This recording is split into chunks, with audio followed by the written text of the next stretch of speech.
Welcome to Sally Fox Audiobook, Zombie Apocalypse. I Awakened the Cursed System, Chapter 51-100, A New Batch of Survivors. I never promised to let you go, Zhuan said lightly.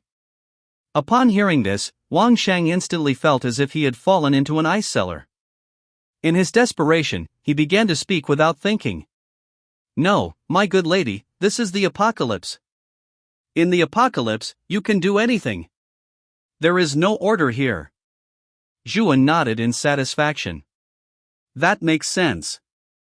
According to your logic, I can also kill you whenever I want. Wang Shang's expression changed.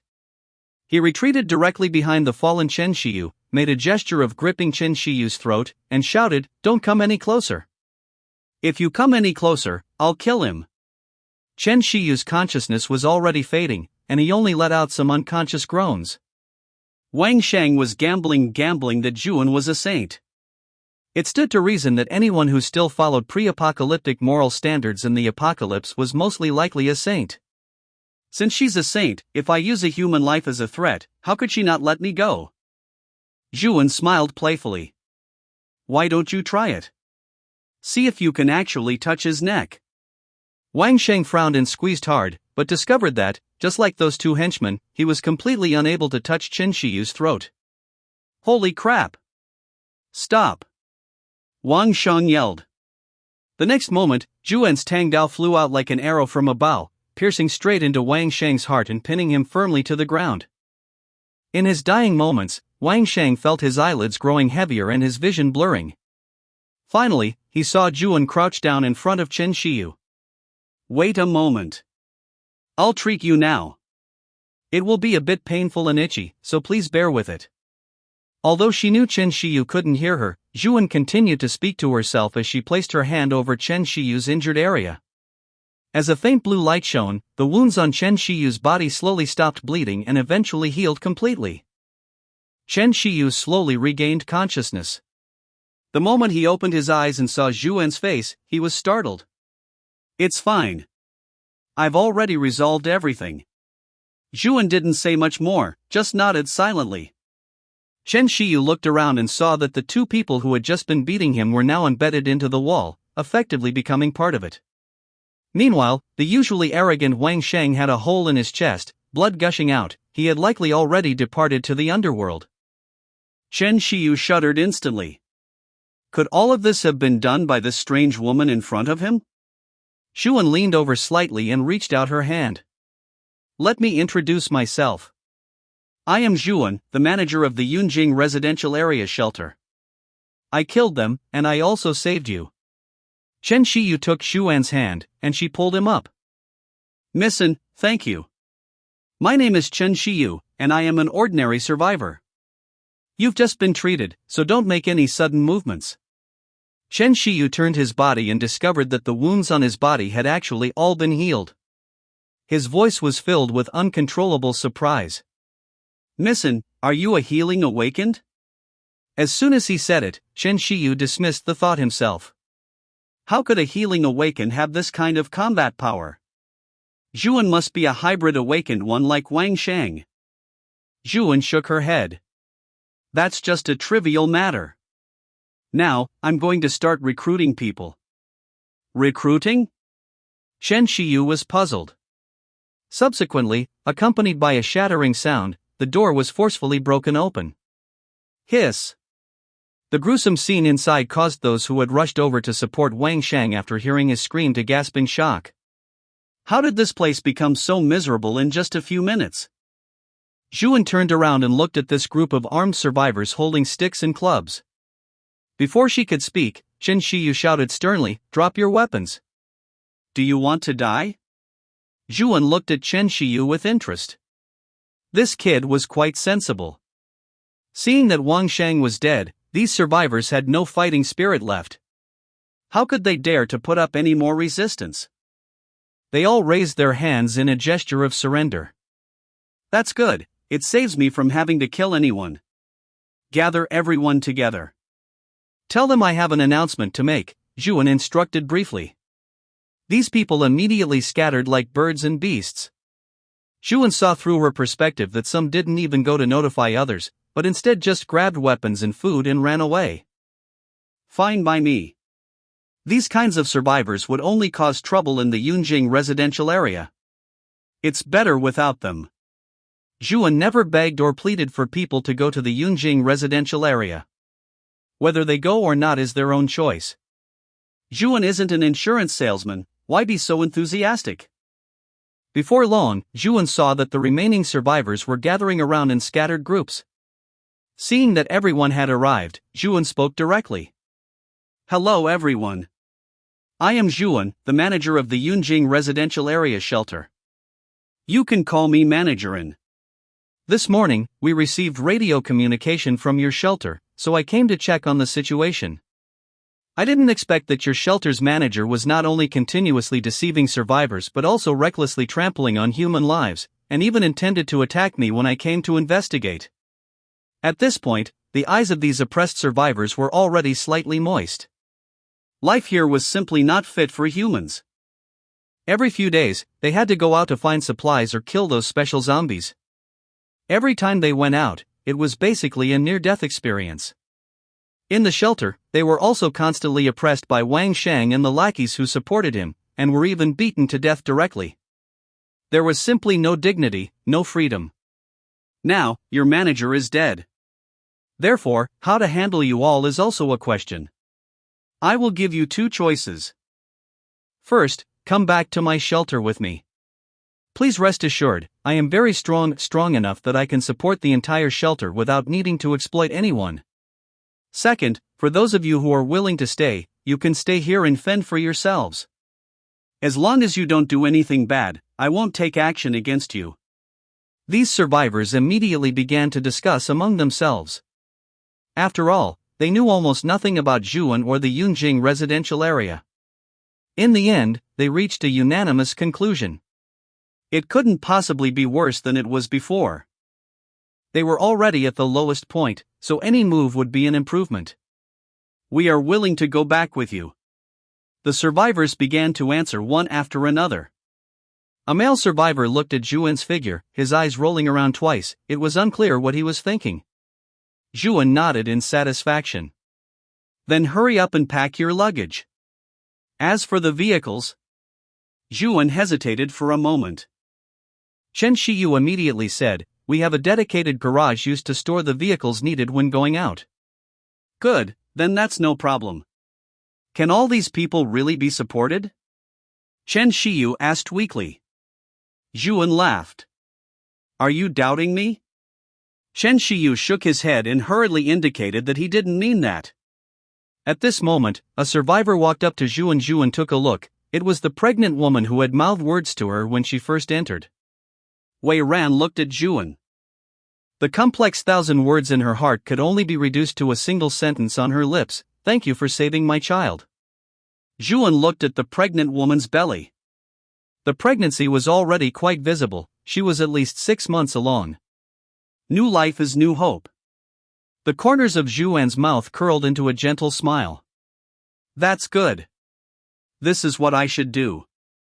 Where is the child's father? Wei Ran's expression dimmed for a moment. I'm sorry. Seeing that she had said the wrong thing, Zhuan apologized. It's nothing. The apocalypse is just like this. Wei Ran sighed. Just as Zhuan opened her mouth to say something, the satellite phone on her body rang. When she put the phone to her ear, it was the familiar voice of Xiang Haoren. At this moment, his voice sounded so exhausted, yet so proud. Missin, I think I have caught a glimpse of some characteristics of zombie evolution. Chapter 52, Triple Strand DNA. Hello? Missin, I think I've grasped some characteristics of zombie evolution. Zhuan raised an eyebrow. It had only been a few days since she last helped him, and he'd already found a lead? Zhuan immediately asked, Oh? What is it? Xiang Haoren's voice was calm and unhurried. It's hard to explain over the phone. If Missin wants to know, I'll send a helicopter to pick you up and bring you to my base later, and I'll explain it to you in detail. I believe that Missin should be the first to know. Because you are the most evolved human I have encountered so far, and... Xiang Haoren didn't finish his sentence. Zhuan chuckled. Xiang Haoran was really keeping her in suspense. Oh well, she might as well take the bait. As it happens, I just rescued a group of survivors and obtained the corpse of an awakened one. It'll be perfect for you to use. By the time I get back to the shelter, your helicopter should be arriving. Zhuan was constantly sending zombie corpses and awakened one corpses to Tianhai base. One might mistake her for someone working under the table doing the base's dirty work. Alright, then we'll see you later. Xiang Haoran hung up the phone, summoned Chen Zhangxian, and gave him some instructions. Meanwhile, Zhuan had finished gathering the survivors. They had packed their bags and were ready with their vehicles, waiting for her orders. Zhuan nodded. Alright, everyone, we can set off now. You'll be at a safe place soon. Seeing the happy smiles on everyone's faces, a warm feeling welled up in Zhuan's heart. Perhaps, the reason she received the system and this unreasonable power was to protect the good people in this apocalypse. Of course, for those who committed evil and oppressed other survivors, Zhuan would show no mercy. She had many ways to kill them instantly. Zhuan turned to look at Wei Ran. My residential area doesn't have a doctor right now, but don't worry. There's still some time before you give birth, and your child will definitely be born safely. Zhuan promised. Wei Ran's eyes turned red. Since the apocalypse, aside from her late husband, she had never heard such a responsible and gentle tone from anyone else. Thank you so much. Wei Ran didn't know what else to say and could only repeat her thanks. To make a long story short, the group of survivors soon arrived at the entrance of Yunjing residential area. Sisterin is back. Seeing a large convoy of vehicles approaching the area, Song Xiaoqian knew that Zhuan had brought back more survivors. Qin Yuan smiled slightly. It seemed the matter at the bank had been resolved. Moreover, the person in charge of the bank was likely killed as well. This meant that their radio transmission had been malicious from the start, otherwise, they wouldn't have been brought back with so many survivors. The convoy flowed slowly into the residential area. The survivors in the vehicles looked at the residential area where they would soon be living, their eyes filled with curiosity. They found the area to be clean and tidy. The occasional resident walking by or working had a smile on their face, creating an atmosphere of joy and harmony. In comparison, they looked like ragged, malnourished vagrants. Everyone got out of the cars. Hao Jianwei and Qin Yuan's group also walked over. Qin Yuan asked first, "Has the matter at the bank been resolved?" Zhuan nodded. The manager there was using survivors to surround and kill zombies to obtain crystals to enhance his own abilities. I killed him in the end. That's good. Deputy Manager Hao, I'll leave these people to you to handle. I have other things to do, so I'm leaving first. Hao Jianwei nodded in understanding and called out to the survivors, "Everyone, welcome to Yunjing residential area. My name is Hao Jianwei, and I am the deputy manager of this area." Next. Before Hao Jianwei could finish, his voice was drowned out by the sound of helicopter rotors. Why are they here again? Didn't they just come a few days ago? Hao Jianwei looked up. The sound of the helicopter also drew the gaze of many of the newly arrived survivors. The helicopter slowly came to a halt, and the cabin door opened. Zhuan calmly boarded the helicopter. Next, Wang Sheng's corpse, which had been in the trunk, was manipulated by Zhuan and floated up into the helicopter. What was the logic behind this? This scene, which defied common sense, caused the new survivors' brains to crash. Though for Qin Yuan and his group, this was nothing new. Chen Shiyu looked at Zhuan's back, marveling in his heart, telekinesis, healing, strength. Just what kind of monster was Zhuan, mixing so many abilities? However, what he didn't know was that Zhuan was not an awakened one at all. If he knew, he would be even more surprised. Same as usual, I'll be back in the afternoon. Zhuan waved and called out to the people below with a smile. After Zhuan left, Hao Jianwei continued to process the group of survivors. With dozens of them, he had plenty to keep him busy. Meanwhile, with the help of the helicopter, Zhuan quickly arrived at Tianhai base. After getting off the helicopter, she saw Qin Zhangxian, who had been waiting for a long time. Please, Chen Zhangxian said concisely. Then, Chen Zhangxian led Zhuan through various security checkpoints and inspections. They finally arrived in front of a laboratory door. As Chen Zhangxian entered the password, he said, "The professor is inside." Come to think of it, this discovery is all thanks to the materials from that tentacle-type zombie you retrieved last time. It really helped a lot. I'm truly honored, Zhuan smiled. The door slowly opened, revealing the lab filled with high-tech instruments and zombie corpses inside glass containers. Most conspicuous of all was that tentacle-type zombie with 2 pairs of hands. Xiang Haoran, whose hair was already slightly gray, was at the lab bench, clearly having waited for a long time. Shaoan, you're here. Zhuan nodded. It's a pleasure to see you, Academician Xiang. In the past, she could only see people of this caliber on television. Xiang Haoran waved his hand helplessly and said with a smile, "It's a different time now, there's no such thing as an academician anymore." Back to the main topic, Shaoan, let me tell you what I've discovered. Zhuan silently approached Xiang Haoran and looked at the screen of the computer on the lab bench. In the zombie corpses you provided us earlier, I discovered a special macromolecule, but this molecule is very closed off. The equipment I asked you to retrieve from the base last time included precision instruments that use high-energy molecular bombardment to open DNA. However, in those low-level zombies, the content of this macromolecule is very scarce, not enough for even the lowest precision scientific analysis. Zhuan nodded silently without interrupting. She knew this wasn't her area of expertise. But fortunately, you brought back another zombie with a higher level of evolution. Xiang Haoran pointed to the tentacle-type zombie in the glass container. This zombie had just enough of the macromolecule. After opening this closed macromolecule, I used some scientific methods to build a physical model of it. The result truly exceeded my imagination. There was still pride and endless emotion in Xiang Haoran's voice. Seeing this, Zhuan asked, "Then? What exactly is it?" Xiang Haoran didn't speak, he just silently operated the keyboard, and an incredibly complex 3D model immediately appeared on the computer screen. The essence of this macromolecule is triple-strand DNA. Chapter 53, The Function of the Crystal.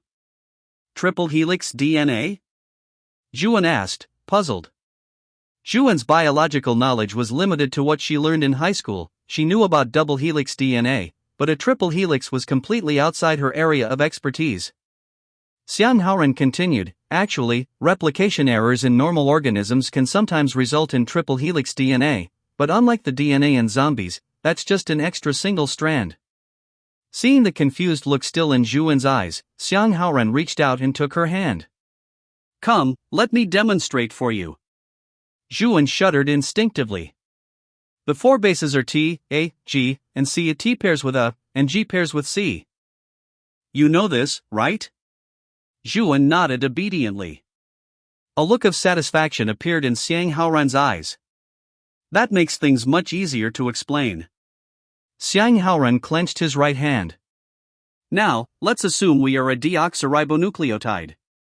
My right hand is T, and your left hand is A. Zhuan pretended to clench her fist as well. Xiang Haoran grabbed Zhuan's left hand. Now, we are linked together, and our other hands represent the phosphate. By repeating this basic unit and applying a supercoiled spatial structure in proteins, a DNA molecule is formed. This is normal double helix DNA. The general triple helix DNA I mentioned earlier is like adding another person, with 3 strands wrapped together. Zhuan nodded, this was still within her range of understanding. But what about the triple helix DNA inside a zombie? Xiang Haoran's voice suddenly grew louder. Now, let's assume the 3 of us, including Zhang Xian, are involved. Our left hands are A, and our right hands are T. Now, we hold our left and right hands together. The 3 of them held hands, forming a triangle. Zhuan's expression changed, and she shivered instantly. This simple and clear demonstration made her feel as if she had witnessed something truly terrifying, leaving her with a lingering sense of fear. As Zhuan understood it, if normal double helix genes were like 2 strings twisted and entangled together, then the triple helix gene was like a stack of equilateral triangles, further subjected to spatial folding. Its complexity far exceeded that of double helix genes. Who exactly could manipulate genes so brilliantly? Creating monsters on the genetic map, what was the purpose? Was it just to destroy humanity? Seeing Zhuan's expression, Xiang Haoran understood exactly what she was thinking. It's not over yet. Now, imagine another hand on our backs. This hand represents our phosphate, our hydrophobic structure. Then, countless such stable structures connect to form a triple helix DNA spiral, which then forms a supercoiled structure. This is the triple helix gene. It is truly the creation of a god. Xiang Haoran pointed to the incredibly complex model on the computer screen. The bases were rotating endlessly, as if dancing a perpetual dance called life. Oh, life, you contain new beginnings, but you also bury death within yourself. Such a structure? What are the benefits? Zhuan asked hurriedly. Benefits? Xiang Haoran went silent. First, genes stored in this DNA form are extremely stable because every gene has a triple backup. Furthermore, it forms a completely self-contained spatial structure. External small molecules or other compounds cannot open it at all. Even I had to expend a great deal of effort just to see its structure clearly. Zhuan continued to press him. Then? What else did you discover? Xiang Haoran shook his head. We don't have any living zombies to study. These triple helix genes do not express themselves at all once the host is dead. I can only speculate that these genes were transformed from the original double helix DNA, and the basic constituent units have undergone tremendous changes. The expression of the triple helix gene is the reason why these zombies are different from normal zombies. Xiang Haoran hesitated for a moment. As for the zombie crystals, the zombie crystals also contain the virus that can turn humans into zombies, but with our current technological means, we simply cannot investigate it. I want to call this virus a microfactor. It is foreseeable that the appearance of the triple helix gene is also the work of the microfactor. Zhuan took a deep breath. She hadn't expected that even when facing the underlying biology, the zombies still hadn't revealed their true nature. Instead, they were hidden even deeper. The mist shrouding the zombies had only grown thicker. That made sense. After all, it was a microfactor capable of turning 80% of the global population into zombies simultaneously. It would be strange if they had managed to figure it out in just a few days. Then do you want me to go out and catch a few zombies for you? Tentacle-type ones, to make your research easier? Xiang Haoran waved his hand. No need, Shaoan, don't worry, our base has its own armed capabilities. We have the ability to beat a zombie half-dead outside and drag it back. I expect I'll have new materials to study by tonight. Zhuan nodded and then said, speaking of crystals, I already know their function. Oh? Tell me. Zhuan organized her thoughts. The function of the crystal is for awakened ones to consume, enhancing their abilities. Crystals of different colors might correspond to different levels of awakened ones. Xiang Haoran's keen scientific intuition made him subconsciously sense something. He muttered, perhaps awakened ones also contain triple helix DNA, and the microfactor in the crystals promotes the expression of that gene. Zhuan was enlightened by his words, and she felt another wave of fear. By the way, I've shattered quite a few crystals with this sword, and I feel like it has been strengthened quite a bit. Zhuan floated her Tang sword onto her hand to show them. Chen Zhengxian reached out to take it, but found that this seemingly light Tang sword felt as heavy as 1,000 pounds. He couldn't even lift it. Listen, Chen Zhengxian let out a breath of stale air. Why is this sword so heavy? Heavy? Zhuan was puzzled. She picked up the sword and waved it gently with her back to the two of them. Isn't it very light? Xiang Haoran and Chen Zhengxian both tried to lift the sword together, but even until their faces turned red, the sword remained unmoved. How strange. Xiang Haoran frowned and walked over to an experiment table. Shaoan, come here. This scale should be within the measurement range, let's try it out. Zhuan placed the sword on the scale, but the number on the scale was a normal one. The two men were stunned. This? Xiang Haoran sighed, truly strange. The wonderful uses of the crystal are endless. Shaoan, has the hardness and rigidity of this sword also been increasing? Zhuan nodded. This Tang's sword had shattered at least dozens of crystals. From the beginning, when she only dared to cut zombies' necks for fear of chipping the blade, to now, where she could easily split evolved zombies in half or pass through walls without a scratch. This also provides us with a new line of thinking. Our base doesn't have any awakened ones, and the crystals are in excess for my research alone. It's perfect to use them to strengthen metal and enhance our combat power. That's good then, Zhuan said with a smile. Her own awakened ones finally had a way to improve. It was perfect that she had hoarded dozens of crystals. Wouldn't that be enough for them to chew on? Shaoan, in this apocalypse, the evolution speed of zombies far exceeds that of humans, and their numbers are 4 times that of humans. Furthermore, humans are constantly engaging in internal strife. Xiang Haoran's voice became serious. I think that if nothing special happens, humanity will definitely be completely destroyed. Zhuan frowned slightly. But you are different, Zhuan. Xiang Haoran changed the subject. Your evolution speed far exceeds that of all zombies and all humans. If humanity has a future, I think that future must be you. You are destined to be the savior of humanity. Zhuan was immediately startled. How is that possible? Me being related to the fate of humanity or something? Xiang Haoran smiled and shook his head, his eyes full of the kindness of an elder. So, Shaoan, can you give me a little of your blood to study? Zhuan held her forehead, wearing an expression of utter resignation. Old geezer, give me back the emotion I just felt. Chapter 54, Meteor Shower. Fine, Zhuan said reluctantly, biting her finger with her teeth. It was not that Zhuan did not want to use a syringe, but these mundane implements could not penetrate her defenses at all. Great! Xiang Haoran beamed, taking out a container he had prepared in advance. This old geezer, Zhuan grumbled inwardly, really young at heart. Alright, if that is all, I will be heading off, Zhuan said, sounding uninterested. Alright, safe travels. Shall I have Zhang Xian take you? Zhuan shook her head and smiled, no need, no need. My shelter is quite busy, after all, we just received a batch of survivors today. Xiang Haoran immediately said, I think Yunzhou City will become the final Pure Land for humanity. As soon as these words left his mouth, he was met with a glare from Zhuan. Xiang Haoran's mood was clearly much better. Alright, I will stop joking. Ha ha. I will let you know if I find anything new. Bye. Zhuan waved goodbye. Watching Zhuan's figure drift away, Xiang Haoran could not help but sigh. The great man was right, the world belongs to the young. Youth is great, always full of vitality.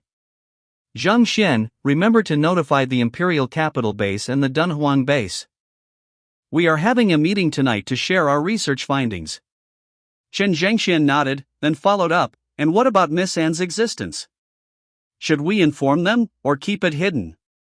A glint flashed in Xiang Haoran's eyes, better not. There are still some old fogies in the base. Even though it is the apocalypse now, given what they have in their hands and their crazy ideas, there is no guarantee they will not do something to Zhuan. He still needed to wait for Zhuan to grow. If she were to perish due to a storm before that, he would undoubtedly be the greatest villain in the history of human civilization. When he said that in his view, Zhuan was the future of humanity, there was not a hint of falsehood in that statement. Zhuan took the helicopter back to the Yunjing residential area shelter. Those survivors had already been settled by Hao Jianwei. Of course, it was not all Hao Jianwei's doing. He had recruited a group of people into his HR team to share the pressure. This was the benefit of having management. Soon, she returned to her home and took out her stored crystals, a full 30+ white crystals, and that was even after Zhuan had slashed the amount in half. Next, she called out Tang Yun and Song Xiaoqian, saying she had important matters to discuss with them. Unexpectedly, the two of them brought a whole crowd of people along. Qin Yuan, Fang Wenzhou, and Tang Yu's group all ran over to watch the excitement. Zhuan helplessly held her forehead and said to the two, Now, I have found a way to increase your abilities. Wow! Good sister and, I love you to death. Song Xiaoqian immediately pounced over in excitement. Then she was easily dodged by Zhuan, pouncing on empty air. Is it still crystals? Tang Yun asked tentatively. Zhuan nodded, and the crystals in her pocket appeared before everyone's eyes. That is right, it is indeed crystals. I did not let you take them at first because I was afraid something bad might happen. After going out today and having a friendly exchange with other survivors, I discovered that these crystals are indeed meant for awakened ones to consume. I guess you could call it a friendly exchange. After all, I did call them brother, Zhuan thought to herself. Fang Wenzhou's eyes sparkled. Then, what happens if an ordinary person eats a crystal?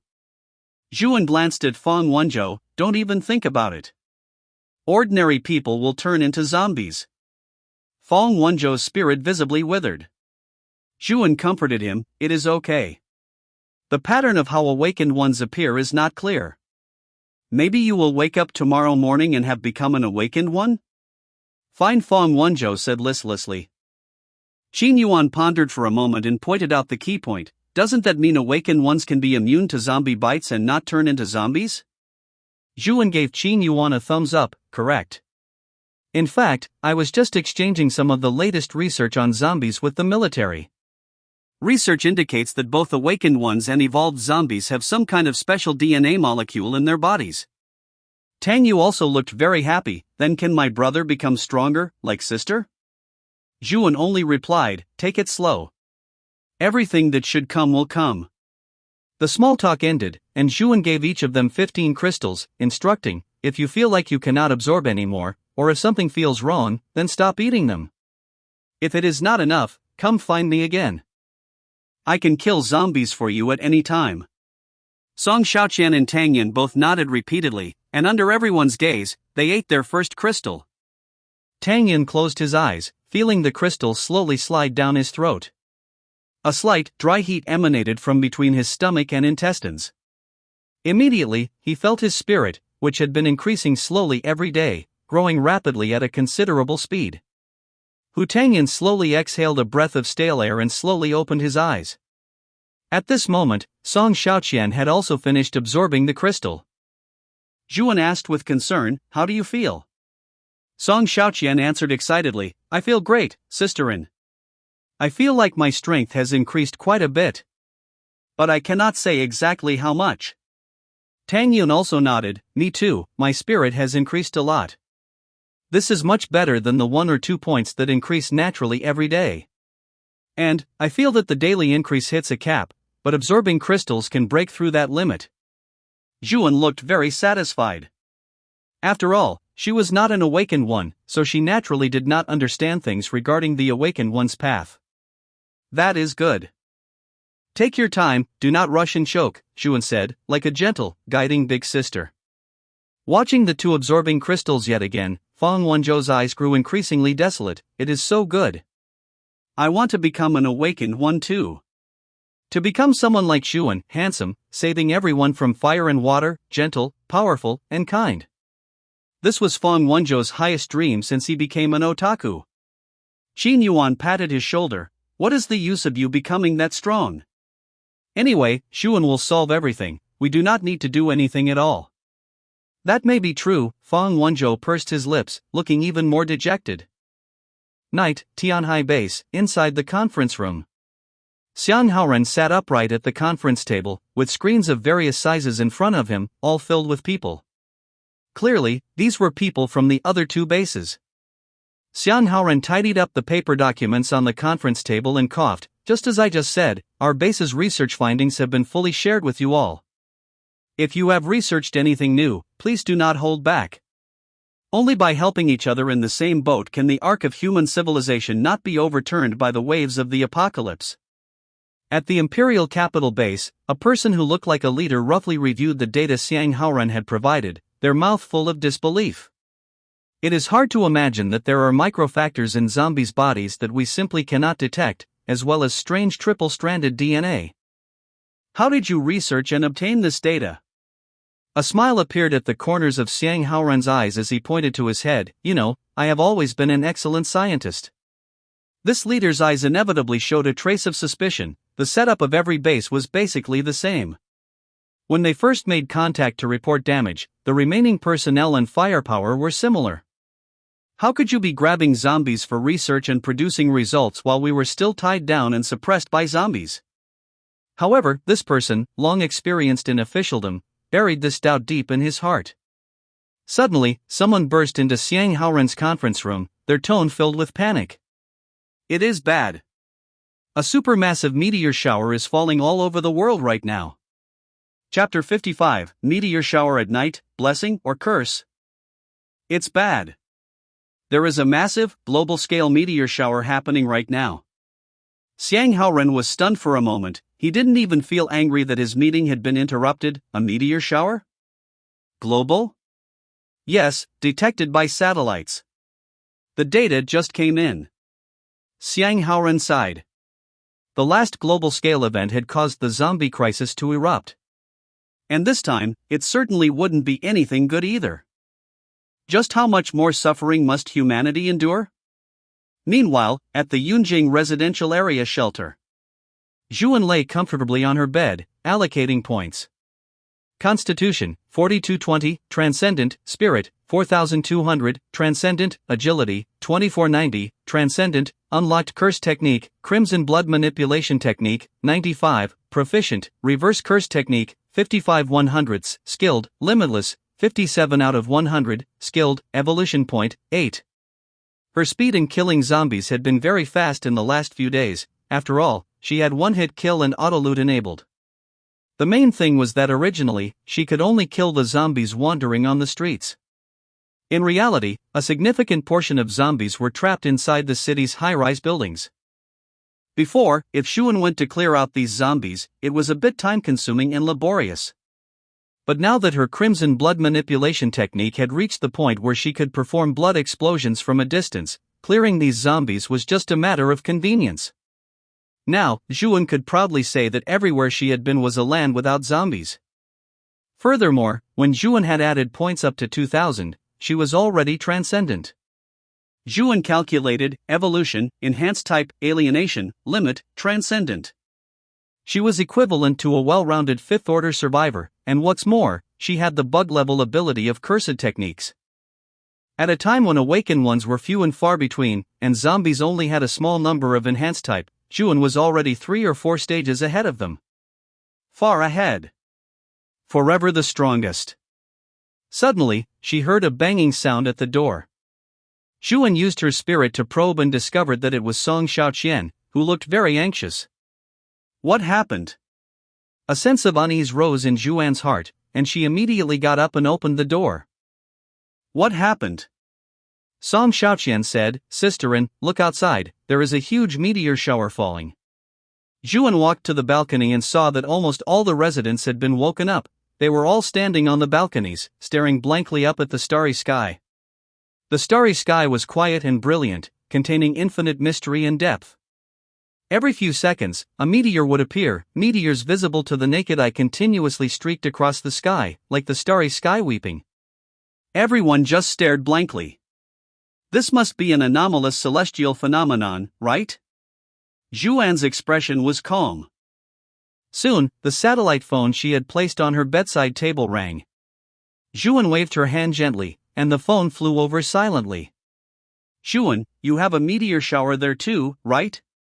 Chen Jingxuan's voice came from the other end of the phone. Zhuan was stunned. Could it be? That's right, this one is also global. Zhuan fell silent, and only after a long while did she ask, what impact will this meteor shower have? Can you determine its source? Chen Jingxuan's tone was helpless. We don't know the source either. This meteor shower just seemed to appear out of nowhere. As for the impact. In short, don't be too optimistic. All right. Zhuan hung up the phone and looked back at the sky.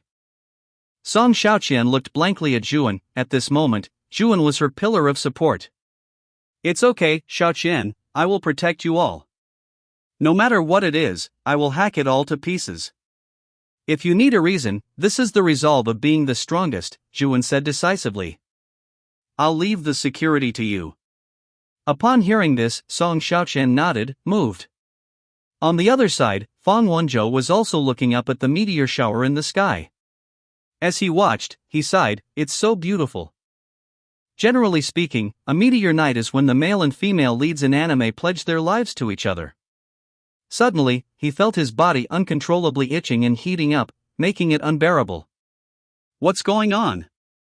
The next morning, the residents of the residential area were discussing last night's meteor shower. After all, the scene last night was truly beautiful. Although they didn't know what it meant. Suddenly, an exclamation attracted everyone's attention. I hit the jackpot. Fong Wenzhou laughed loudly with his hands on his hips. I've finally become an awakened one. As soon as these words were spoken, it was like detonating a bomb in the crowd. The crowd's enthusiasm was ignited instantly. You became an awakened one, someone exclaimed, looking sideways in astonishment. Was it the meteor shower last night? Someone guessed. What ability did you awaken? Someone asked curiously. Good grief, Qin Yuan shook his head and chuckled, glancing at the manic Fong Wenzhou. Is this a case of what you think about at night, you achieve during the day? Soon, Zhuan also heard the news and hurried over. Zhuan looked at Fong Wenzhou, this person who wanted to hug her thigh the first time they met, and then wanted to hug her thigh again, a long time shut-in, had finally fulfilled his dream and awakened an ability. It was actually quite inspiring. Zhuan asked, Fong Wenzhou, what ability did you awaken? Fong Wenzhou immediately reined in his excitement and replied, I feel like my ability is time, I can enter a state similar to bullet time. Oh, Zhuan became interested, tell me more. I feel like I can slow down the real world like playing a video. Right now it's about 25%. 8 seconds for others is equal to 10 seconds for me, Fong Wenzhou said excitedly. Of course, he had seen many similar depictions in works, and knew how strong this ability was. Oh, vast heavens, you have not been unfair to me after all.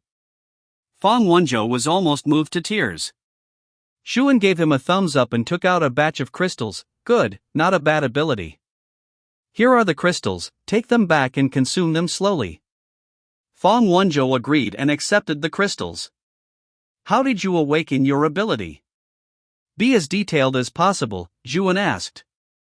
Fong Wenzhou looked thoughtful. Last night when I was watching the meteor shower, I felt my body suddenly itching and heating up.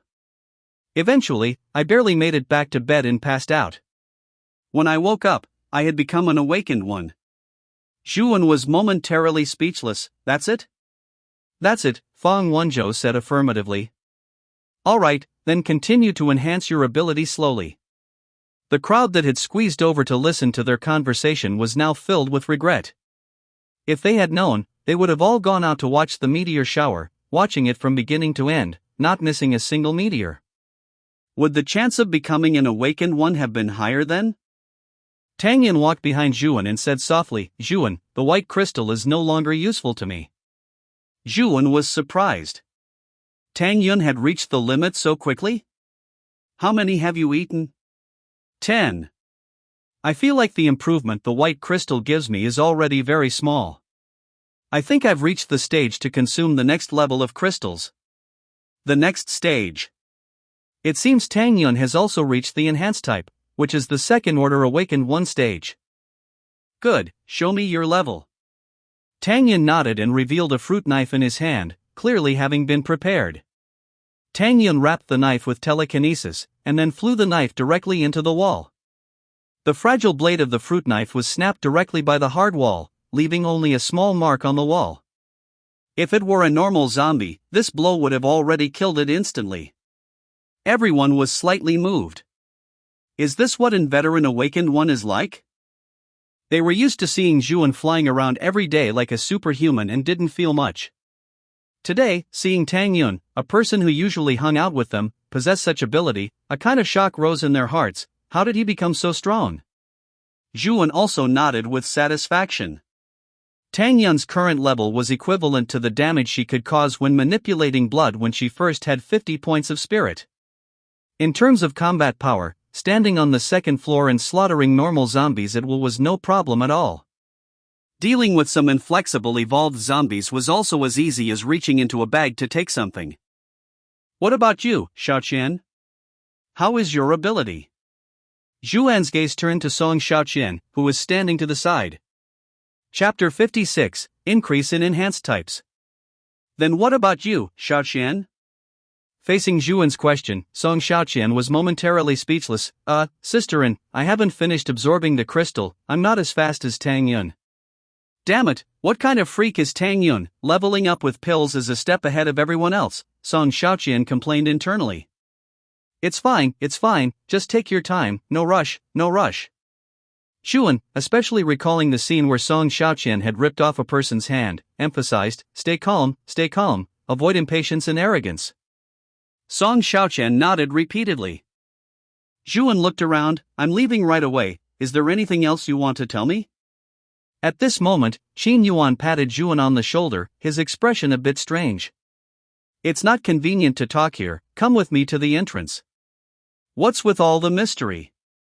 When the two arrived at the main entrance, Qin Yuan finally explained, Zhuan, many female comrades have reported to me recently that they are running out of sanitary pads. If possible, please bring some back today. Zhuan just let out an ah. Alright, after all, Qin Yuan is the head of the logistics group, so it's quite normal for him to handle this. It's just that when she went out to get supplies initially, she hadn't thought of such specific items. Zhuan rubbed her temples, suddenly appearing as if she had remembered something. This female body's menstrual period? Zhuan searched through the memories in her brain and discovered that her period had long passed, yet she hadn't felt any discomfort at all at the time. That's right, her stats panel now showed she was transcendent, even a fully loaded semi-truck crashing into Zhuan wouldn't even scratch her skin. For such a body to bleed regularly every month, it was impossible to even imagine. Zhuan let out a long sigh of relief. Zhuan? Qin Yuan asked with concern upon seeing Zhuan spacing out. It's nothing, just remembered a small matter.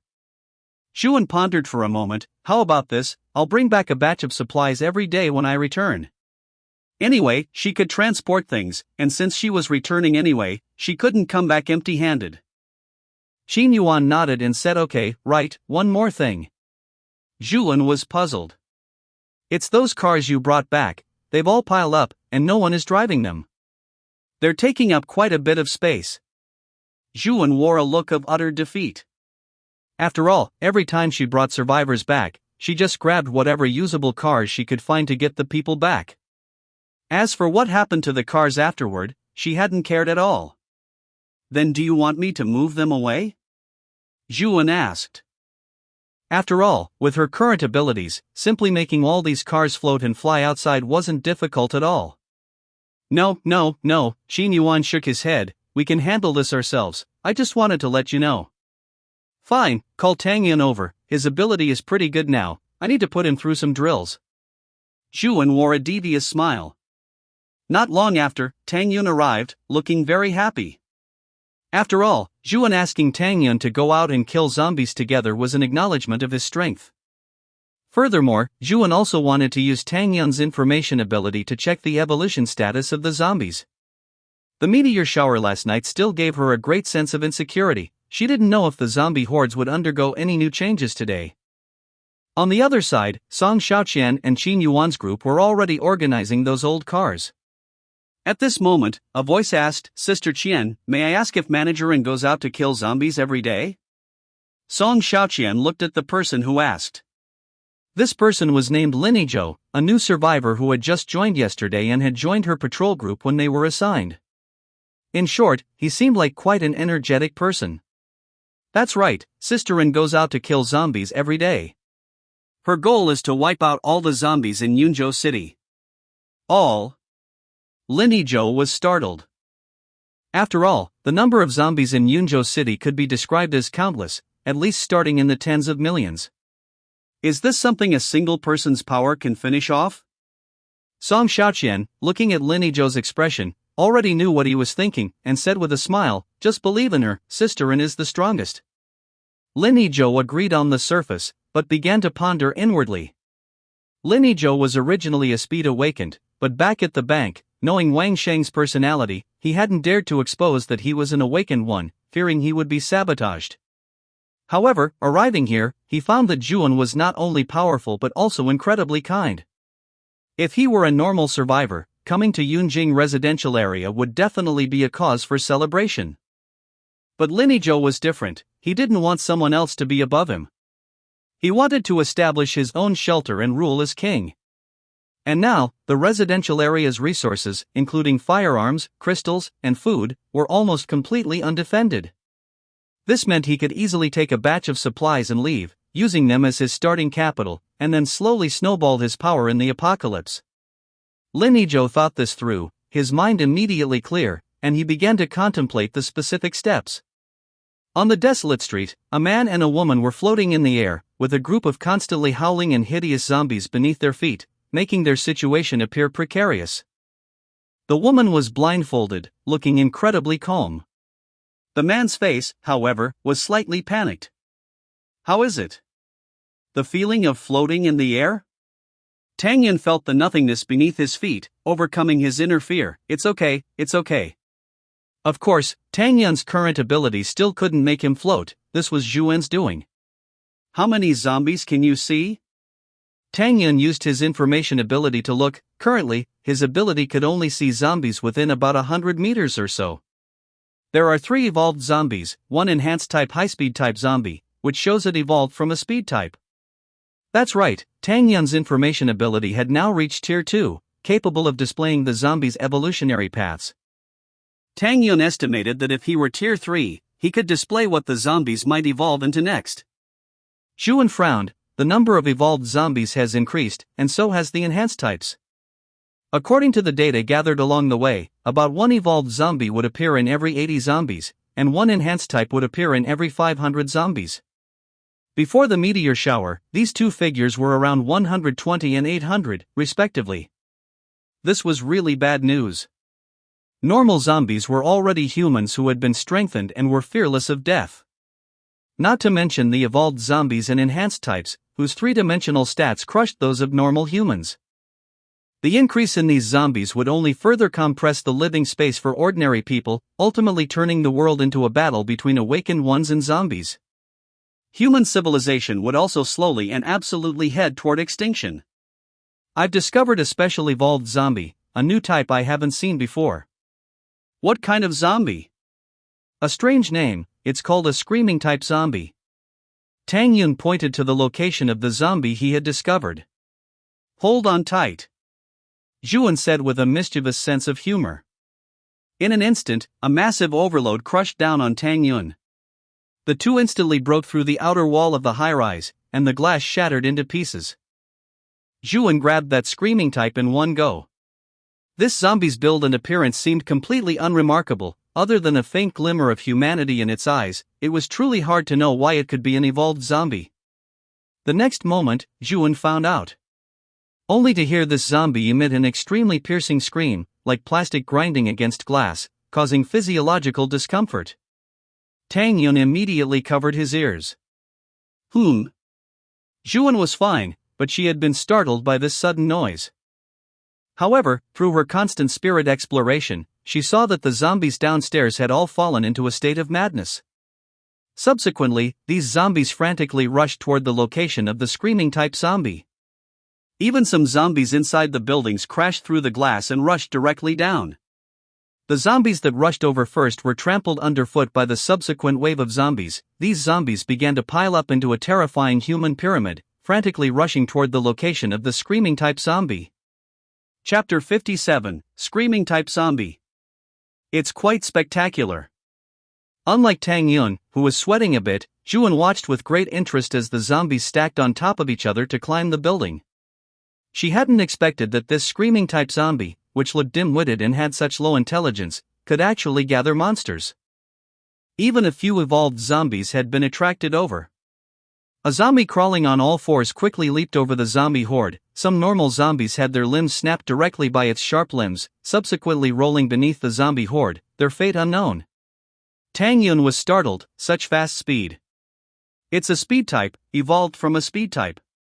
Zhu En recalled the first enhanced type tentacle type zombie she encountered at the Qingzhou base. Perhaps all these zombies that crawled on all fours were evolved from speed types. After all, crawling on all fours could reduce wind resistance, and at the same time, the number of limbs used for movement increased. After ancient humans stood upright, their speed decreased, but by shedding hair and developing sweat glands, their heat dissipation and endurance were greatly improved.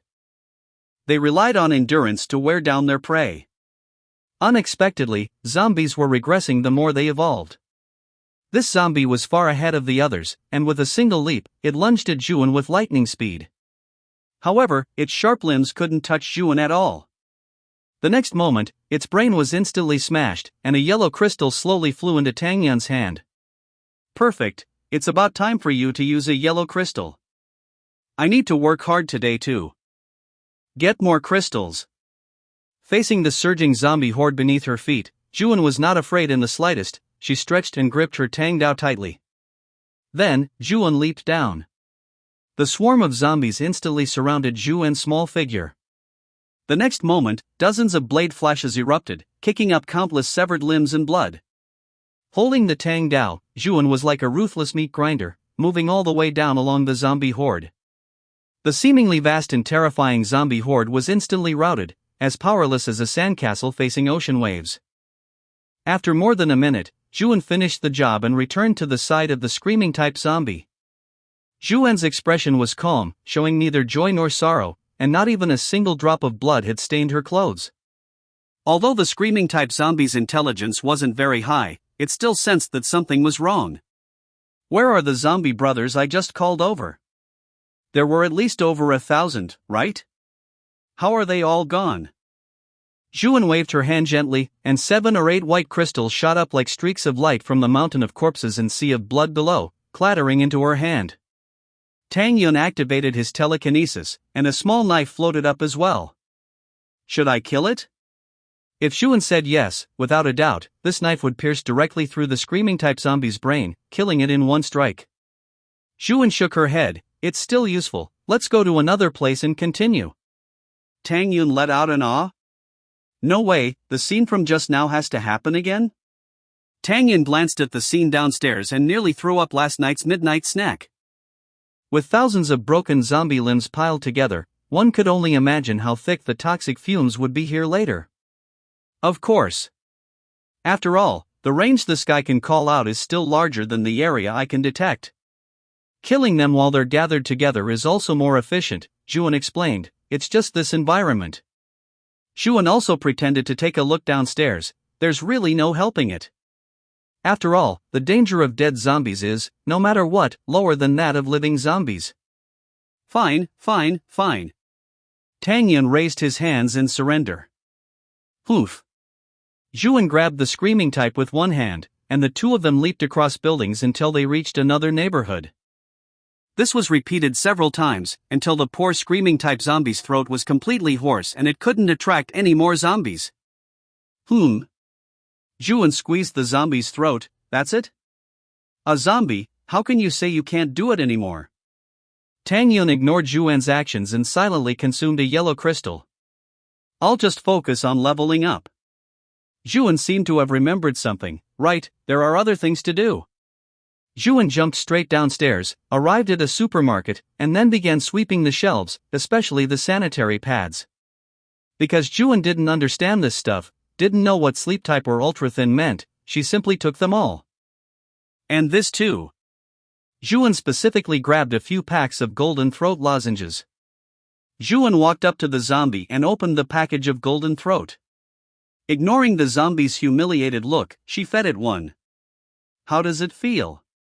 Although she knew the zombie couldn't understand, Juan asked with stars in her eyes. Roar. The only response she got was the zombie's hoarse low growl. Tang Yun was shocked by Juan's baffling operation. I say, you aren't planning to keep this zombie and have it help you call zombies every day, are you? Juan was very surprised. How did you know? You're serious? Tang Yun retorted, anyway, these evolved zombies will be a dime a dozen later, there's no shortage. Just grab one whenever you want to use it. Alright then. Juan was convinced, then you do it. Tang Yun nodded, controlled his telekinesis, and the small knife pierced directly through the zombie's head. This poor zombie not only worked for free for Juan but was also discarded after its usefulness was exhausted. Wait a second. Here, I think I've discovered a new type of zombie again. Tang Yun's expression became serious. Oh? Juan had actually discovered there were zombies in the supermarket from the very beginning, but her system was different from Tang Yun's and would only provide kill information. Therefore, before killing some zombies, she had no idea what kind of zombies they were. Sometimes, when too many zombies were killed at once, it was impossible to match them up. This was the reason why Zhuan brought Tang Yun along this time. It's called a mind-type zombie, evolved from that screaming-type zombie from just now. Mind-type? It was imaginable. The screaming from earlier was indeed very grating and had a lot of impact, so it wasn't strange that it evolved into this. The two walked into the depths of the supermarket, and in the supermarket warehouse, they discovered a zombie that looked no different from a normal zombie. The moment the two opened the warehouse door, this zombie discovered them. It then opened its bloody mouth, looking as if it were preparing to scream again. Tang Yun covered his ears, having been prepared. But the next moment, a violent spirit impact rushed into his mind. Tang Yun immediately felt a wave of dizziness, like an elderly person standing up suddenly after squatting for a long time. Zhuan frowned slightly, watching the zombie's silent roar. Although this impact was like a gentle breeze to Zhuan and couldn't cause any discomfort at all, this spirit impact was enough to hard control any awakened one of the same level facing it for the first time for 3 or 4 seconds. If normal survivors and awakened ones accidentally encountered a mind-type zombie, that would definitely be a disaster. Zhuan patted Tang Yun and casually used reverse curse technique to clear away Tang Yun's discomfort. What a fierce spirit impact! Tang Yun rubbed his temples to recover and said slowly. Zombie evolution is truly bizarre and varied. Zhuan's expression became increasingly worried. It seems yesterday's meteor shower also brought quite a bit of assistance to the zombie's evolution.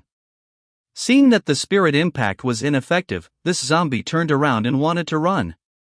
But the next moment, its body was directly pierced through by a Tang Dao. Killed enhanced-type mind-type zombie, evolution point plus 10. Then came Zhuan's self-muttering, I also need to work hard and properly clear out the zombies in Yunzhou City. Chapter 58, Defection. At noon, Tang Yun and Zhuan returned to the residential area on time. Along with them came supplies, though these supplies were floating in the air, brought back along the way. What powerful psychokinesis is this? Linizhou looked at Zhuan, who was standing in mid-air, and couldn't help but swallow hard. Under such a powerful manager, he would never have his day in the sun. He figured the people in this residential area were likely the type who wanted to live a stable life. Indeed, with Zhuan's abilities, she could generously meet their needs. Even if there were those with slightly one point of ambition, seeing Zhuan's high combat power, they wouldn't dare to make any reckless moves. But Linizhou was different. He wanted power and authority. And these were things Zhuan could not give him. In the residential area, whether they were awakened ones or ordinary people, everyone enjoyed the same human rights. Alright, the things I brought back should be enough, right? Zhuan slowly stacked the supplies. Enough. This is enough for the people in our residential area to live on for a long time. After all, as the person managing the supplies, Qin Yuan knew exactly how much the 100-odd people in the residential area consumed daily. How is the situation outside? Zhuan shook her head, not very optimistic. After last night's meteor shower, the degree of zombie evolution outside has increased significantly. The frequency of evolved zombies and enhanced-type zombies has also gone up. For the survivors who haven't joined our residential area, the outside is becoming increasingly dangerous. Qin Yuan sighed, then there's really nothing that can be done. Oh, right. Zhuan said, I forgot to mention one thing yesterday, crystals can reinforce metal. Qin Yuan gave a confused hum. Then, under Linizhou's shocked gaze, Zhuan directly crushed the crystals one by one onto the residential area's main gate. Damn it, those were crystals that might cost several lives outside, and now she was smashing them on as if they were free. Zhuan first smashed 10 white crystals, followed by 1 yellow crystal, before stopping with satisfaction. Now, this gate was truly incredibly hard. He estimated that even a Tier 2 strength-oriented zombie wouldn't be able to break through this gate. As for the impact of large trucks or modified vehicles, Zhuan was only afraid their engines would be crushed flat. Sisterin, you're back. Song Xiaoqian walked over with a rifle slung over her back. Although guns weren't very useful now, Song Xiaoqian still couldn't bear to put it down. The newcomer who joined her team yesterday also liked firearms quite a bit and even had her take him specifically to the weapon storage warehouse to take a look. Zhuan saw Song Xiaoqian approaching. "Xiaoqian, you've come at the right time. Come and try this gate I just reinforced with crystals." Song Xiaoqian was bewildered, but she still tried with all her might. Only to find that she couldn't damage the gate in the slightest. This? Perfect. You three, including Fong Wenzhou, should decide what weapons to use today. Tomorrow, I'll smash the crystals into them for you. After all, choosing a weapon for oneself was a serious matter that couldn't be decided in a moment. The current white crystal should be just enough for the weapons of you three. Song Xiaoqian looked at Zhuan's Tang sword. "Sister, and how many crystals has this blade of yours absorbed?" Zhuan just said she couldn't remember clearly. Song Xiaoqian was eager to try and see if she could pick up Zhuan's sword. But as expected, despite using all her strength, Song Xiaoqian couldn't lift the sword. As the strength awakened, Song Xiaoqian's pride in her strength had been crushed twice, leaving her feeling a bit disheartened and dejected. "Sisterin, doesn't this sword of yours have a name?" Song Xiaoqian suddenly asked. This question gave Zhuan a start. "Now that you mention it, it really doesn't. I've just gotten used to using it, so I never gave it a name." "Then give it a name," Song Xiaoqian suggested. After all, it would be a pity for such a powerful weapon not to have a name. Zhuan looked toward Tang Yun. After all, this sword was originally the weapon of Tang Yun's good brother. Tang Yun nodded with a smile. Seeing the weapon he once cherished achieve such greatness, he would be very happy too. After some thought, Zhuan said softly, "Then let's call it Crimson Blood." It would also serve as a commemoration of her first technique. The crowd dispersed. Zhuan exchanged some information with Tianhai Base about what they had gained in the morning, rested for a while, and then went out to continue hunting zombies. No matter what, even though no one was paying her, there was no stopping for work during the apocalypse. Time reached night. The starry sky was still brilliant, but no more meteors streaked across. Modern nights without the internet were boring and cruel. Although water and electricity were still being supplied normally, people basically had nothing to do and went to sleep early. But at this time, a figure stealthily appeared in the residential area. This person was none other than Lin Yizhou. He was wearing a mask and a baseball cap, looking like a thief with a guilty conscience. Actually, he didn't want to act so early, but he had no choice. The white crystals stored in the residential area would basically be exhausted tomorrow to upgrade the weapons of the three awakened ones. Although Zhuan killed zombies quickly and obtained many crystals, right now was also the time when Song Xiaoqian hadn't finished absorbing the crystals Zhuan had given her. If he missed this chance, Song Xiaoqian would be absorbing higher-level crystals, and by then, even if he got them, he wouldn't be able to use them. Lin Yizhou went to the place where Song Xiaoqian usually kept her firearms and crystals and successfully obtained the items. After all, no serious theft had ever occurred in the entire residential area, so the survivors were completely unguarded. Lin Yizhou rummaged through the crystals and counted them. There were exactly 10 white crystals. Luckily, Song Xiaoqian was slow to absorb them. Then he checked the number of bullets in the firearms and went to the weapon storage warehouse to get more ammunition and grenades. This was where he had specifically asked Song Xiaoqian to accompany him during the day. He hadn't expected Song Xiaoqian to be so easy to fool. Next, he took a large amount of survival supplies and put them into a vehicle he had specifically prepared during the day.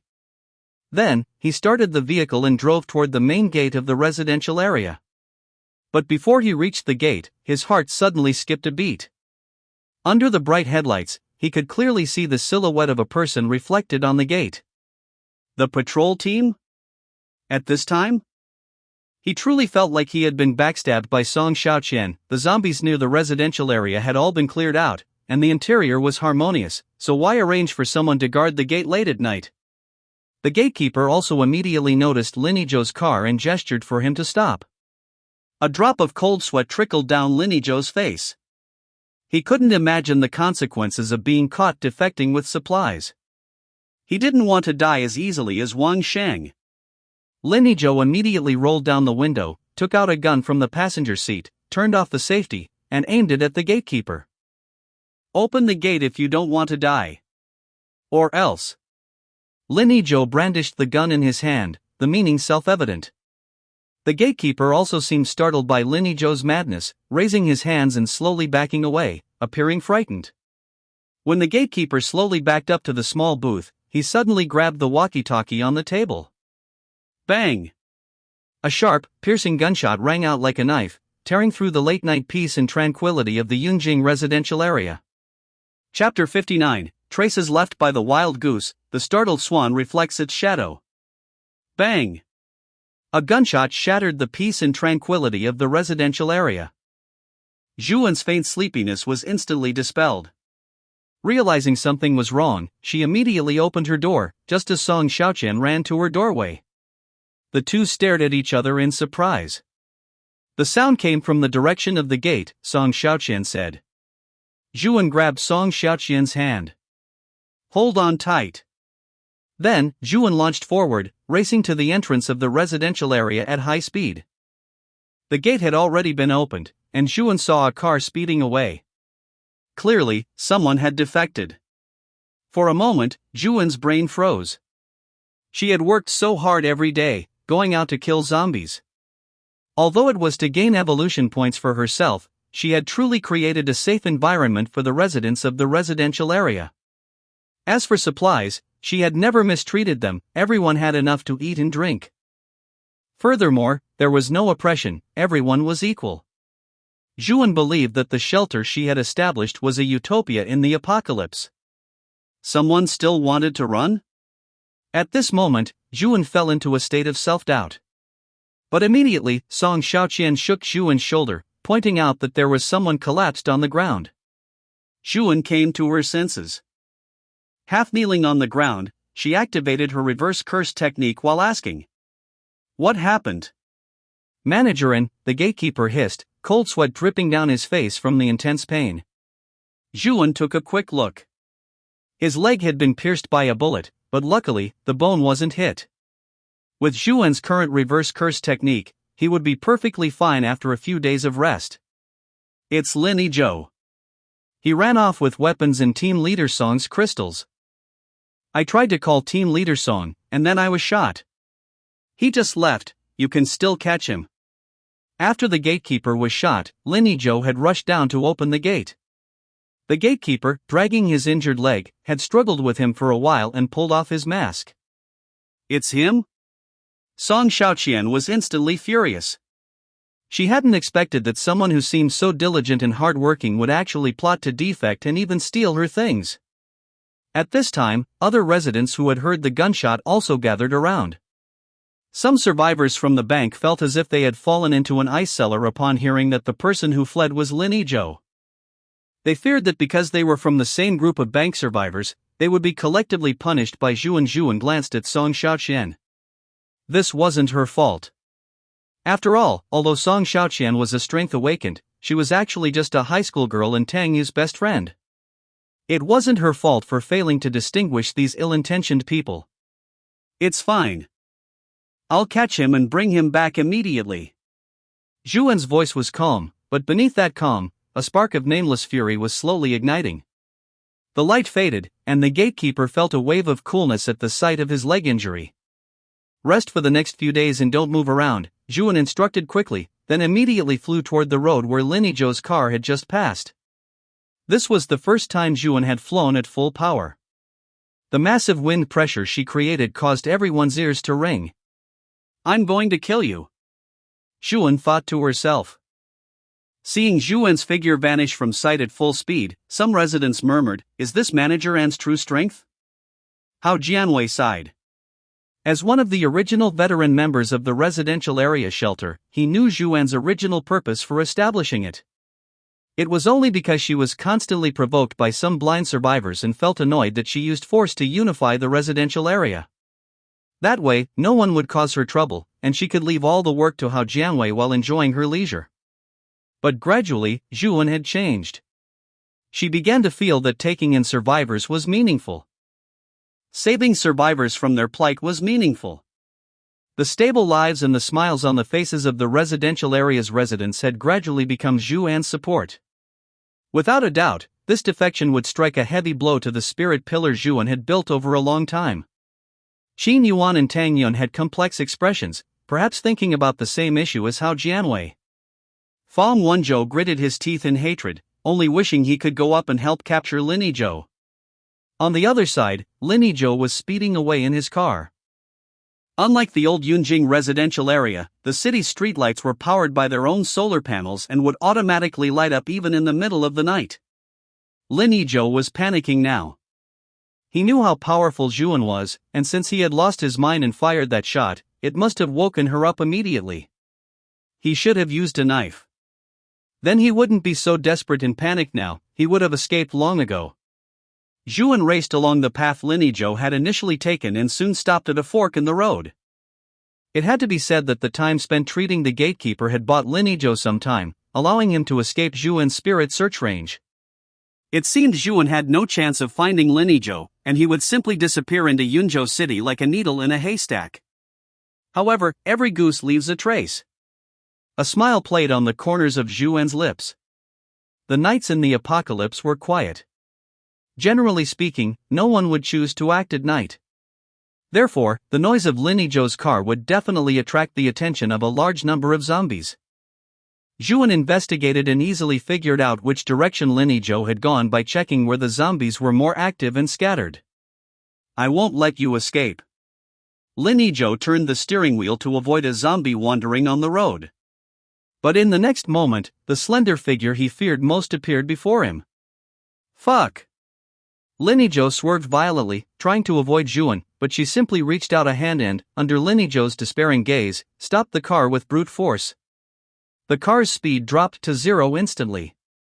The front of the car crumpled, and the airbag deployed, catching Lin Yizhou as he was about to slam into the steering wheel.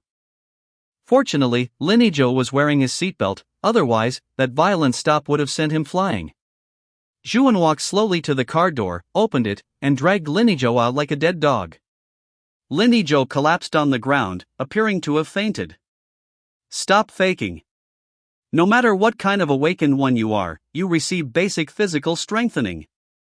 This level of impact won't knock you unconscious. Seeing that playing dead was useless, Lin Yizhou had no choice but to crawl up from the ground. In her haste, Zhuan hadn't put on her blindfold, revealing her natural black pupils. Lin Yizhou saw only a suppressed calm in those eyes. Answer me. Why did you run? And why did you use a gun to wound someone? Lin Yizhou felt a chill in his limbs, but his brain began to heat up, spinning at an unprecedented rate. After a long while, Lin Yizhou squeezed out a few words, I long for freedom. You're lying. If you longed for freedom, you wouldn't have entered Yunjing residential area from the start, Zhuan ruthlessly exposed his clumsy lie. You wanted to gain some benefits from my residential area, didn't you?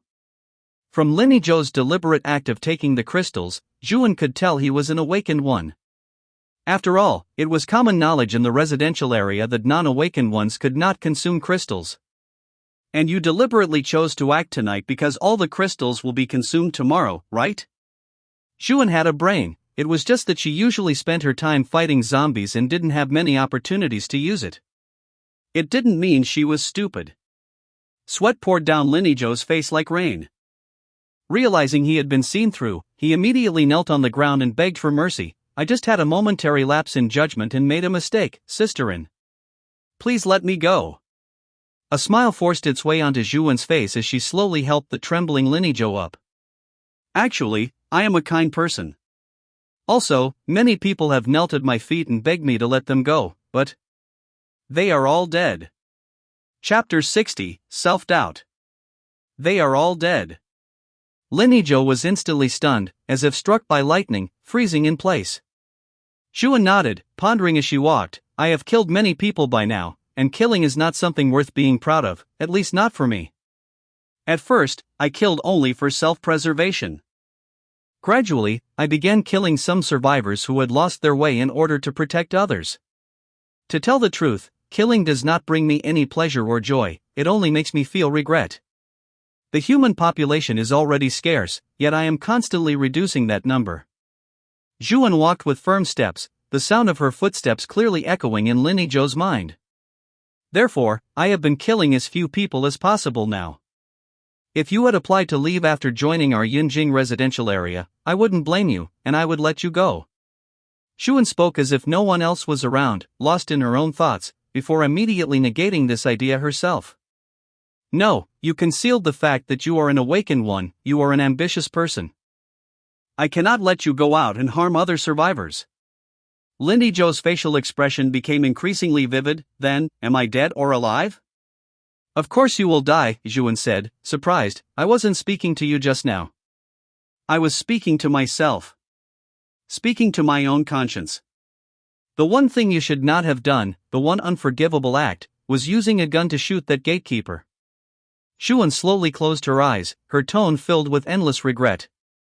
Then, Xuan slowly opened her eyes, which had turned the blue of activated limitless. Lin Yizhou looked at those eyes and suddenly felt as if he had fallen into an abyss. Endless information flooded into his mind, constantly surging in and out, and his brain crashed immediately. His body also froze abruptly, then fell straight backward, slamming onto the ground. Xuan blinked, and that shade of blue slowly faded away. Xuan glanced at Lin Yizhou's corpse on the ground. She knew that his brain was now a pot of piping hot kenjaku soup. As only a Tier 1 awakened one, facing the massive information of Xuan's current highest intensity limitless, his brain would be destroyed instantly. Let's go back, Xuan said listlessly. Then, she checked the status of the supplies. 10 white crystals, not a single one missing. He must have been in too much of a hurry on the road to eat them. Xuan took the gun in her hand, engaged the safety, and tossed it aside. The gun floated perfectly in the air. The supplies were just some food and essential survival tools, nothing else. As for the corpse, Xuan turned back to look at Lin Yizhou's body lying on the ground. On the other side, Hao Jianwei and his group were anxiously waiting for Xuan's return. Some survivors had already begun to whisper among themselves.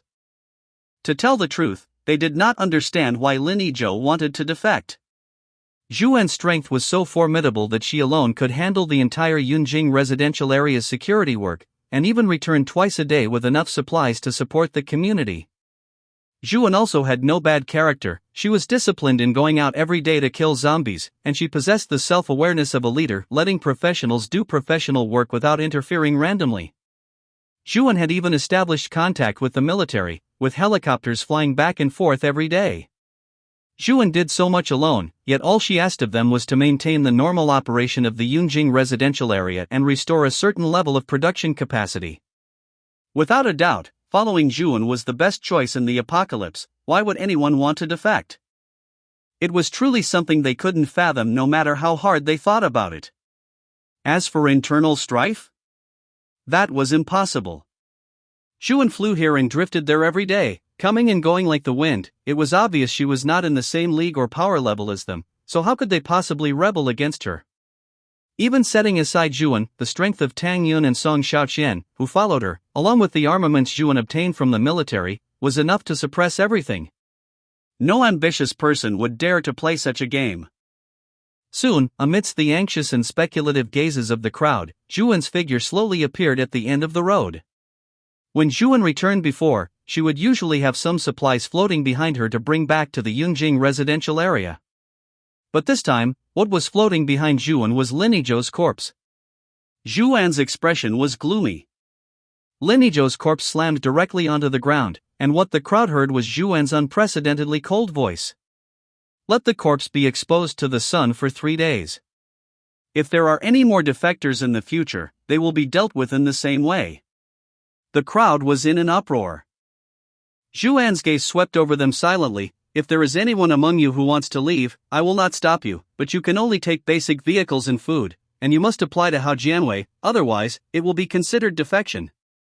Furthermore, if you try to approach Yunjing residential area after leaving, you will be killed on sight. Too lazy to listen to the crowd's noise, Xuan flew directly back to her room under everyone's gaze. Song Xiaoqian grumbled as she flipped over Lin Yizhou's corpse. Come on, get me a rope, I'm going to hang him up right now. Yan Yuhua held Yan Yutao's hand, while Lin Zijin followed behind Teacher Shun. Both adults tacitly covered the children's eyes. Be good, don't look. Chen Shiyu sighed. He hadn't expected Lin Yizhou to be hiding so much. It was a pity he was too clever for his own good, only to end up ruining his own life. How Jianwei and Tang Yin looked at each other, judging by Zhu Wen's expression just now, her mental state was truly unstable. Tang Yin nodded, as if he had made up his mind. Very well, I will go and persuade her. Action followed thought. Tang Yin quickly arrived at the door of Zhu Wen's room. At this moment, he couldn't help but marvel at Zhu Wen's convenient ability to travel, simply floating herself to fly. He wondered when he would be able to achieve that. Tang Yun knocked on Zhu Wen's door. What is it? Tang Yun? Zhu Wen had already seen him through the security door. I saw that your state wasn't right, so I came up, Tang Yun said truthfully. Zhu Wen sighed. In fact, how could she not know that her state wasn't right? However, she wanted to indulge in this feeling for a while longer. To enjoy this feeling of unrestrained indulgence of emotions, but... All right. Zhu Wen opened the security door. This scene reminded her of the first time she met Tang Yun. It must be said that this stairwell corner was the starting point of everything for Zhu Wen. Zhu Wen had killed her first zombie here, used traps to lure zombies, and slowly accumulated evolution points and original capital, all the way to the present. Are you feeling very sad? Zhu Wen nodded. I don't quite understand. I have done so much, why are there still people unwilling to live here? The zombies were killed by me, the supplies were retrieved by me, they only needed to wait, clearly. People like Lin Yizhou will not be an isolated case. If I continue to accept survivors in the future, I will definitely encounter similar problems again. Tang Yun listened to Zhu Wen's words in silence. Even at a time like this, Zhu Wen was still not completely controlled by her emotions, she was still analyzing herself and the problems. This was what Tang Yun had felt was different about Zhu Wen from the very beginning. There was a strange kind of rationality about Zhu Wen. He didn't know where this rationality came from, but it was incredibly strong.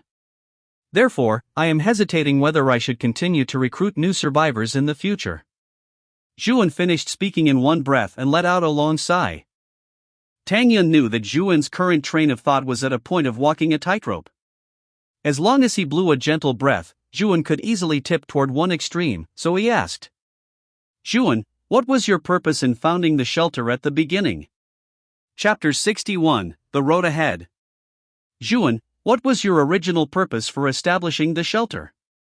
Zhu Wen was stunned, it seemed Tang Yun had asked her this question before. How did she answer it back then? Zhu Wen murmured, it's truly strange. I only established the shelter at the beginning because I was tired of being constantly bothered.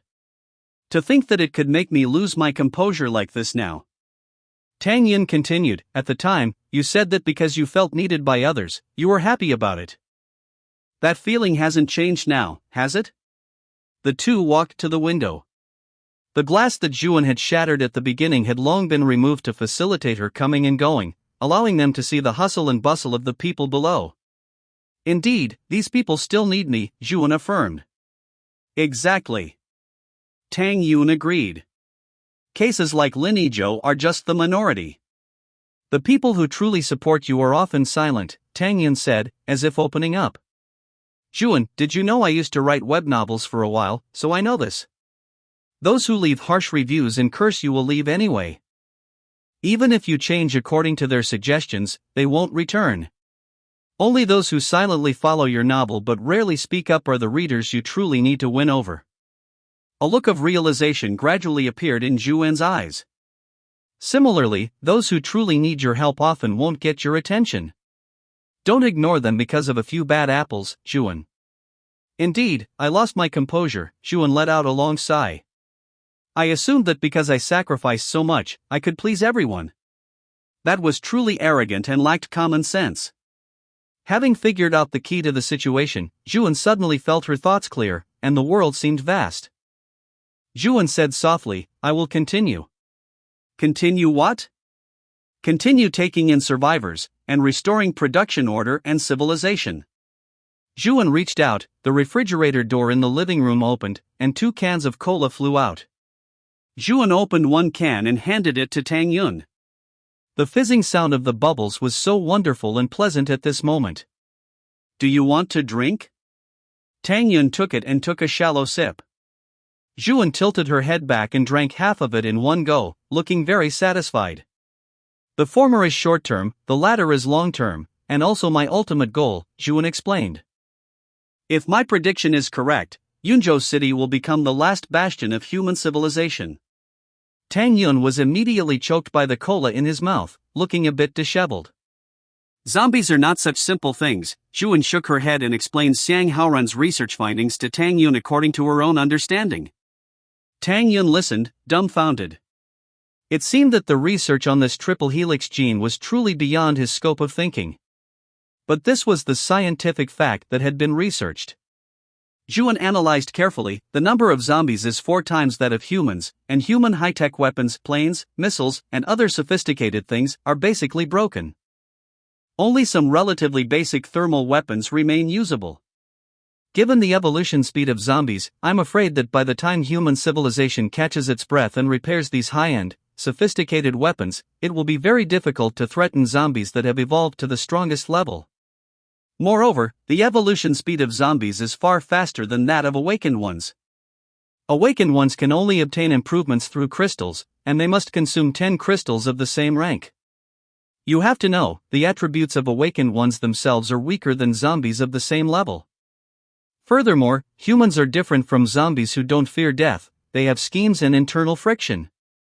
So, under normal circumstances, it often takes multiple awakened ones teaming up to kill one zombie of the same level.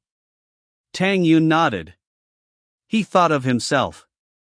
If not for Zhuan, relying on his own first-rank telekinesis that had practically no combat ability, how could he possibly hunt 10 evolved zombies to upgrade himself to the second rank?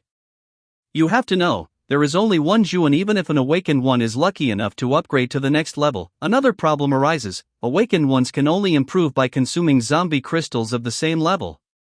Therefore, it is destined that awakened ones cannot surpass the level of zombies and can only follow behind eating their exhaust fumes. Zhuan drank the cola in her hand in one gulp, threw it casually, and it landed precisely in the trash can downstairs. The above is only the game between awakened ones and zombies, not to mention the competition between awakened ones, the oppression of ordinary humans by awakened ones, the mutual harm between ordinary humans, and the harm of zombies to humans. According to my thoughts, in such a perilous environment, humans will only become fewer and fewer, and eventually, slowly go extinct. Zhuan used rigorous logic to depict a pessimistic picture. But, Zhuan's lips curled into a smile, it's different now, because I am here. This statement by Zhuan seemed very arrogant, but Tang Yun knew that what Zhuan said was true. When Tang Yun first met Zhuan, Zhuan was just a girl with a bit of violence and strange strength, otherwise, she looked completely ordinary. But now, Zhuan's level of evolution had already left everyone far behind. It was an evolution speed that made everyone and all zombies despair. I will first clear out all the zombies in Yunzhou City, take in all the survivors in Yunzhou City, then the entire province, the entire country, and finally the entire Earth. Zhuan spread her hands, showing full arrogance, every single zombie will be cleared by me, and every kind person will be rescued by me. This is the future. This is also the path I have decided on. Presumably, this road will be incomparably exhausting and full of suffering. Zhuan's expression calmed down. With great power comes great responsibility. The strong must protect the weak, this is a principle we knew since we were children. So, I must do it, because I am the strongest. Tang Yun looked at Zhuan with a smile, while the latter was immersed in a kind of sacred, lofty sense of mission, appearing somewhat manic. He knew that Zhuan had figured it out. At the very least, from now on, such incidents, or even more excessive ones like internal strife, would be unable to affect Zhuan's emotions or stop her pace. Zhuan's perspective was no longer limited to one person or one corner, but was focused on the overall situation of the survival of all human civilization. At this moment, the satellite phone rang. Zhuan reached out, and the phone was already at her ear. Hello? However, what she heard was not the familiar voice of Xiang Haoran or Chen Zhangxian, but Qi Fengyao. May I ask what is the matter? Zhuan put away her emotions and said slowly. Recently, our research has had a new discovery related to awakened ones. Xiang Haoran's laughing voice also came through. By the way, this discovery was actually made by this child, Fengyao. Qi Fengyao? She remembered he was in the field of biological genetic engineering, right? Zhuan recalled. Through the corpse of the awakened one you provided, combined with the newly captured enhanced type zombie, we discovered that the zombie's triple helix gene has a self-modifying function. It can absorb the awakened one's triple helix gene to strengthen its own genes. Shi Fengyao was very happy to be able to talk to his former savior, Zhuan, and there was a hint of excitement in his voice. Zhuan marveled. As expected of an old scholar, Xiang Haoren had felt from the beginning that awakened ones also had triple helix genes, and sure enough, he was right. Awakened ones improve their abilities by consuming zombie crystals, while zombies strengthen their genes by using the flesh and blood of awakened ones. This creates a closed loop, Zhuan sighed. In this way, it was destined that awakened ones and zombies would need to constantly clash. Zhuan seemed to have already seen countless scenes of battle, some people letting their companions die in their place, some privately keeping crystals, some being selfless, some speaking eloquently. One scene after another flashed through Zhuan's mind.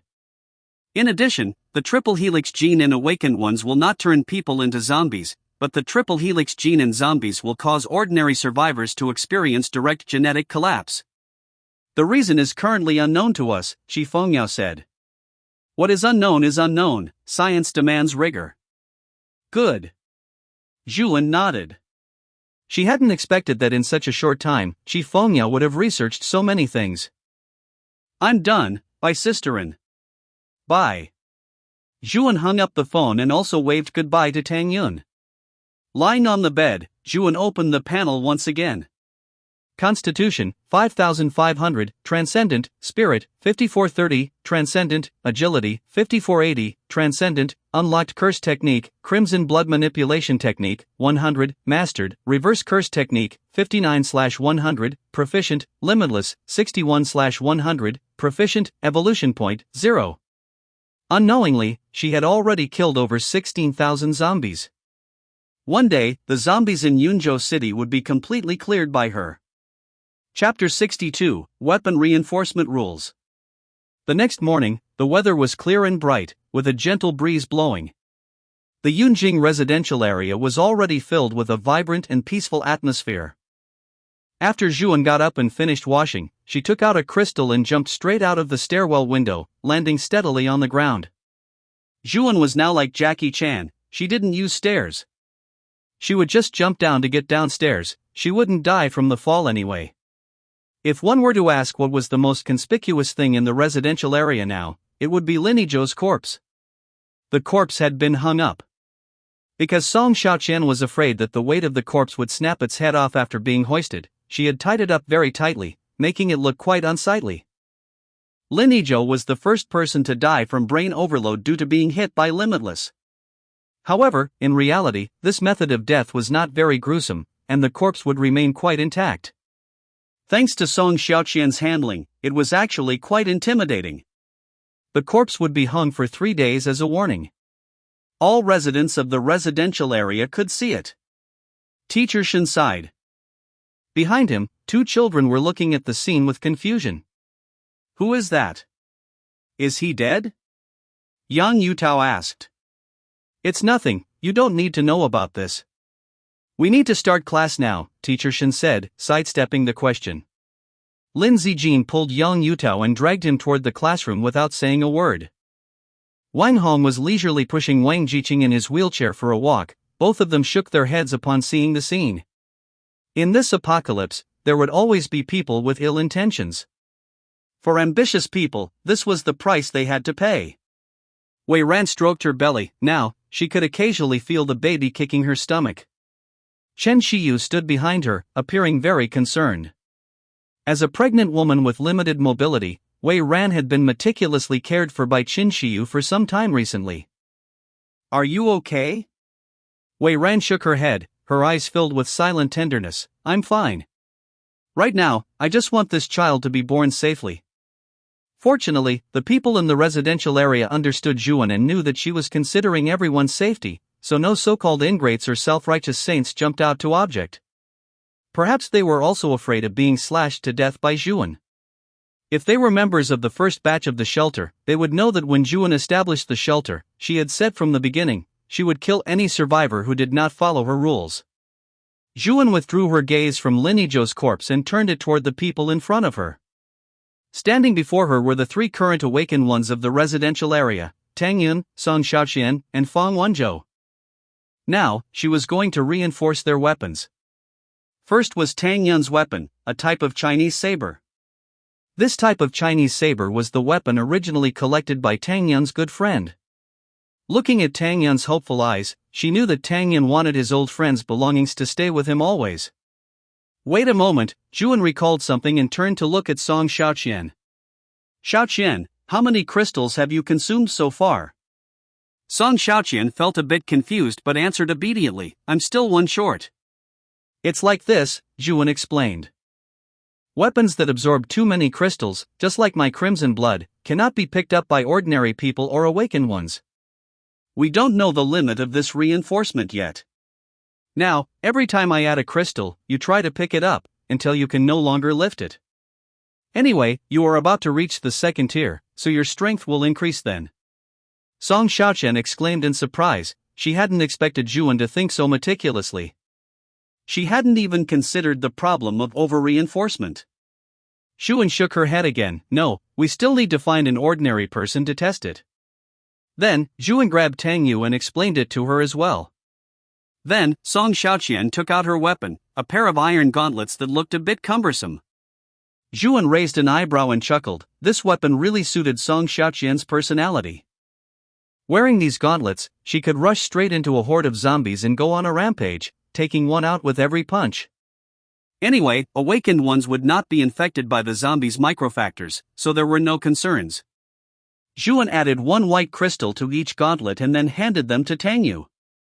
Tang Yu weighed them and felt they were about the same as normal weapons. Song Xiaoqian treated them like some small trinket, easily tossing them back and forth. Next, Zhuan repeated this process until the 10th crystal was added. When Tang Yun tried to pick them up again, the gauntlets almost smashed straight into the ground.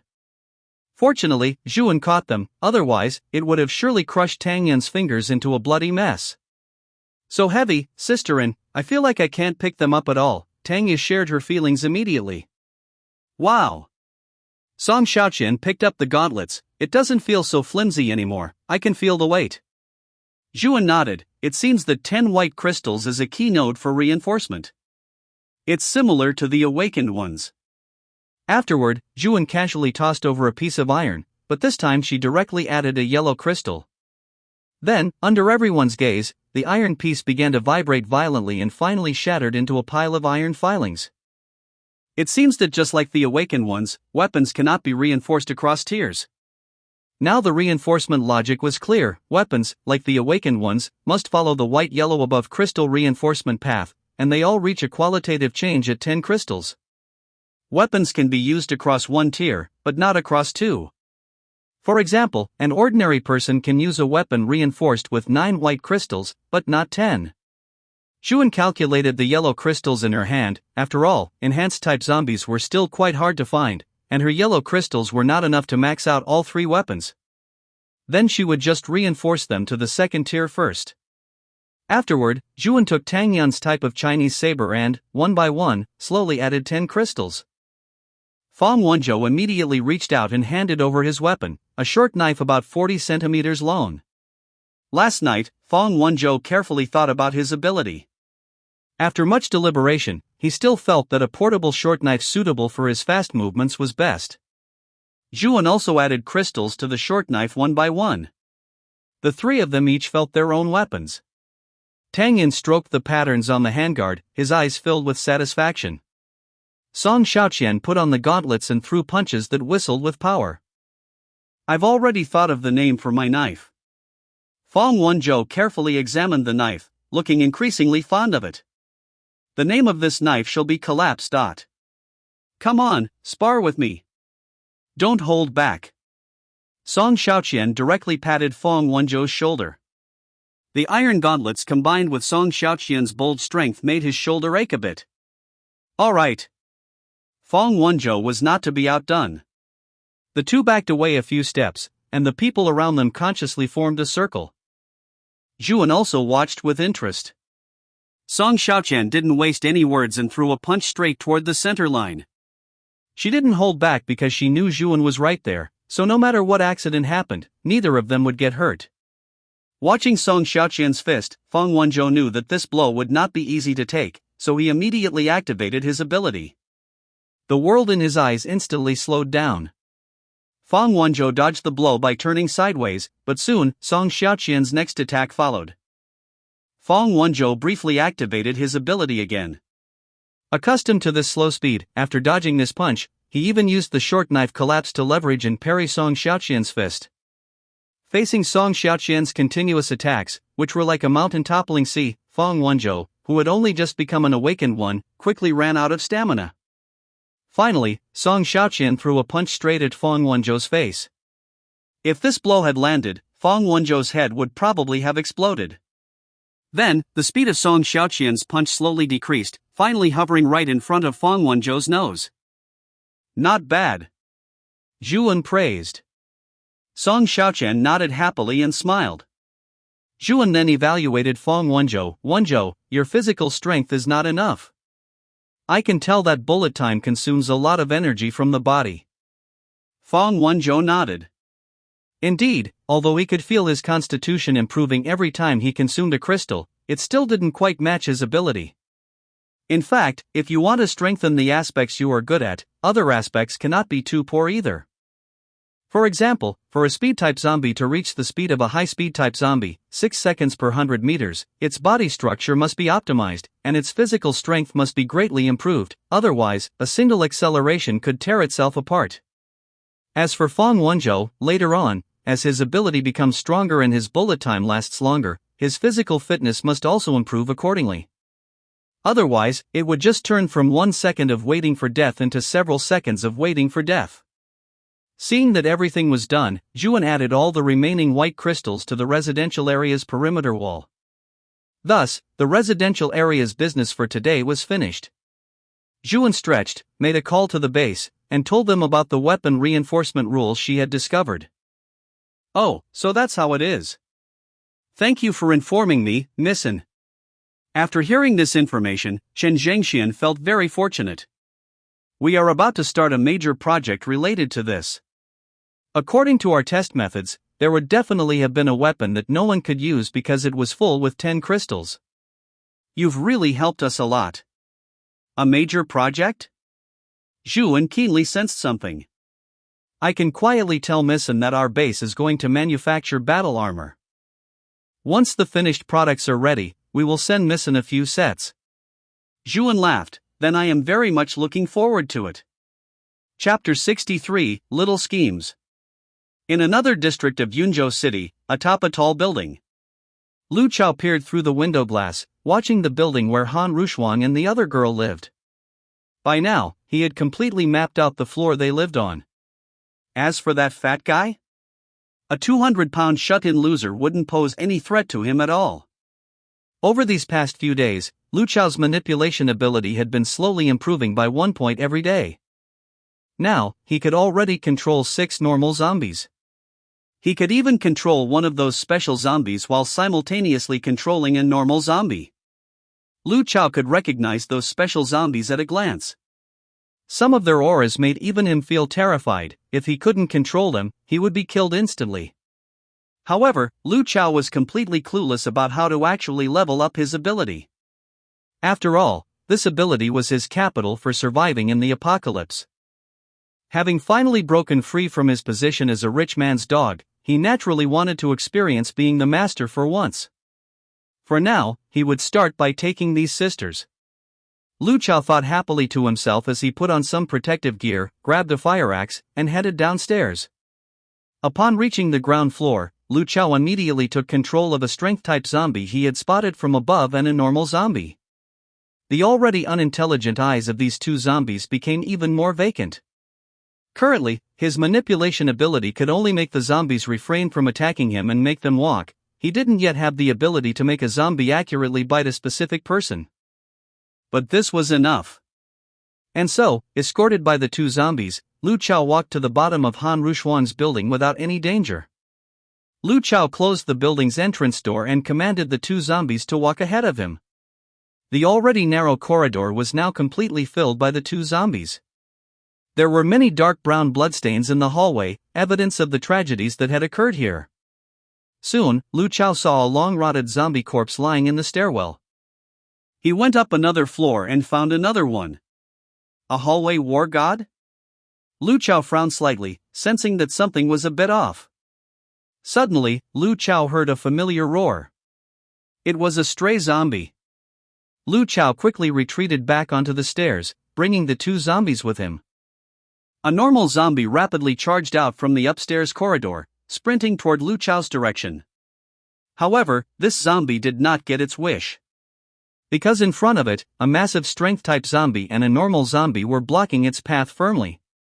No matter how hard it roared or struggled, they remained motionless. The zombie could only stare at Lu Chao's figure just inches away, smelling the flesh and blood that drove zombies mad, and roared incessantly. If it could speak, it would surely be cursing these two zombies as traitors to their kind. However, in the next moment, Lu Chao swung his fire axe and split its head open. The roaring finally ceased. Lu Chao brandished the fire axe in his hand, feeling it become increasingly light and easy to use. In a moment, he would use this axe to break through those two women's door.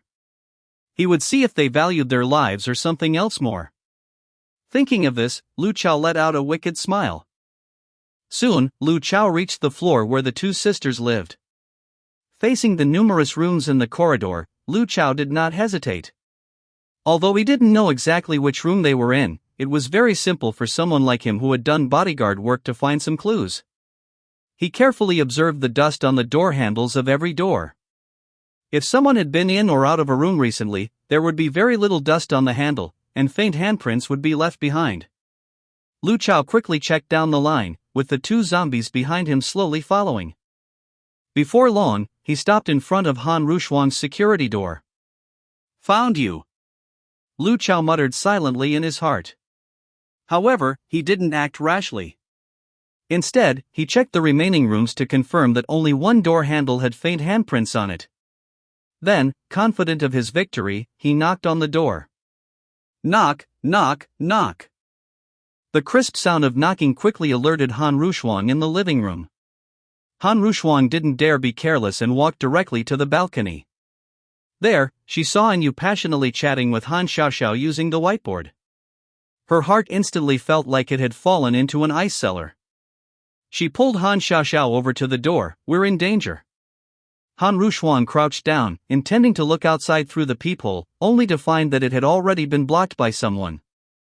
A drop of cold sweat immediately rolled down Han Rushuang's face. This was clearly someone targeting them. "Quick, go call Anyu immediately. Tell him to come over, say someone is trying to harm us. Go now," Han Rushuang said in a lowered voice. At a time like this, Han Rushuang could only call for outside help. Han Xiaoxiao naturally understood the gravity of the situation and immediately ran to the balcony to write a distress message on the whiteboard. Anyu was originally wondering what was going on, but when he saw Han Xiaoxiao's message, he was startled. He grabbed a crowbar and hurriedly left his home. "I have to make it." Anyu kept chanting in his heart. At this moment, he felt the painful burden of his heavy weight and poor physical stamina. "Please hold on." Knock, knock, knock. The deadly knocking sounded again. Lu Chao said, feigning grievance, "Could you please open the door? I'm a survivor from nearby, and I've run out of food at home." If Han Rushuang were stupid, she might have believed him, but she was the person who had seen through Anyu's ability in less than 30 minutes. If he were a good person, who had blocked her peephole? However, for now, she could only try to stall him. "Is that so?" Han Rushuang adjusted her voice and said in a muffled, masculine tone, "We don't have any food left at our place either." She specifically used the word "we" and changed to a male voice because she wanted to tell the other party that there were two men here and they weren't to be trifled with. However, Han Rushuang's little scheme was a joke to Lu Chao, who had long ago figured out the truth about the two of them. "It's fine, we can go to the supermarket downstairs together. One more person means more strength. In the apocalypse, we have to cooperate to survive together. We don't want to take the risk. If you want to go, you should find someone else. Han Rushuan continued to refuse. Listening to Han Rushuan's unfamiliar voice, Han Xiaoxiao's eyes were filled with wonder. Han Rushuan made a shushing gesture, telling her not to speak. Han Xiaoxiao obediently closed her mouth. Her sister was the smartest, she just had to listen to her sister. It had been that way since they were little, and it would be the same in the future. Actually, there are already 3 of us. With you 2 added, it will definitely be enough, Lu Chao said, pretending to be serious. He felt victory was within his grasp and didn't mind playing with them a little longer. 3 people? Counting those 2 zombies, there were indeed 3 people. Han Rushuan fell silent for a moment. She estimated in use speed and the distance, feeling that she needed to stall for a bit longer. All right, we're willing to cooperate with you. Han Rushuan calculated that refusing again might make the other party fly into a rage, so she feigned agreement. Can you clear our peephole now? Let me see your people? Unexpectedly, there was a long silence from the other side. After a long while, Lu Chao removed the obstruction from the peephole. Han Rushuan saw 1 man and 2 zombies standing at her door. Oh my god! Han Rushuan couldn't help but cry out in shock. How could that 1 zombie be so huge? In the next moment, Lu Chao swung the fire axe in his hand and began to hack at the door lock. Refusing a toast only to drink a forfeit. Chapter 64, Preventing Resurrection. Flushed with shame and anger, Lu Chao began smashing the door directly with his fire axe. The door was struck violently again and again, and the hearts of the 2 inside grew increasingly terrified. Following this trend, the door would soon be broken down. Although she didn't know why the zombies weren't biting Lu Chao, Han Rushuan didn't think for a second that they wouldn't bite her. Han Rushuan immediately began rummaging for weapons while telling Han Xiaoxiao to prepare a rope. If you didn't arrive in time or couldn't handle it, she would have her younger sister rappel down to the floor below while she covered the rear. Han Rushuan grabbed a magazine, pressed it against her right arm, haphazardly wrapped it with 7 or 8 layers of tape, and then bit through the tape with her teeth. She picked up an iron rod nearby, this would be her weapon. Han Xiaoxiao, meanwhile, was flustered as she began tying knots on the balcony window, preparing to flee. At this moment, Enyu was desperately climbing the stairs. As a shut-in, climbing several flights of stairs in one go was a significant challenge for him. He felt like his lungs were about to explode, and there wasn't a trace of moisture in his throat or nasal cavity. But he couldn't stop. Driven by this will, Enyu reached Han Rushuan's floor, gasping for air. Looking down the corridor, Enyu saw Lu Chao violently breaking open the door, along with 2 zombies standing beside him. What is this? What's this guy's background? Could he be someone who awakened an ability just like me? A trace of worry flashed through Enyu's mind, but it was quickly pushed aside. Han Rushuan and Han Xiaoxiao were in danger, they were just 2 zombies, and they wouldn't bite him anyway. Enyu gripped his crowbar tightly and roared, "What do you think you're doing?" At that moment, Lu Chao had just split the door lock and kicked the security door open. Enyu heard Han Xiaoxiao's piercing scream.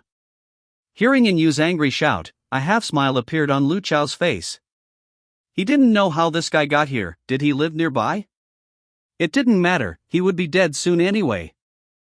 With a thought from Lu Chao, that massive strength-type zombie slowly began walking toward Enyu. Too lazy to watch Enyu's death, Lu Chao led the normal zombie into Han Rushuan's home. Han Xiaoxiao hadn't finished tying the rope knot yet, so she had no choice but to pick up a weapon and prepare for combat. Lu Chao scanned the 2 of them briefly and immediately felt that this operation was well worth it. Both of them were high-quality goods. Lu Chao sneered, "What's the deal with that fat ass just now? If you're willing to take a man like that, you'd be better off following me. You'll live the high life." Outside the door, Enyu felt a surge of fear as he watched the massive zombie slowly approach him. He didn't know if the other person's ability would allow the zombie to ignore his camouflage ability. If it could, he was dead. However, the zombie did not attack Enyu, it simply stood there blankly. Enyu was overjoyed. He swung his crowbar in a wide arc and struck the strength-type zombie right in the head. The zombie felt the pain and finally seemed to realize Enyu's presence, beginning to roar in fury. But in the next moment, and Yu plunged the crowbar into its head and stirred it with all his might. The massive zombie finally went still. Lu Chao listened to the commotion outside. See? He's dead. Han Rushuang shielded Han Xiaoxiao behind her with her left hand, like a mother bird protecting its chick. What kind of sorcery are you using? Han Rushuang said coldly. Lu Chao suddenly became annoyed. What sorcery? This is my ability. At that moment, Han Rushuang saw An Yu's bloodstained figure behind Lu Chao. The two of them locked eyes and immediately understood each other's intent. Han Rushuang suddenly began to scream like a madwoman. The piercing high notes bombarded Lu Chao's ears, preventing him from hearing An Yu's heavy footsteps as he approached. Damn it, shut up! Lu Chao roared. The next moment, a powerful blow from the crowbar struck Lu Chao's head. Lu Chao's body stiffened, and he fell straight down like a dry stalk. Losing Lu Chao's control, the normal zombie immediately lunged at the two women. Han Rushuang also swung her rod heavily at the zombie, then followed up with several more violent strikes. By the time the zombie was completely dead, Han Rushuang's originally white clothes were splattered with blood. It takes longer to tell than it did to happen. Everything occurred in an instant. Both of them, having exhausted too much energy, were panting heavily. And Yu especially, having jumped straight into combat after climbing the stairs, felt all his previous fatigue rush back the moment he was liberated from the fight. He now felt that his physical condition was still poor and his combat strength was weak. Facing the two people who had almost been in danger, the idea of changing himself sprouted in An Yu's mind for the first time. After resting, Han Rushuang dragged the unconscious Lu Chao out of the room. Then, under An Yu's astonished gaze, she struck Lu Chao's head again and again. She didn't stop until Lu Chao's head was mangled beyond recognition, with broken skull fragments splattered all over the floor and walls. To prevent resurrection, Han Rushuang fought silently. With her back to An Yu, Han Rushuang said, An Yu, you should move over here and live on the same floor as us from now on. An Yu was first startled, then overjoyed. Did that mean Han Rushuang was willing to take things a step further? Was his spring finally coming? Next, Han Rushuang began striking the head of the fallen strength-type zombie, which hadn't moved for a long time. Under An Yu's worried gaze, Han Rushuang slowly turned around, holding a bloody white crystal in her hand. An Yu, look, what is this? Inside Tianhai Base, Xiang Haoran and a group of researchers were watching the scene inside the glass. Xia Qing held a straight sword in his hand and wore a suit of battle armor that looked quite high-tech. In reality, battle armor had long been used by the military. Moreover, these suits weren't the kind of high-tech armor one would imagine, like Iron Man. Instead, they were armors designed through various mechanical principles to achieve labor-saving transport and force dissipation to avoid injury. Therefore, some mothballed old equipment was modified and put directly into use. Currently, both the sword and the armor in Xia Qing's hands had been reinforced by a white crystal. After rigorous testing, although it was only one white crystal, the strength of the blade and the armor had been greatly improved. Xiang Haoran looked at the fully armed Xia Qing, feeling quite satisfied. However, he thought back to the blood he had obtained from Zhuan. There was nothing unusual in Zhuan's blood. It was completely normal blood, and just like a normal zombie, no clues could be found. Should he assign a name like Zhuwei Factor to the blood of Zhuan? Xiang Haoran chuckled at the thought and waved his hand, signaling the start of the test. Inside the glass wall, a door slowly opened, revealing an extremely ferocious strength-type zombie within. Xia Qing heard the zombie's terrifying roar but felt no fear at all. The zombie immediately charged toward the food in front of it. Although Xia Qing was wearing armor, the design of this armor was excellent and had very little impact on his flexibility. Xia Qing easily dodged the strike. Then came another blow aimed at Xia Qing's chest. This time, Xia Qing did not dodge and took the hit head-on. However, Xia Qing wasn't sent flying, he was only pushed back a few steps. In the area that was hit, it only felt as if someone had pressed down on him. After about several dozen seconds of testing, Xiang Haoran nodded. Xia Qing immediately swung the straight sword in his hand, slashing at the zombie's neck. The zombie's head fell off in an instant, taking almost no effort at all. Many researchers cheered at the sight of this scene. With this armor reinforced by crystals, the lives of soldiers would be greatly protected during future missions. Like the previous mission at Qingzhou Base, even without Zhuan, they would be able to complete the mission perfectly. This was the power that human wisdom could unleash. Xian Haoran looked at this scene with pleasure. With this, one project was considered complete, and he had already begun to envision research on a vaccine.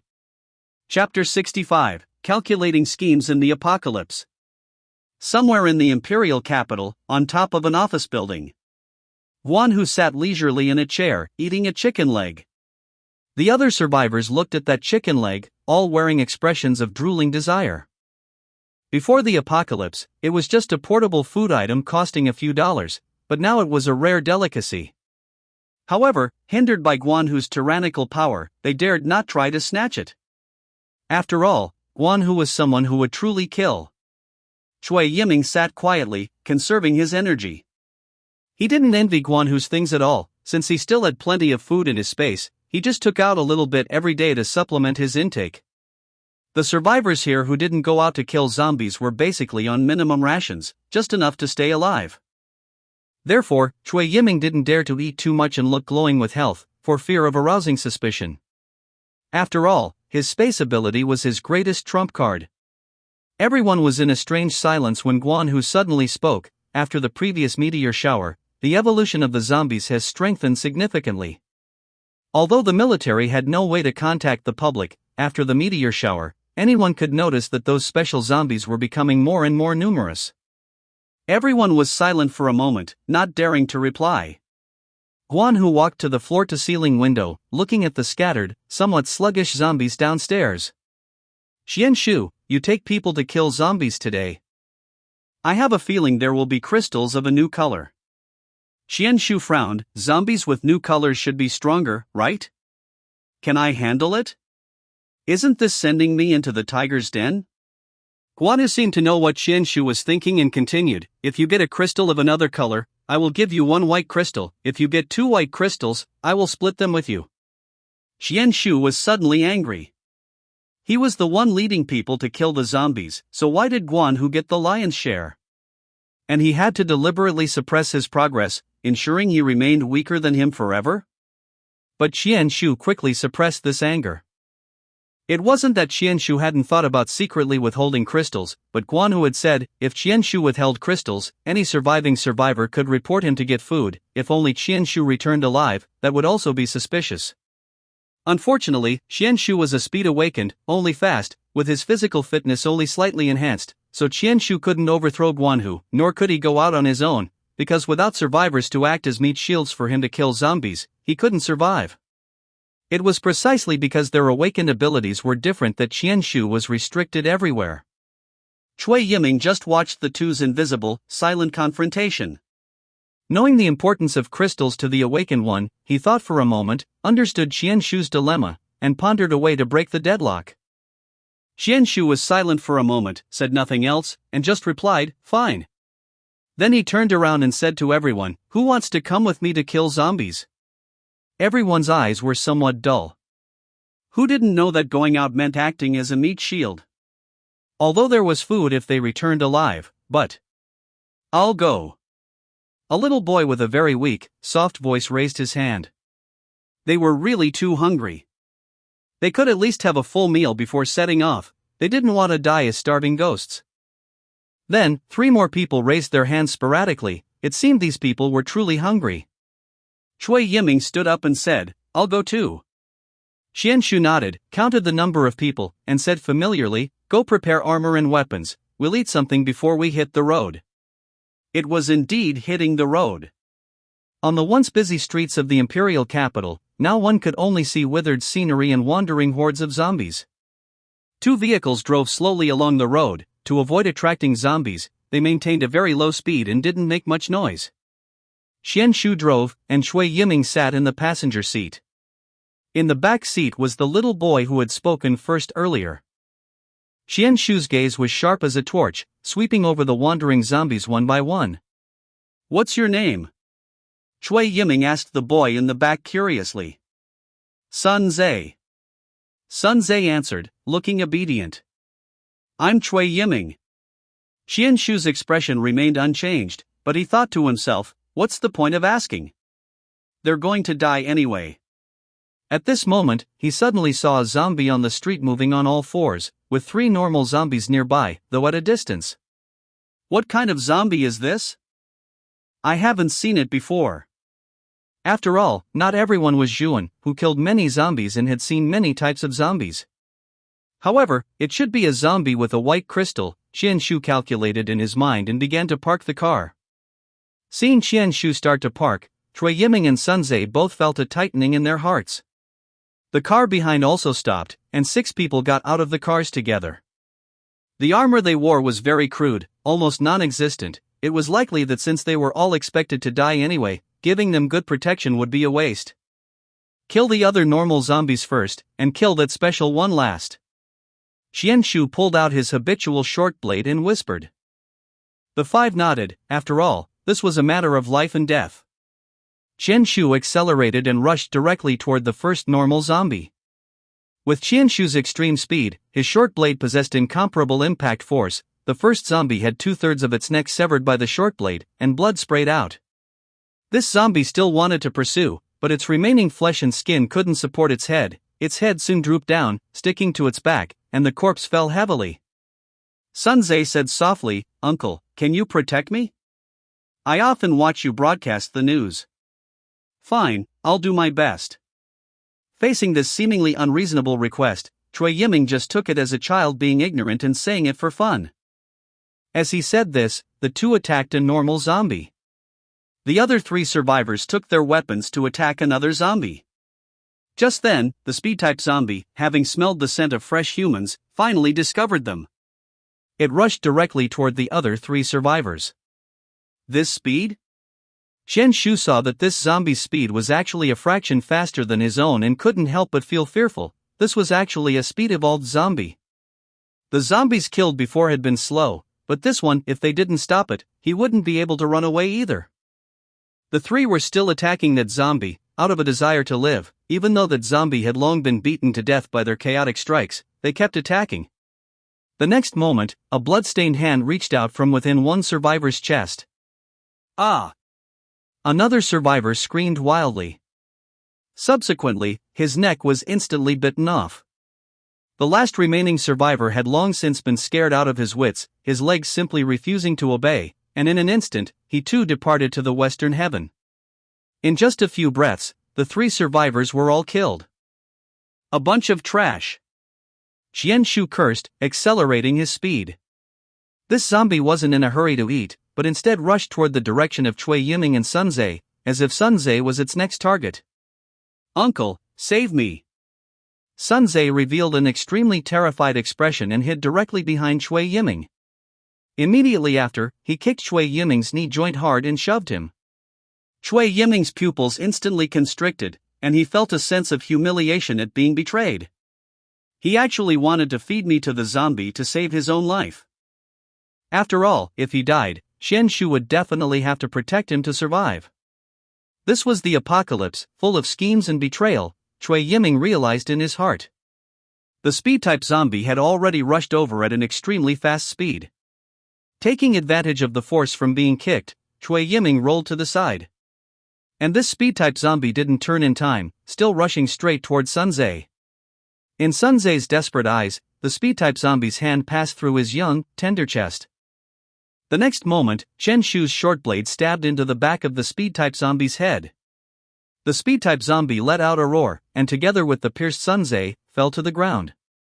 Cui Yiming stood up at this time, holding a rod in his hand, intending to extract the core from the speed-type zombie. Sun Tze looked at Cui Yiming, who was looking down at him, and muttered, "Save me, hurry and kill me, it hurts so much." Cui Yiming's eyes were cold. Only after Sun Tze slowly became stiff did he use the rod to beat the zombie's brain into a bloody mess, then reached in and rummaged around. Sure enough, he felt a crystal core, put it directly into his space, and then put in the white powder he had prepared in the space long ago. "Did you find the crystal core?" Qian Shu's voice was a bit impatient. Cui Yiming lied, "There's no crystal core, I only found a pile of powder. If you don't believe me, look." Chapter 66, Kiting. Yunzhou City, Yunjing residential area, one morning, on an open space. The only three awakened ones in the residential area were continuously training and sparring. A circle of interested onlookers stood around them, most of whom were from Song Xiaoqian's patrol team, hoping to see their leader's prowess. Among the three, Tang Yun was already a middle-stage rank 2 awakened one, having consumed about 5 yellow crystals. Song Xiaoqian had just broken through to rank 2, while Fang Wenzhou was also close to reaching rank 2. Currently sparring were Song Xiaoqian and Fang Wenzhou. As before, after barely holding on for a while with his ability, Fang Wenzhou was eventually defeated by Song Xiaoqian's fierce punches. Zhuan used Limitless to protect Fang Wenzhou. After resting for a bit, Fang Wenzhou remained undeterred and challenged Tang Yun. Tang Yun smiled. After all, he currently had the highest cultivation level among the three, and his awakened telekinesis was quite broken. Fang Wenzhou challenging him was practically asking for defeat. Zhuan also looked over slightly. After all, Tang Yun was a hybrid awakened one. According to the triple helix gene theory discovered by Xiang Haoren, hybrid awakened ones were those with more genes within their triple helix genes. Furthermore, Tang Yun had awakened telekinesis and information. Although the information ability had no combat power, it allowed him to see through a zombie's information from a distance, helping him seek advantages and avoid harm. Just in terms of being able to see a zombie's evolution path, Tang Yun's information ability surpassed the system kill information Zhuan received. As for Tang Yun's telekinesis, it was essentially a degraded version of her own extended crimson blood manipulation technique, but for other ordinary awakened ones, it was still very broken. If he reached rank 3 and could levitate, Tang Yun would essentially have air superiority, which meant having the power of infinite attacks. In short, given Tang Yun's awakened abilities, Zhuan estimated that Tang Yun would be the second most powerful person in Yunjing residential area for a long time. Of course, the number one person was naturally Zhuan. Alright, Tang Yun agreed. After all, he hadn't competed with other awakened ones yet and was curious about the extent of his combat power. Tang Yun drew as a type of Chinese saber and took out 4 throwing knives. These 4 throwing knives were additional weapons Tang Yun had acquired, and Zhuan had infused each with a white crystal. As a telekinesis user, the sword in his hand was only to prevent being killed instantly in close combat, while the throwing knives were like extensions of his limbs. This was Tang Yun's thought. The two stood firm, each taking out their weapons and assuming a combat stance. With Zhuan's shout of start, the two immediately entered combat. Fang Wenzhou was the first to activate his ability. He knew that with Tang Yun's capability, if he didn't strike first, he would definitely be kited to death by Tang Yun later on. Tang Yun immediately flashed backward. While gripping his a type of Chinese saber tightly, his 4 throwing knives also shot toward Fang Wenzhou simultaneously. Amidst the exclamations of the onlookers, Fang Wenzhou narrowly dodged 3 throwing knives. He used the short blade in his hand to strike with a burst of force, deflecting the flying knives flying straight at his face and knocking it into the ground, then continued rushing toward Tang Yun. At this moment, he was about 5 meters away from Tang Yun. However, even in his accelerated state, Fang Wenzhou's speed was roughly the same as Tang Yun's. After all, there was a whole rank difference between them, which meant a significant gap in basic attributes. Tang Yun thought not good to himself. Because he hadn't controlled them well, 3 throwing knives had shot straight out and were now beyond his range of control. This was a mistake he made due to his lack of combat experience. The remaining flying knives that had been knocked to the ground flew up and lunged toward Fang Wenzhou's back. Helpless, Fang Wenzhou turned around and knocked the flying knives down again. In the next moment, Tang Yun's a type of Chinese saber was already closing in on him. The 2 blades clashed, producing a crisp sound. Tang Yun fought as he closed the distance, pressing forward relentlessly and leaving Fang Wenzhou breathless. Eventually, Tang Yun finally moved within the control range of those 3 throwing knives. For throwing knives and one a type of Chinese saber were all aimed at Fang Wenzhou in the center. By this time, Fang Wenzhou's energy was exhausted, and he could no longer use his ability. Seeing this, Fang Wenzhou knew he had lost and surrendered quite decisively. Makita, I lost.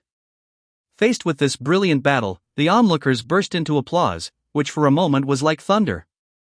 Seeing this, Zhuan didn't hide her appreciation at all. Not bad, not bad. The stronger the residential area's combat power, the higher its security.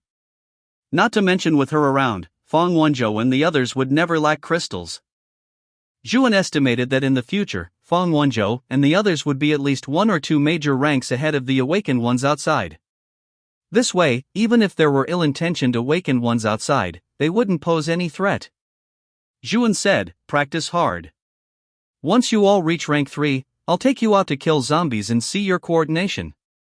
Alright, the 3 replied in unison. After all, having skills but only being able to practice against each other without being able to go all out killing zombies was quite frustrating. Zhuan waved her hand and said, disperse, disperse.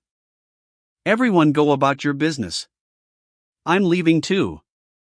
In her plan, going out for supplies and ensuring security were her responsibilities, and these were basically the 2 most important things in the apocalypse. As for the others in the residential area, they mostly did farm work, construction, and renovations.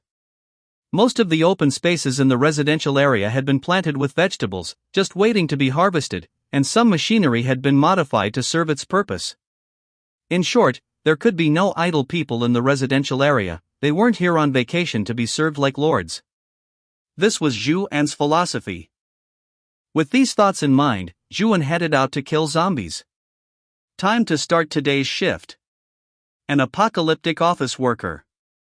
On the other side, a large modified vehicle drove slowly along a wide, silent road. Big Brother Zhou Yao glanced at the fuel gauge on the instrument panel, his brow furrowing slightly. Is there any fuel left? Fang Ke shook his head. We haven't been to a gas station in a long time. This modified vehicle was extremely heavy, so its fuel consumption was naturally high. Combined with the fact that they lived on the vehicle and had to avoid zombie swarms, their fuel consumption was terrifying. Zhou Yao shook his head, feeling a hint of worry in his heart. In the past few days, he had intentionally driven near Yunjing residential area several times to check its situation. To his surprise, not a single zombie could be found near Yunjing residential area. Yes, not even one. There were only zombie corpses lying on the ground with their brains completely exploded. Naturally, this was the effect of Zhuan using crimson blood manipulation technique to remotely control the blood in the zombies' brains to implode. If Zhuan knew that Zhou Yao had been deliberately passing by Yunjing residential area and bringing in a few scattered zombies, she would definitely be furious enough to explode. No wonder there are always a few left over no matter how much I clean up, so it was you. Alright, we're going to the gas station this time. In reality, going to a gas station was a very risky move. After all, in the apocalypse, vehicles were vital transportation, and gas stations were necessary transit points for replenishment. Therefore, gas stations would accumulate many abandoned vehicles, causing road blockages, and they were also swarming with zombies, making them extremely dangerous. But they had no choice. The modified vehicle was their home, and without fuel, it was just a large metal coffin. If all else fails, I'll just join Zhu An's shelter. Driving the car, Zhou Yao felt a sense of powerlessness. He felt that this apocalypse was not something an ordinary person like him could handle. Chapter 67, Heavyweight Zombie. Zhou Yao drove the car, heading straight for the nearest gas station, while his team members began preparing for battle. Yu Yun adjusted his handmade crossbow and drew the string, ready to fire as soon as he loaded a bolt. Zhao Jian took out his prized sword, and Fang Ke brought out his bow and arrows. The inside of the vehicle felt like a meeting place for ancient weaponry. After all, the reason they had come together before the apocalypse was their shared passion for ancient weapons and vehicle modification. They were enthusiasts in these fields. Zhou Yao kept his eyes fixed on the road, driving carefully the entire way. Occasionally, they would spot those massive, 2-meter-tall zombies, likely the strength-type zombies that Zhuan had told him about, and Zhou Yao generally made sure to avoid them. Because strength-type zombies possess truly monstrous strength, while they couldn't match the horsepower of his modified vehicle, their massive bodies would cause significant issues for the car's movement even if they were crushed under the wheels. Just like that, the journey was uneventful, and Zhou Yao and his group arrived at the gas station. As expected, the traffic conditions here are terrible. Looking at the cars parked in disarray before him, Zhou Yao spread his hands on the steering wheel and said, Fortunately, there weren't many zombies in the gas station. It looked like only 7 or 8, and none of them appeared to be any special type. Zhou Yao fixed his gaze on one zombie. It was wearing a gas station uniform, but unlike the others, which would growl or pace around from time to time, this one looked vacant. It didn't make a sound or move, looking very unintelligent. Could it be that it's just shy? Zhou Yao was amused by his own thought, but he quickly turned serious and assigned tasks. Kill the zombies on the periphery first, then I'll drive a bit closer, into the range of your bows and crossbows, and you can take care of the rest. Fang Ku and Yu Yun nodded and began aiming from the windows. Accompanied by 2 whistling sounds, the heads of 2 zombies were immediately pierced by bolts, and they fell to the ground. One zombie heard the sound of the bodies hitting the ground and slowly walked over. Before it had taken many steps, Fang Ku shot it down with another arrow. After all, the crossbow took a while to reload. Watching the fallen zombies, Fang Ku calculated in his mind that he would still need to retrieve those bolts. Arrows were consumables, and now every one they used was one less they had to use them sparingly. Otherwise, Kong Ming wouldn't have needed to borrow arrows with straw boats. The vehicle moved slowly, without making much noise. 2 more arrows were released, and Yu Yun's bolt took down the zombie next to the one that looked vacant. Suddenly, an inexplicable sense of crisis arose in Yu Yun's heart. The next moment, a piercing noise reached the ears of the 4 of them.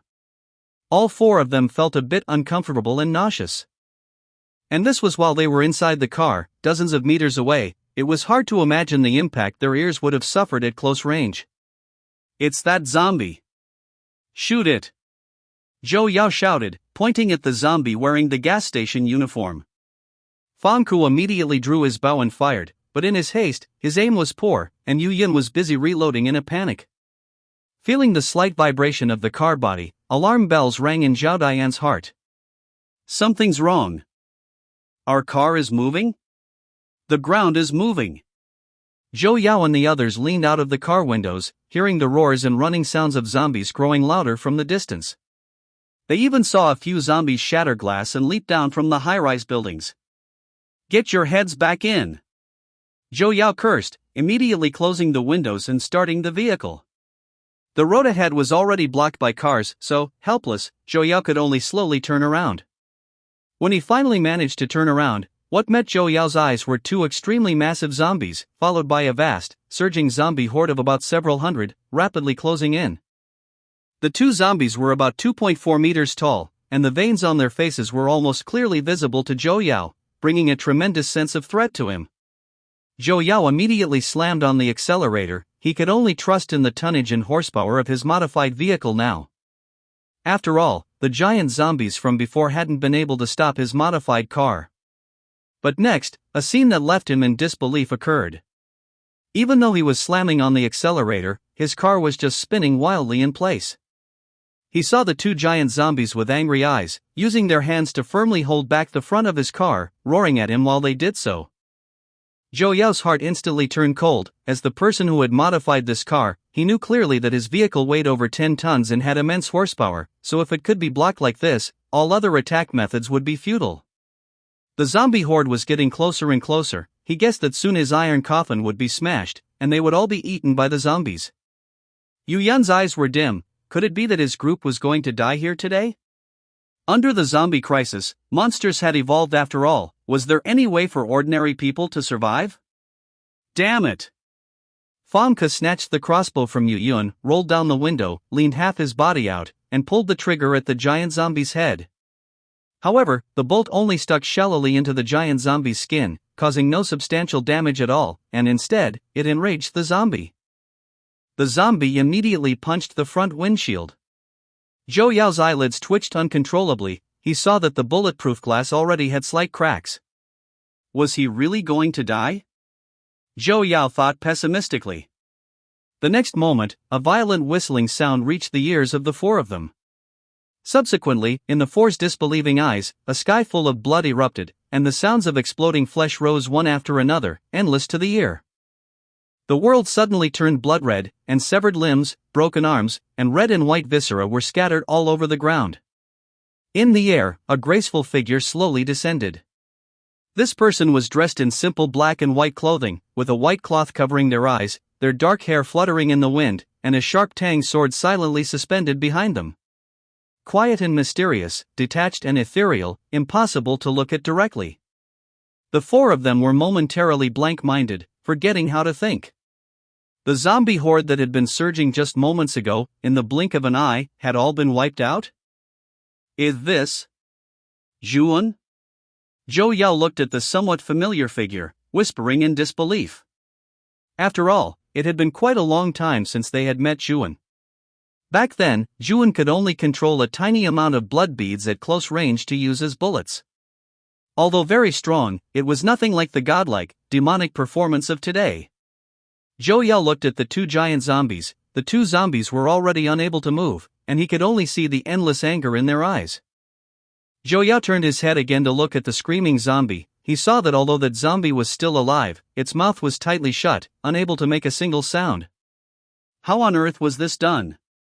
With a thought, Juan slowly descended, hovering 3 to 5 centimeters above the ground. We meet again, Zhou Yao. Chapter 68, Those Who Guide the Lost. We meet again, Zhou Yao. As Juan's signature voice rang out, only then did Zhou Yao dare to believe that the person before him was indeed Juan. Zhou Yao immediately opened the car door and signaled for his group to get out, and the three of them also lowered the weapons in their hands.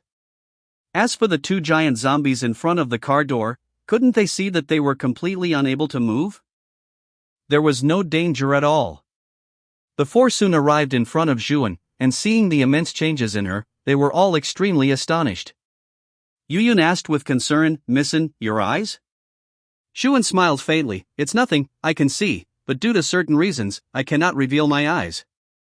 Juan was used to AFK grinding the proficiency for Limitless, and ordinary people simply could not see her eyes.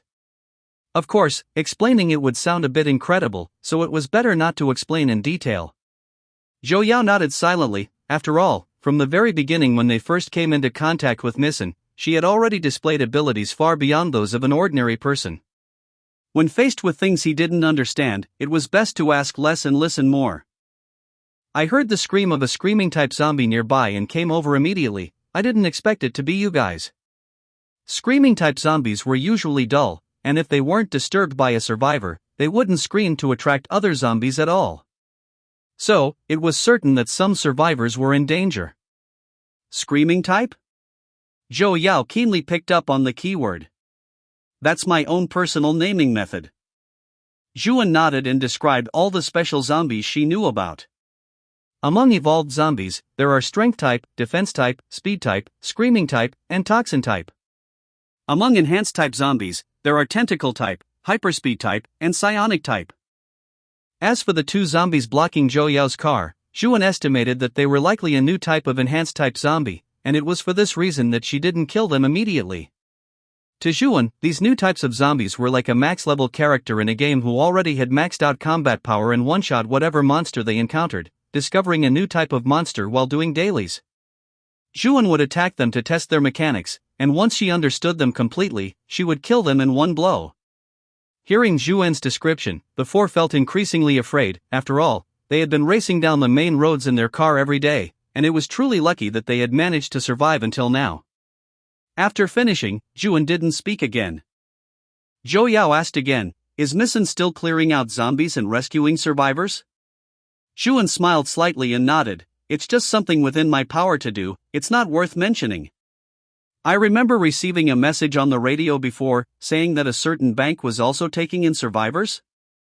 Juan tilted her head. "Oh, you mean that one? I've already been there."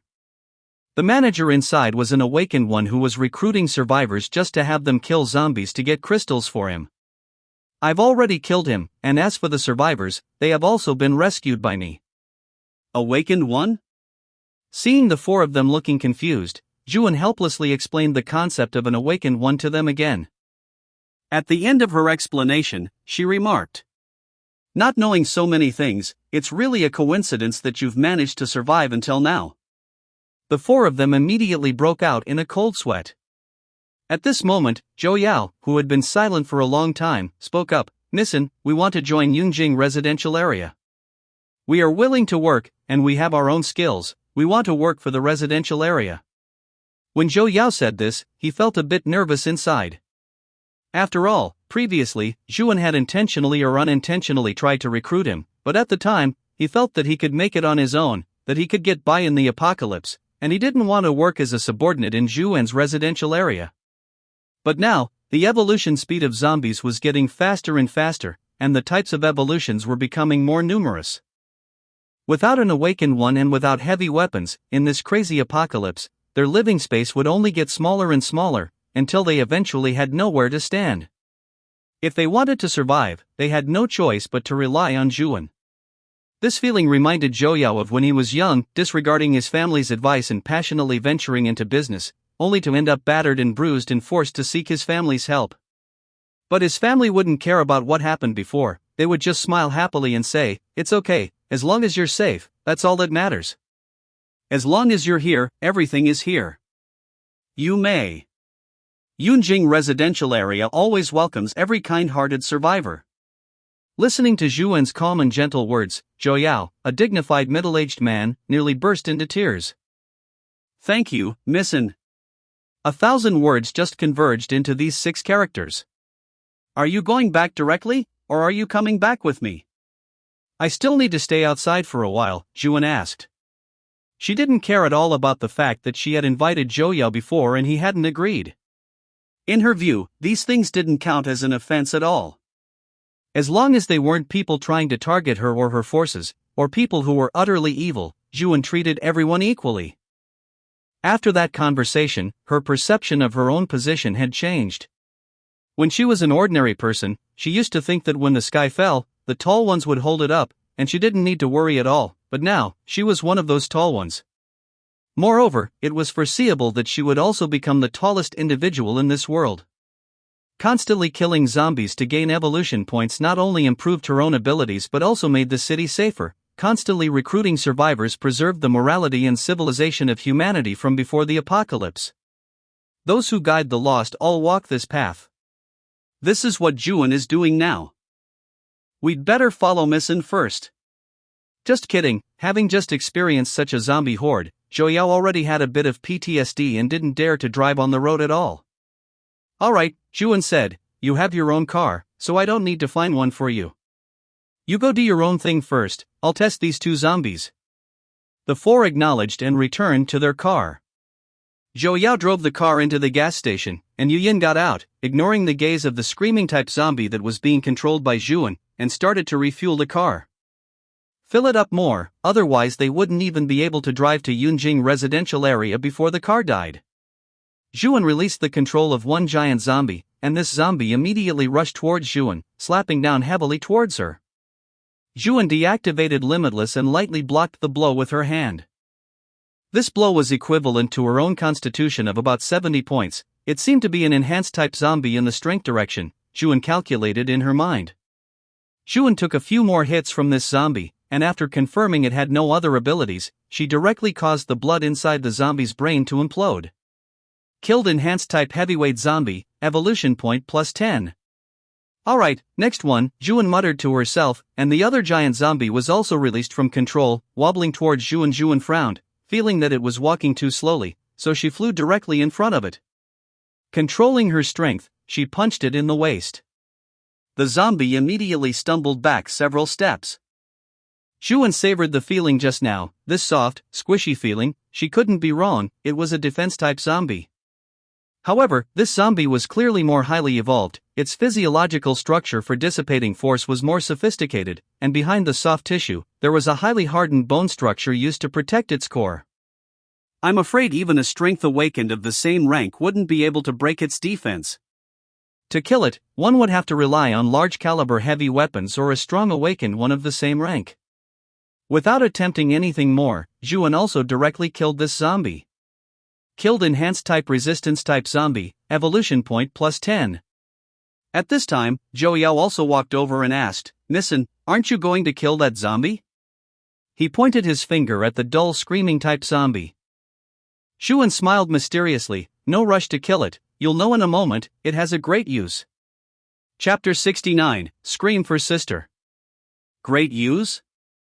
Zhou Yao asked, puzzled, but he soon learned exactly how the great use Zhuan spoke of worked. The group quickly arrived at a new block, with Zhuan carrying that screaming-type zombie in her hand. Then, under the shocked gazes of the four, she slapped the zombie and released its control. "Come on, scream for me." A piercing sound rang out, immediately causing the four to cover their ears. Following that, zombies surged in from all directions like a tidal wave. "This is too exaggerated." Zhou Yao and the others looked at the massive zombie horde rushing over. There were at least 500 or 600 of them, and they kept increasing. Although they knew Zhuan wasn't being arrogant or courting death, they still broke into a cold sweat. Is Misson always this, bold when killing zombies? Zhou Yao couldn't find the right word to describe it. Zhuan tilted her head. "From now on, just call me Managerin." All right, Managerin. Zhou Yao quickly corrected himself. The next moment, Zhuan jumped into the massive zombie horde with her blade in hand. Zhuan was like a flickering stream of light, moving unhindered through the zombie crowd. As she swung her crimson blood, dozens of zombies were often cut in half at the waist. The zombie horde was massive, but not a single one could get near Zhou Yao's modified vehicle. After about a minute or so, the zombie horde nearby had been cleared out. No matter how that screaming-type zombie shrieked, it couldn't summon a single zombie. Zhuan also stopped and looked back at the battlefield. The battlefield was still a miserable sight, but it was much better than the wave Zhou Yao had just dealt with, because back then, Zhou Yao was in a hurry to save people and had directly caused all the zombies to explode from within. In reality, Zhuan was now worried about the problem of cleaning up these zombie corpses. After all, after ancient battles, the first thing to do was to dispose of the soldiers' corpses to prevent the spread of disease. With such a large number of corpses, it was impossible to burn them with oil. Oil would be an unavailable energy source for a long time, so using oil to burn them was too extravagant. Then, was burial really the only option? Burial would be quite laborious. Zhuan now wanted a curse technique that could painlessly clean up zombie corpses, but this introverted system wouldn't tell her what attribute point level would unlock a new curse technique. Zhuan furrowed her brows. Forget it, she would go back and discuss it with everyone. It had been a long time since they held a meeting anyway. Zhuan waved her hand gently, and over a dozen crystals slowly rose from the mountain of corpses and sea of blood. After the bloodstains dissipated, they entered Zhuan's pocket. Following that, Zhuan repeated the process several times, and the gazes of Zhou Yao and his group shifted from shock to calmness, and finally to numbness. In the end, the screaming-type zombie's voice became hoarse, and it could no longer attract zombies with its sound. With its low intelligence, it couldn't understand why the zombies it summoned time after time were all killed. It could only keep screaming until its throat was hoarse. Die! Zhuan decapitated the zombie with one strike and summoned the white crystal from within. Zhuan opened her panel. She usually added points at night, but today she made an exception because her points were just enough for her 3 dimensions to break 10,000. She wanted to see if she could unlock a new curse technique. Constitution, 10010, Spirit, 10080, Agility, 10,000? Unlocked curse technique, Crimson Blood Manipulation Technique, 100, Perfected, Reverse Curse Technique, 67/100, Proficient, Limitless, 68/100, Proficient, Evolution Point, 5. Zhuan sighed, no new curse technique had been unlocked. Instead, the word transcendence in the parentheses after the 3 dimensions had disappeared, replaced by question marks. Zhuan tried clicking on it, but there was no text explanation. Perhaps this was a sign that she had become completely transcendent and was stepping quickly into the realm of immortal and demonic cultivators. Thinking of this, Zhuan couldn't help but chuckle. Unable to figure out this introverted system, Zhuan simply stopped worrying about it. Let's go, it's almost time, we're heading back to Yunjing residential area. All right. The 4 replied immediately. The modified vehicle, which had already been refueled, followed Zhuan and set off in the direction of Yunjing residential area. Inside a residential building outside the complex, Du Fei was cautiously watching the scenery outside the window. Recently, strange things had been happening frequently. The zombies downstairs were almost gone, and the zombies wandering the streets had all turned into fallen, broken limbs. Even in the stairwells where zombies usually gathered, these zombie corpses were scattered everywhere. The heads of these zombies had all been blown apart. Who exactly could do something so miraculous? This person? Did they have any malicious intent? Although Dufay was only able to worry-free $0 shop the supplies of his deceased neighbors because the zombies in this building had been cleared out, the fear of the unknown in his heart still caused a trace of worry to flash in his eyes. Why are you just standing foolishly by the window? Dufay heard his younger sister Du Xian's gentle voice. He turned his head to see his lazy and cute sister, and his gaze instantly softened. Their parents had passed away in an accident when they were young, and he and his sister had always relied on each other to survive. No matter what, he had to protect his sister. Suddenly, he heard the sound of a vehicle engine, and judging by the tonnage, it wasn't small. Dufay immediately crouched down to avoid being discovered. Next, he saw Zhou Yao's massive modified vehicle, as well as the back of Zhuan, who was standing in midair. Dufay's pupils shrank violently, and he felt the hair on his arms stand up. But he still mustered the courage to keep watching. He watched as the modified vehicle began to slowly drive into the complex. Dufay knew this complex, but wasn't it a very dilapidated one? Dufay continued to watch. He saw a few people he didn't recognize get off the vehicle, followed by a large crowd of people swarming around the mysterious woman in the middle. It looked like that woman held a rather high status. The woman was chatting and laughing, when suddenly, as if sensing she was being watched, she turned her head in Dufay's direction. Dufay immediately pulled the curtains shut and leaned against the wall, breathing heavily in nervousness. Had he been discovered? What should he do? On the other side, Zhuan withdrew her ethereal gaze.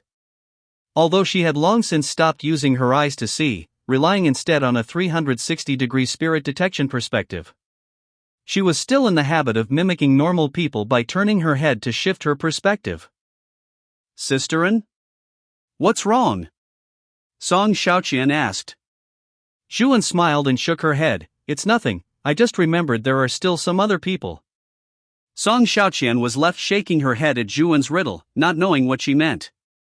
Take these, hurry up and reach the third order awakened 1 level. Zhuan gave the yellow crystals she had newly harvested today to Tang Yun and Song Xiaoqian, and gave the unused white crystals to Qin Yuan, telling him to keep them. Deputy Manager Hao? Zhuan said to Hao Jianwei again, let's hold the second meeting of Yunjing residential area tonight. I've thought of some topics that must be resolved by all the residents of the complex together. They are, respectively, the disposal of zombie corpses and the gathering of residents near the complex. Chapter 70, The Second Meeting. At night, inside Yunjing residential area, it was still the same place where the last meeting was held. In addition to the familiar faces from the last meeting, this time, Chen Xiyu and Wei Ran from the bank group, as well as the 4 people who joined today, including Zhou Yao, were also present. Now, there are over 100 people in the residential area, and this meeting room was almost too small to hold them all. Zhuan estimated that there would be no more plenary meetings after this. This was the last one, and future meetings would be held by the management team. After all, the number of survivors in the residential area would continue to increase. Zhuan even considered that housing in the residential area might become insufficient later on. When that time came, the shelter would have to expand outward, and production in the residential area would also need to be restored. Zhuan put aside her stray thoughts, faced the crowd, and said, today is the second plenary meeting of our Yunjing residential area. I believe Deputy Manager Hao has already notified everyone of the agenda. Now, just like the first time, please discuss among yourselves for 5 minutes, and then share your opinions.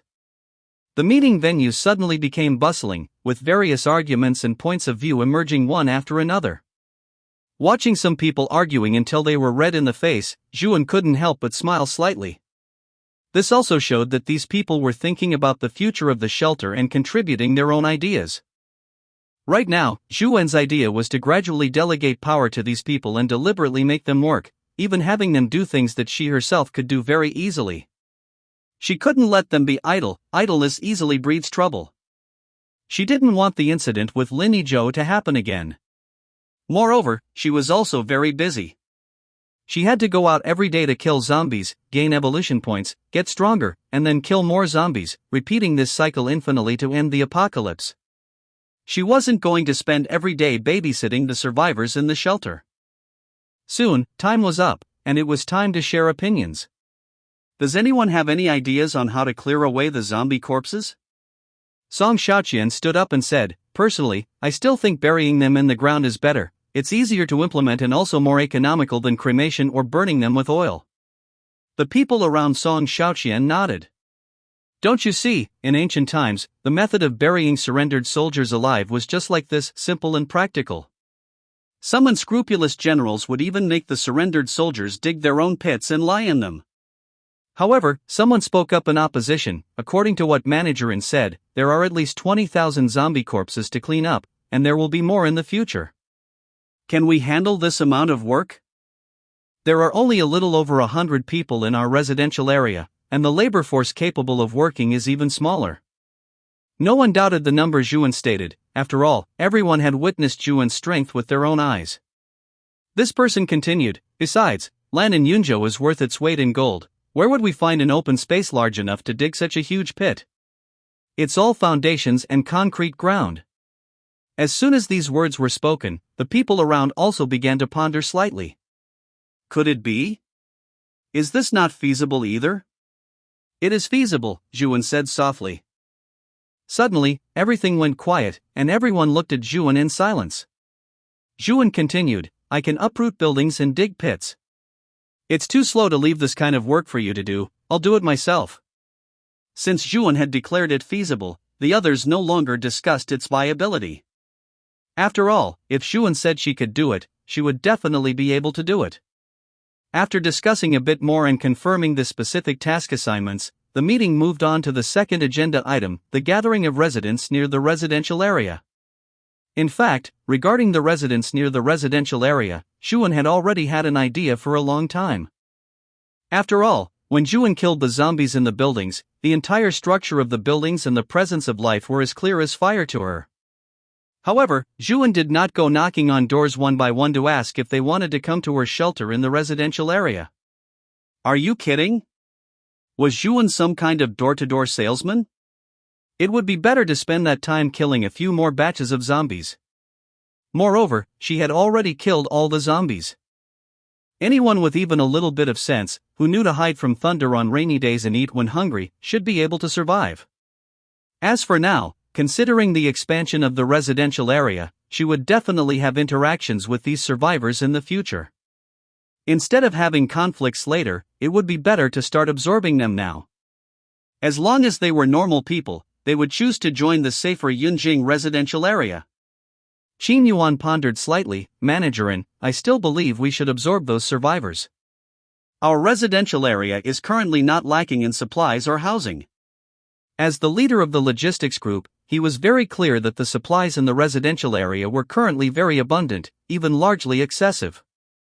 As for the specific process of absorption, let the security group and patrol group go door to door to persuade them. For kind survivors, we can directly let them join the residential area's life and retain their original housing. If they are unwilling to leave their original houses, they can temporarily serve as external personnel of the residential area. Then, these personnel can be absorbed into various groups one by one to serve our residential area. As for the survivors who have already become depraved, we can directly drive them away. Our shelter has 3 awakened ones and possesses certain firearms. I believe dealing with outside forces will be no problem at all.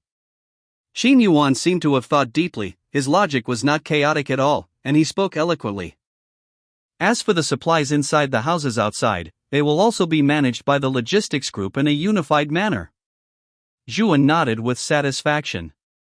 The management organization of the residential area was now relatively complete, and it also possessed a certain combat capability. It could be said that they had truly gained a firm foothold in the apocalypse. Even without Zhuan, they could live well. They were not useless people who could only rely on Zhuan's protection. Zhuan praised, "Very good, what Qin Yuan said is very comprehensive. Is there anyone else who wants to add anything?" Zhuan scanned the room, but no one spoke. It seemed they all approved of Qin Yuan's idea. "By the way, Managerin, how do we determine which building and which room has survivors?" someone asked loudly, as if they had discovered something. Zhuan was slightly distracted. She had neglected the fact that her range of perception was already different from that of normal people, yet she had somehow assumed that others could do it too. This is simple. I will give you the specific locations later, telling you which building and which room has survivors, and how many people are inside. Zhuan touched her eye mask, her tone very calm. Don't look at me like this, I see the most clearly. Everyone immediately gasped. Zhuan could even do this? Could Zhuan see through things? No, being able to see things while blindfolded is basically seeing through things. But to be able to see through an entire building completely? Doesn't that mean? Everyone looked at each other. Do we have no secrets at all in Zhuan's eyes? In fact, it was true. For Zhuan, as long as she wanted to see, everyone in the residential area was transparent to her. After the incident with Lin Yizhou occurred, she had developed the habit of using her spirit to scan the residential area several times a day to see if anyone was up to any mischief. Sometimes she could also see some content not suitable for children, but Zhuan ignored it all. Seeing that everyone had quieted down again, Zhuan spoke up, "Is there really nothing else to add? If not, the meeting is adjourned." Alright, seeing this situation, Zhuan nodded with satisfaction, stood up, and encouraged, "Tomorrow is the big cleanup. Everyone, work hard." Meeting adjourned. Chapter 71. Did you satisfy Lady Zhuan? The next morning, a summer morning, the air held a hint of chill. In front of the Yunjing residential area, apart from the few people performing their duties inside, everyone had gathered here, ready to begin work according to the task distribution decided last night. Zhuan also flew into the air, looking down at the crowd. "Everyone, stay safe, and now, let's get to work," Zhuan said, concise and to the point, without wasting any extra words. When Zhuan was in school and at work, what she hated most was leaders droning on about clichés during meetings, which made her feel like her life was being wasted meaninglessly. Therefore, today, she would not waste anyone else's time either. Understood, the crowd replied, and then they all went off to do their respective tasks. Some formed small teams, following the specific location map Zhuan had provided yesterday, searching for survivors one by one. Others began using vehicles to transport supplies from the buildings. Most people were busy transporting corpses. It had to be said that moving corpses was indeed a dirty and tiring job. After all, the zombies that died at Zhuan's hands did not exactly have pretty remains. "What's this?" Du Fei and Du Xian, who were far away in a high-rise building, were astonished to see the people of Yunjing residential area bustling about and cleaning up. Could they be clearing out the zombies? Is it possible that there really isn't a single zombie left outside? What happened? Du Fei asked himself 3 soul-searching questions, but unfortunately, no one answered him. Soon, he noticed the mysterious woman from yesterday. She was currently hovering in front of a building, an imposing figure not to be trifled with. What is she going to do? Du Fei wondered. Zhuan hovered in the air, in front of that building. Her 1.73-meter figure appeared so small. There isn't a single living person inside, so I'll choose this building, Zhuan decided after carefully investigating. At this moment, some residents of the residential area were also watching Zhuan's actions. They wanted to see how she would solve the problem of the corpse pit. Zhuan's expression was calm as she secretly activated her curse technique, turning the air into high-speed wind blades that continuously sliced at the ground perpendicular to the building. With Zhuan's spirit attribute exceeding 10,000 points, the building's foundation appeared so vulnerable, as fragile as tofu. One had to know that an attribute of 10,000 points should correspond to a 6th order awakened, whereas current awakened ones were generally only 1st or 2nd order, far, far behind Zhuan. Soon, accompanied by a strange sawing sound, the building tilted. It looked as if the foundation had been completely severed and it was about to collapse immediately. However, this building, nearly 100 meters tall, was quickly lifted up by an ethereal, invisible force, and it just hovered slowly in front of Zhuan. Such a small figure, yet she could easily hold a building in her hand. The residents working in the residential area were all shocked. Although they knew Managerin was strong, as ordinary survivors, they did not even have the qualifications to go out and see Zhuan's combat scenes. They could only watch her flying around the residential area and hear rumors that Zhuan is the strongest. Seeing Zhuan's true strength still took them by surprise. At the same time, they felt deeply reassured. With such a powerhouse protecting us, how could we possibly encounter misfortune? This is impossible? Du Fei's pupils constricted violently. His heart skipped a beat. That was a building nearly 100 meters high. The weight of such a building was calculated in tens of thousands of tons. A building like this was at least nearly 100,000 tons. Was this something that individual power could influence? Had this world gone mad? Who on earth was that woman? The next moment, the two saw an even more exaggerated scene, and their faces instantly turned as pale as paper. Xuan slowly clenched her right fist, and the building began to emit creaking sounds from the building materials. Those were the reinforced steel bars making their final groans, but they were powerless to support Juan's immense pressure. Bang! In that same instant, almost all the glass in the building shattered, and the gaps between the floors were compressed instantly. This 100-meter-tall building, in an instant, became a pile of floor biscuits, compressed to a thickness of less than 20 meters. Countless shards of glass and building materials flew rapidly downward, but upon reaching a certain height, they suddenly stopped and remained motionless. It was as if there was some invisible barrier there, preventing them from falling any further. That's right, it was limitless.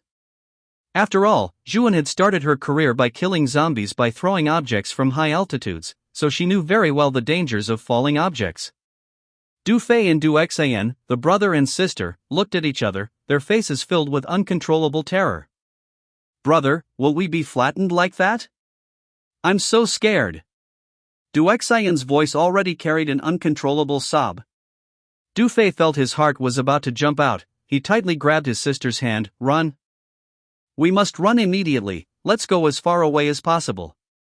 The next moment, clear knocking sounds and Tang Yun's polite greeting rang out. Hey, is anyone there?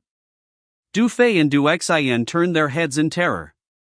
Xuan looked at the floor biscuits in front of her, and she could not help but feel a sense of emotion. When had she become so inhuman?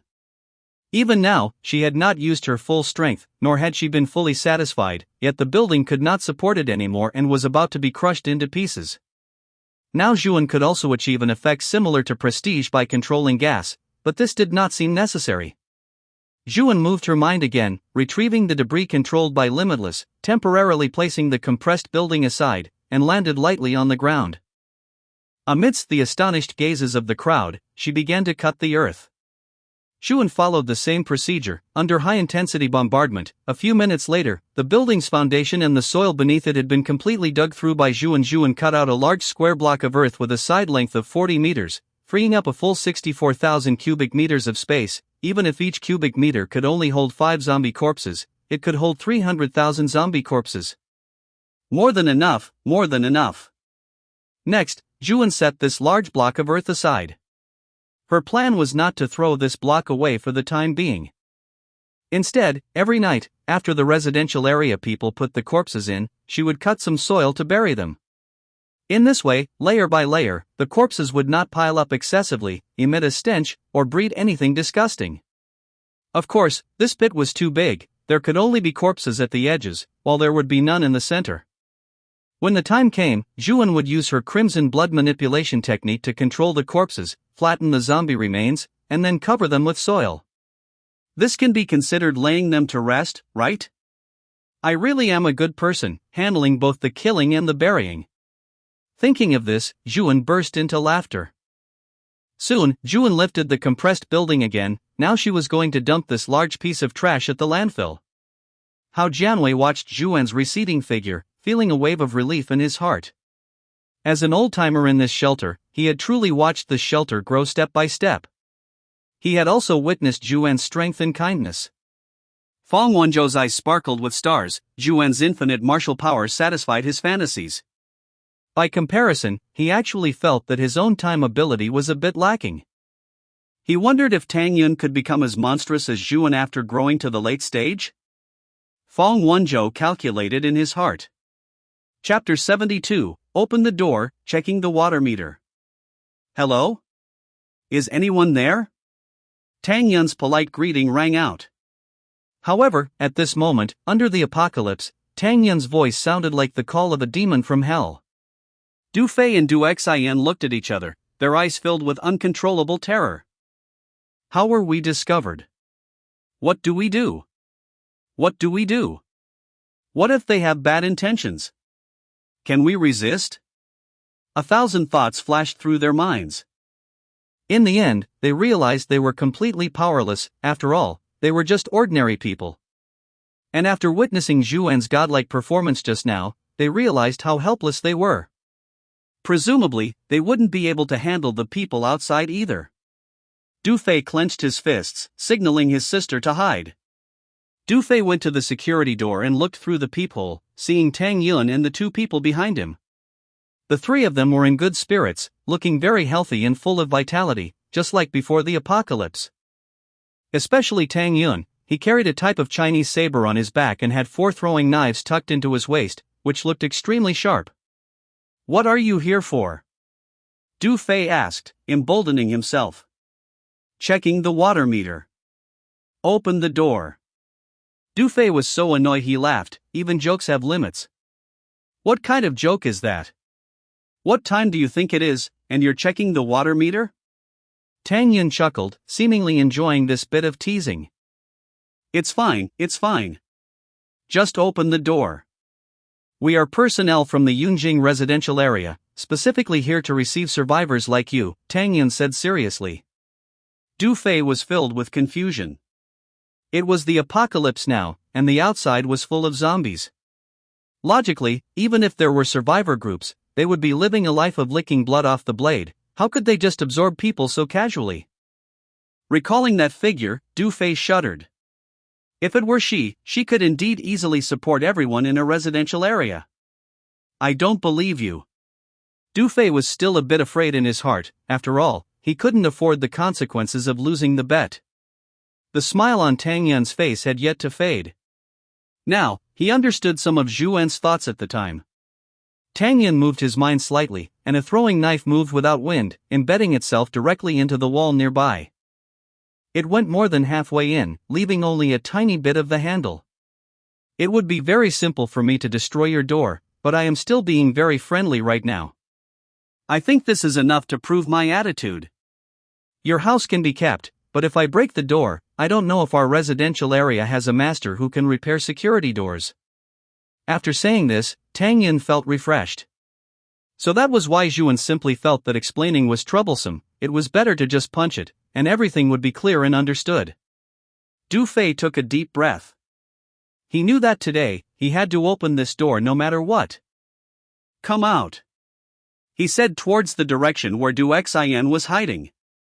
Then, he straightened his body and opened the security door. Tang Yun's figure instantly came into his view. It wasn't like he imagined, where he would be immediately controlled and pinned down. The three of them just stood quietly outside the door, looking at him. Soon, Du Xian also walked behind Du Fei.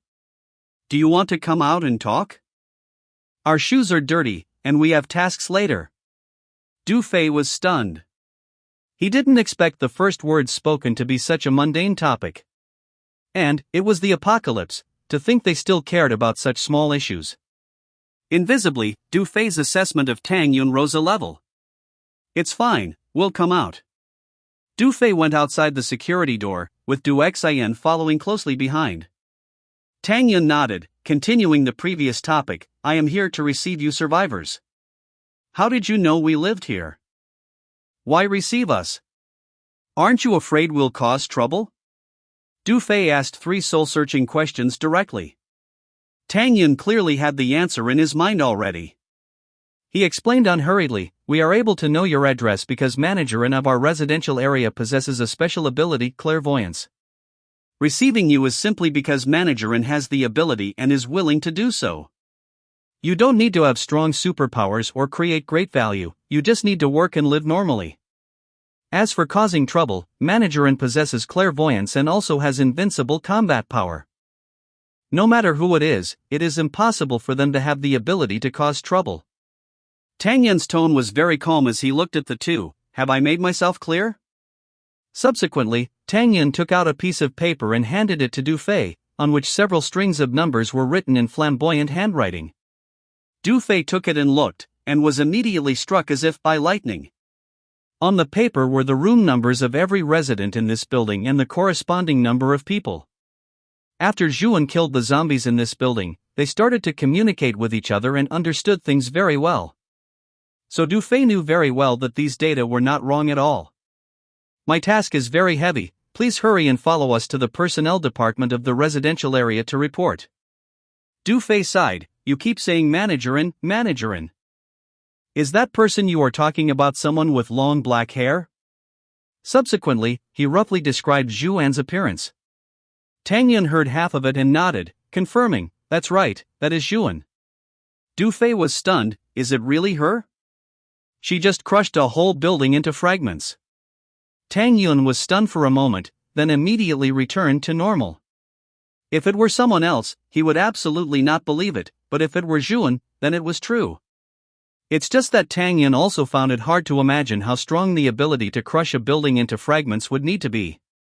Tang Yun had now consumed 7 yellow crystal and was only a mid to late tier 2 awakened one. He could only barely make himself float and control throwing knives within a range of about 15 meters. The gap from Zhu An was simply too large. If it is Zhu An, it is not impossible to do this. Tang Yun showed no surprise at all and said lightly, alright, if you intend to live in our residential area, then pack your things. If not, then follow me upstairs, I still need to communicate with the other residents of this building. Okay. Du Fei said hurriedly, handing the piece of paper back to Tang Yun, we'll just stay at home for now, we don't need to take luggage. Good, then you stand behind us.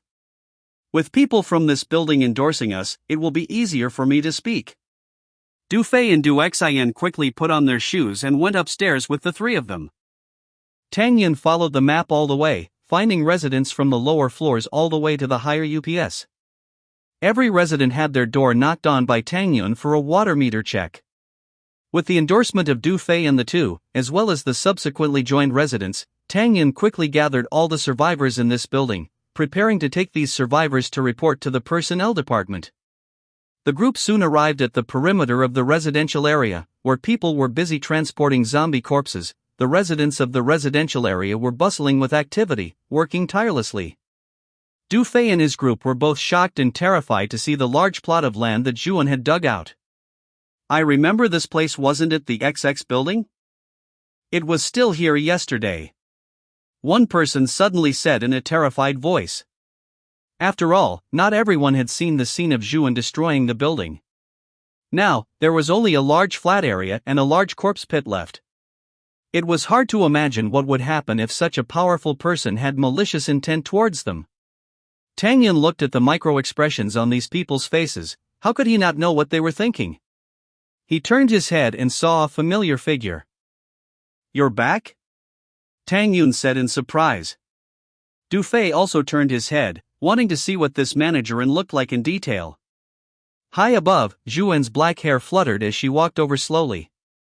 Returning to earlier, Zhu An controlled the flattened building, flew to the suburban garbage disposal plant, and effortlessly tossed the massive hunk of trash inside.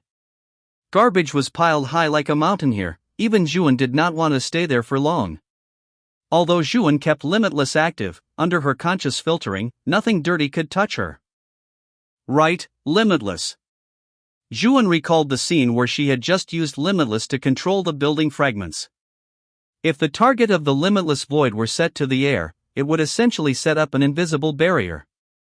After all, air is also a fluid and can be controlled by the expanded crimson blood manipulation technique.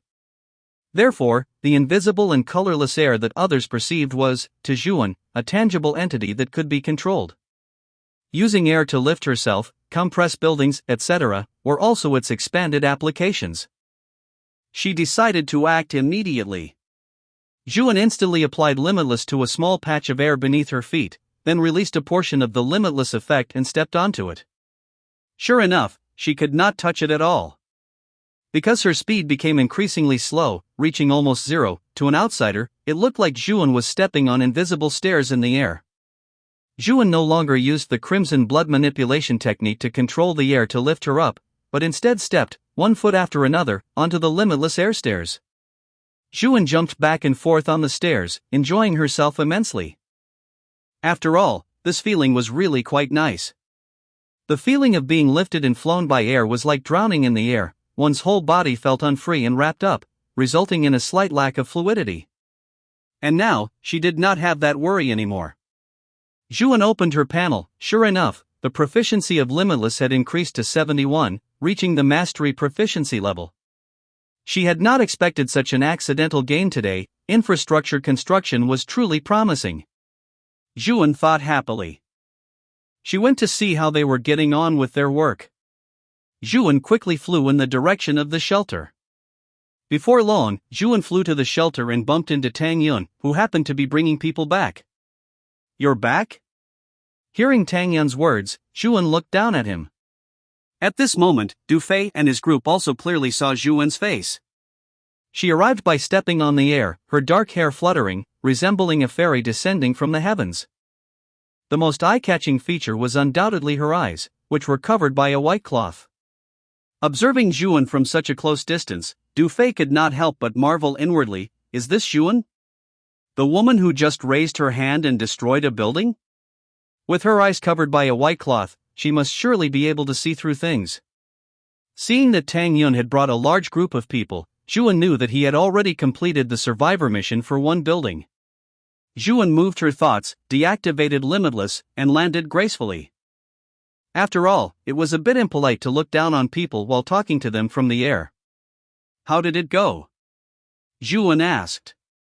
Very well, the survivors from the building have all been brought down, and we are about to take them to the personnel department for registration. Zhuan nodded and said, good. Du Fei and his group all stared curiously at Zhuan. Is this the manager and they kept talking about? Why is she a woman, and she looks so soft-spoken? They could not help but feel even more curious. Complete your tasks well, you must keep up with my speed in clearing zombies, Zhuan urged them, putting on a show. Zhuan's plan was to keep clearing zombies outside, while the people from the residential area would slowly clean up the areas she had cleared. There was no need to worry about not being able to keep up with Zhuan's speed. After all, the number of survivors absorbed by the residential area would only increase. Zhuan patted Tang Yun on the shoulder. If there are any troublemakers, you know what to do. Tang Yun nodded. With his current combat strength, although he would be defeated in one move by Zhuan, he could still easily handle other ordinary awakened ones. Then I'll be off. After giving instructions, Zhuan was about to fly away to start her shift for the day, but suddenly heard a shout. Managerin! Wait a moment. The one calling out was none other than Du Fei. Du Xian, who was beside him, was startled by Du Fei's actions and hurriedly pulled his hand. Zhuan turned back and looked at this new survivor. Is there something you need? Looking at Zhuan's face, Du Fei felt a sense of fear for no reason. Although he was afraid, he still asked. Managerin, I saw the scene where you crushed a building just now. I want to know, how did you become so strong? As soon as these words were spoken, Tang Yun's eyebrows furrowed, and the faces of the other newly brought survivors who were unfamiliar with Zhuan turned pale with fright. This was the apocalypse, might made right. Asking for someone's secret to becoming strong was no different from asking for their life. Would this kid be crushed or killed on the spot? A trace of confusion flashed across Zhuan's face, but she quickly realized that the person in front of her was not even an awakened one. He was just an ordinary person who could not even consume a crystal. Then why was he asking? Forget it. It was not as if Zhuan had not seen this type of person before. Fang Wenzhou's delusional behavior was much worse than his, as he would try to latch onto her leg the moment they met. Zhuan smiled slightly, forgiving his offense. What is your name? Du Fei, he replied. Zhuan said seriously, Du Fei, how I became strong has nothing to do with you, and my combat strength cannot be replicated. But I can make one thing clear to you, I will protect you, and Yunjing residential area will be a safe haven for you in this apocalypse. That is all. Only after Zhuan finished speaking did the other survivors breathe a sigh of relief. Fortunately, Zhuan had a good temper, otherwise, even they might have been implicated and ended up bleeding on the spot. Du Fei wanted to ask something more, but Zhuan had already flown far away, leaving only a sentence that lingered for a long time. If you want to know more, continue to work hard, our residential area treats talent well. Du Fei gazed in the direction Zhuan had flown, remaining speechless for a long time. After this small interlude, the group was led by Tang Yun to the personnel department to begin registration and assignment, while Tang Yun continued to receive other survivors. Under a blue tent, there was a table and a chair. A young man from the personnel department sat on the chair, and in front of him were survivors queuing up sporadically. The line moved forward, and soon it was Du Fei's turn. Name? Du Fei. The young man wrote quickly on the paper, "Do you have any abilities or knowledge? What type are you looking for?" The young man, as if he had repeated it many times, said quickly, "Practical doomsday skills like medical, scientific research, or maintenance, nothing flashy." Du Fei was momentarily stumped. Before the apocalypse, he was a game commentary content creator who made a living by making videos and taking advertisements. Other than that, his life skills were a mess. And now, not to mention the lack of internet, even if there were internet, who would have the leisure to play computer games, play games, or watch videos? None, right? The young man seemed accustomed to this and continued, "Then go to the cleaning team under the maintenance group. We just started cleaning up zombie corpses today, so you can start working immediately." The young man tossed a key over. "Your house is at XX. This is your key." Next. Chapter 74, A New Enhanced Type. It was mid-afternoon in summer, around 3 or 4 o'clock. The air was quite hot and mixed with the stench of decaying corpses of various zombies and humans, making one feel rather uncomfortable. Zhuan held a screaming-type zombie in one hand, surrounded by hundreds of fallen zombie corpses, a rather tragic scene. Zhuan glanced at the scene, which looked like a massacre, and shook her head. The screaming-type zombie couldn't call out some of the zombies trapped indoors. After all, most zombies didn't have iron arms or bronze bones to knock down walls and run to Zhuan. Only a few zombies near the windows could break the glass and rush down. Therefore, she still had to specifically sweep through each building.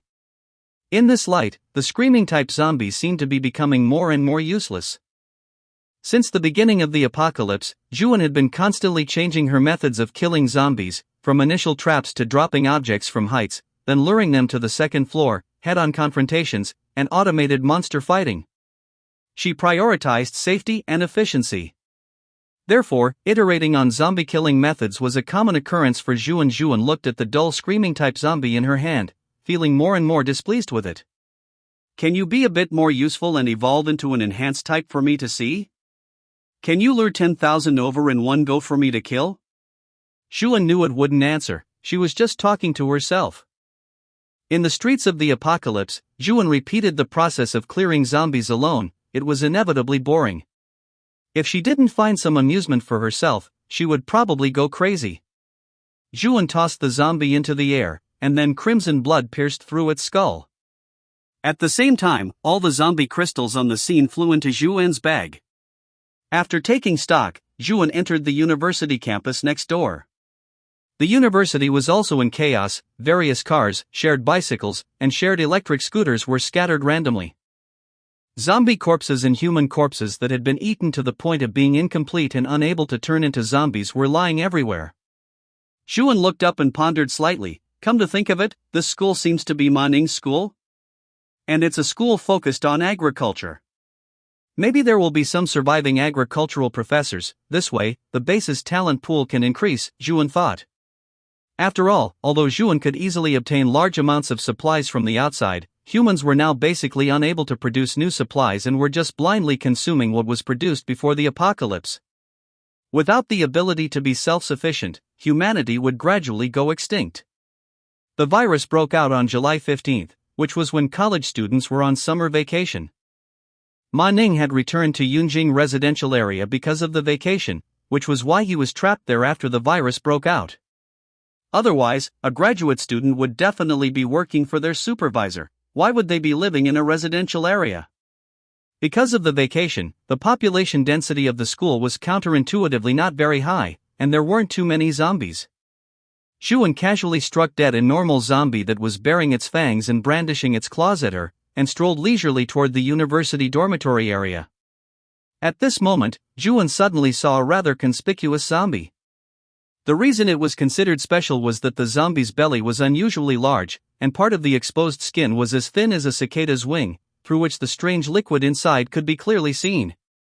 Moreover, with every step it took, she could hear an abnormal sound from its belly, just like half a bottle of water sloshing around. What a strange zombie. Feeling something was wrong, Zhuan flew to a height of more than 10 meters, better keep some distance to observe it. Zhuan casually manipulated a small pebble and hit the zombie on the head with little force. This action by Zhuan immediately attracted the attention of the zombie. However, because of its obese body, the zombie moved unusually slowly, likely only able to run about 3 meters per second. With every step it ran, its obese body kept trembling up and down, making a squelching sound. The zombie soon ran to Zhuan's feet, but it couldn't fly, so it could only look up and rage helplessly at Zhuan in the air. Zhuan became interested. With a thought, one of the zombie's arms snapped off directly. On the clean cross-section, one could see corroded white bone spurs, and blue-black liquid instantly sprayed out. Sizzle! It sounded like the sizzling of grease when grilling. Zhuan saw that the grass splashed by the blue-black liquid immediately charred and carbonized, and the concrete ground was also corroded with holes. Zhuan clicked her tongue. This corrosive ability was even better than that of the toxin-type zombie she encountered when she first met Zhou Jiang. It should be an enhanced type, evolved from a toxin-type zombie. Even without Tang Yun's information ability, Zhuan dared to assert this confidently. The zombie, having lost an arm, immediately began to wail in pain. The noisy commotion attracted some zombies, and gradually, 7 or 8 zombies gathered around it. Since Zhuan had figured out its general evolutionary direction and characteristics, she couldn't be bothered to play around anymore. She casually controlled a pebble and, like a bullet, it pierced through the zombie's huge abdomen. Boom! With a dull, loud bang, the zombie's huge belly suddenly exploded. The blue-black liquid splattered like fireworks to more than 10 meters away. Zhuan's expression was a bit subtle as she looked at the black blood droplets blocked by Limitless. Good grief, if she had been hit by these things, wouldn't her clothes have been blown off? What an evil zombie! Killed enhanced type self-detonating zombie, evolution point plus 10. Sizzle! The sound of corrosion kept ringing out. Zhuan scanned slightly and found that the 7 or 8 zombies that had just been attracted by the self-detonating zombie's screams were now mostly dead. Especially the 3 zombies that were close by, they hadn't even grown before half their bodies were corroded away, their remains lying on the ground. The other few zombies that were further away didn't fare any better. The blue-black blood on their bodies was like maggots on bones, constantly burrowing into their flesh and corroding their bones. Gradually, the sounds of these zombies grew lower, eventually falling into silence as they collapsed to the ground. Looking at this tragic scene, Zhuan couldn't help but feel some worry for ordinary survivors. Ordinary survivors didn't have her strength to casually kill and test zombies. Every piece of information gained about an evolved zombie required lives to pile up. Furthermore, they had no idea about the abilities of these strange zombies. Like the self-detonating zombie that had just killed others, imagine if a survivor rashly attacked its belly in a small room, then all the survivors in the room would be corroded to death by the self-detonating zombie's explosion. Zhuan shook her head and turned to walk into the dormitory area. With her spirit, she clearly detected that there were still a few living people inside. It was just that, they didn't look like they were in a good mental state. Chapter 75, Brother, let me teach you how to be a human. Zhuan arrived in front of a dormitory building, casually hacked to death the dozens of zombies at the door, resolved the small zombie horde, and was about to open the door, only to find that it was locked. Moreover, this lock was linked to the access control system and required a facial scan to unlock. Obviously, this was a product designed to detect whether students returned late. However, this machine had long since lost power for unknown reasons and could not be unlocked at all. Zhuan also saw scattered school bags and food in front of the door. One could imagine how many people this damn access control system had harmed when the zombie outbreak began. Zhuan couldn't be bothered to operate it further and simply hacked the door to pieces with one strike. The shattered door fell to the ground with a bang. A zombie wearing a security guard uniform slowly walked out from behind the counter, with a long rotted corpse behind it. It was unknown when that one had died. This zombie was quickly attracted by the scent of Zhuan's flesh and blood and charged towards her. In an instant, crimson blood pierced through its throat, and with an upward flick, the zombie's brain was split in two, and its corpse crashed to the ground. Zhuan's expression remained unchanged as she slowly walked upstairs. Sometimes, Juan would not be so concerned with efficiency when killing zombies. It was like controlling a character in a game. Always using the optimal damage dealing rotation was boring and exhausting, so sometimes she would use simple and crude methods to stimulate her brain. Juan walked slowly upstairs, looking at the black bloodstains under her feet, the advertisements on the walls, and the brown spots, eventually arriving at the third floor. These survivors were on the third floor. Juan walked up to a dormitory room, knocked on the door, and waited quietly for a moment. Soon, Juan heard a flurry of rapid, unsteady footsteps approaching from afar. Juan saw 3 survivors, all of whom were thin, with frantic eyes, holding crude, homemade weapons, charging towards her. What shone in their bloodshot eyes was not the joy of meeting a rescue party, nor the vigilance of meeting other survivors, but a craving for food. This person is female, the texture must be very delicate. They had long lost their sanity and didn't even consider how Juan, a blind person, had managed to pass through the zombie horde to enter the dormitory area, or what kind of strength she possessed. They just charged straight over. The 3 survivors quickly approached Juan, but her expression remained unchanged. Just as a crude spear was about to strike Juan, she performed a backdash, leaping out of the corridor and hovering to their side. Consequently, their attacks landed on each other instead. The spear pierced directly through one survivor's fragile chest, while that survivor's machete struck his own neck, causing blood to spray out. Both opened their mouths, too weak to speak, and fell down together, their blood slowly spreading, outlining the shapes of the two as they lay on the ground. Juan looked at this farce before her and couldn't help but shake her head. The only remaining survivor was terrified. No matter how slow his brain was, he now knew that Juan was someone they couldn't afford to provoke. He turned to flee. However, there was no such easy deal to be had. Juan flashed in front of him and kicked him to the ground. Juan even had to hold back her strength to avoid kicking him into a mist of blood.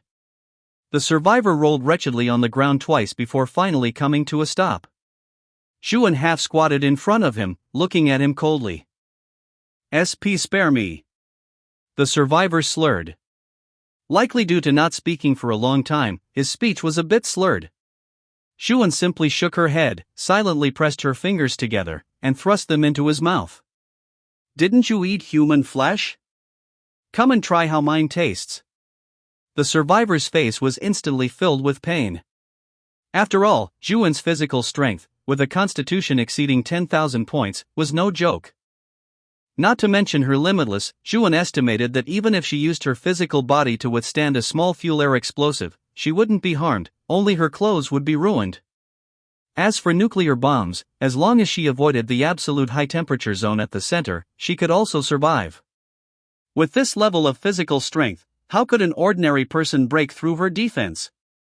Juan shook her hand twice, and heard the crisp sound of teeth shattering. Juan probed her hand slightly deeper, and it easily penetrated his skull, just like piercing through tofu. Just like that, the 3 survivors who had eaten human flesh died on the spot.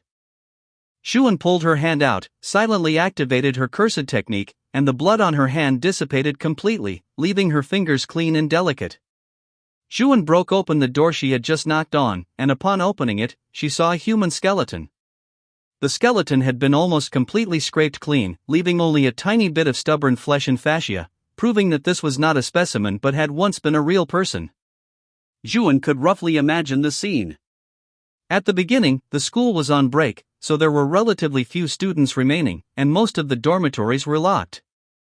After the zombie virus broke out, 80% of these already few remaining students turned into zombies, and the rest organized to search for supplies, but they couldn't last for many days.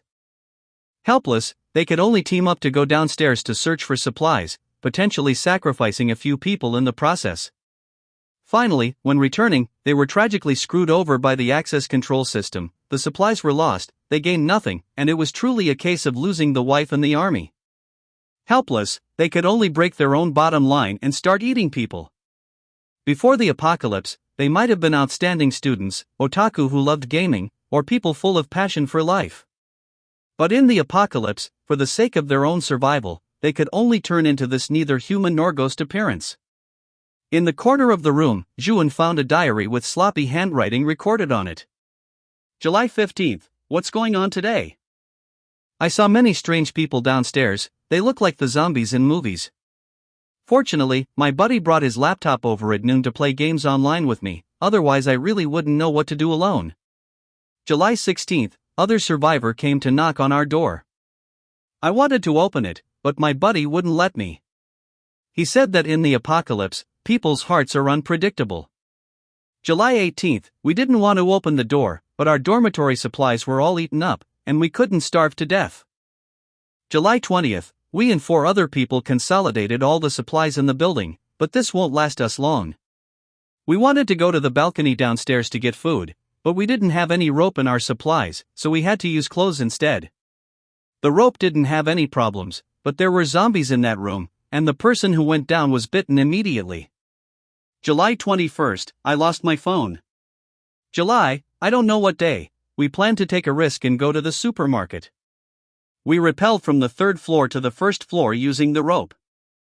The process of getting the supplies went smoothly, but damn it, that damn access control system lost power and broke, and the door couldn't be opened at all. My buddy stayed behind for us, and I watched with my own eyes as he was bitten to death by zombies. I'm so sad, my buddy is dead, and from now on, I'll be the only one left.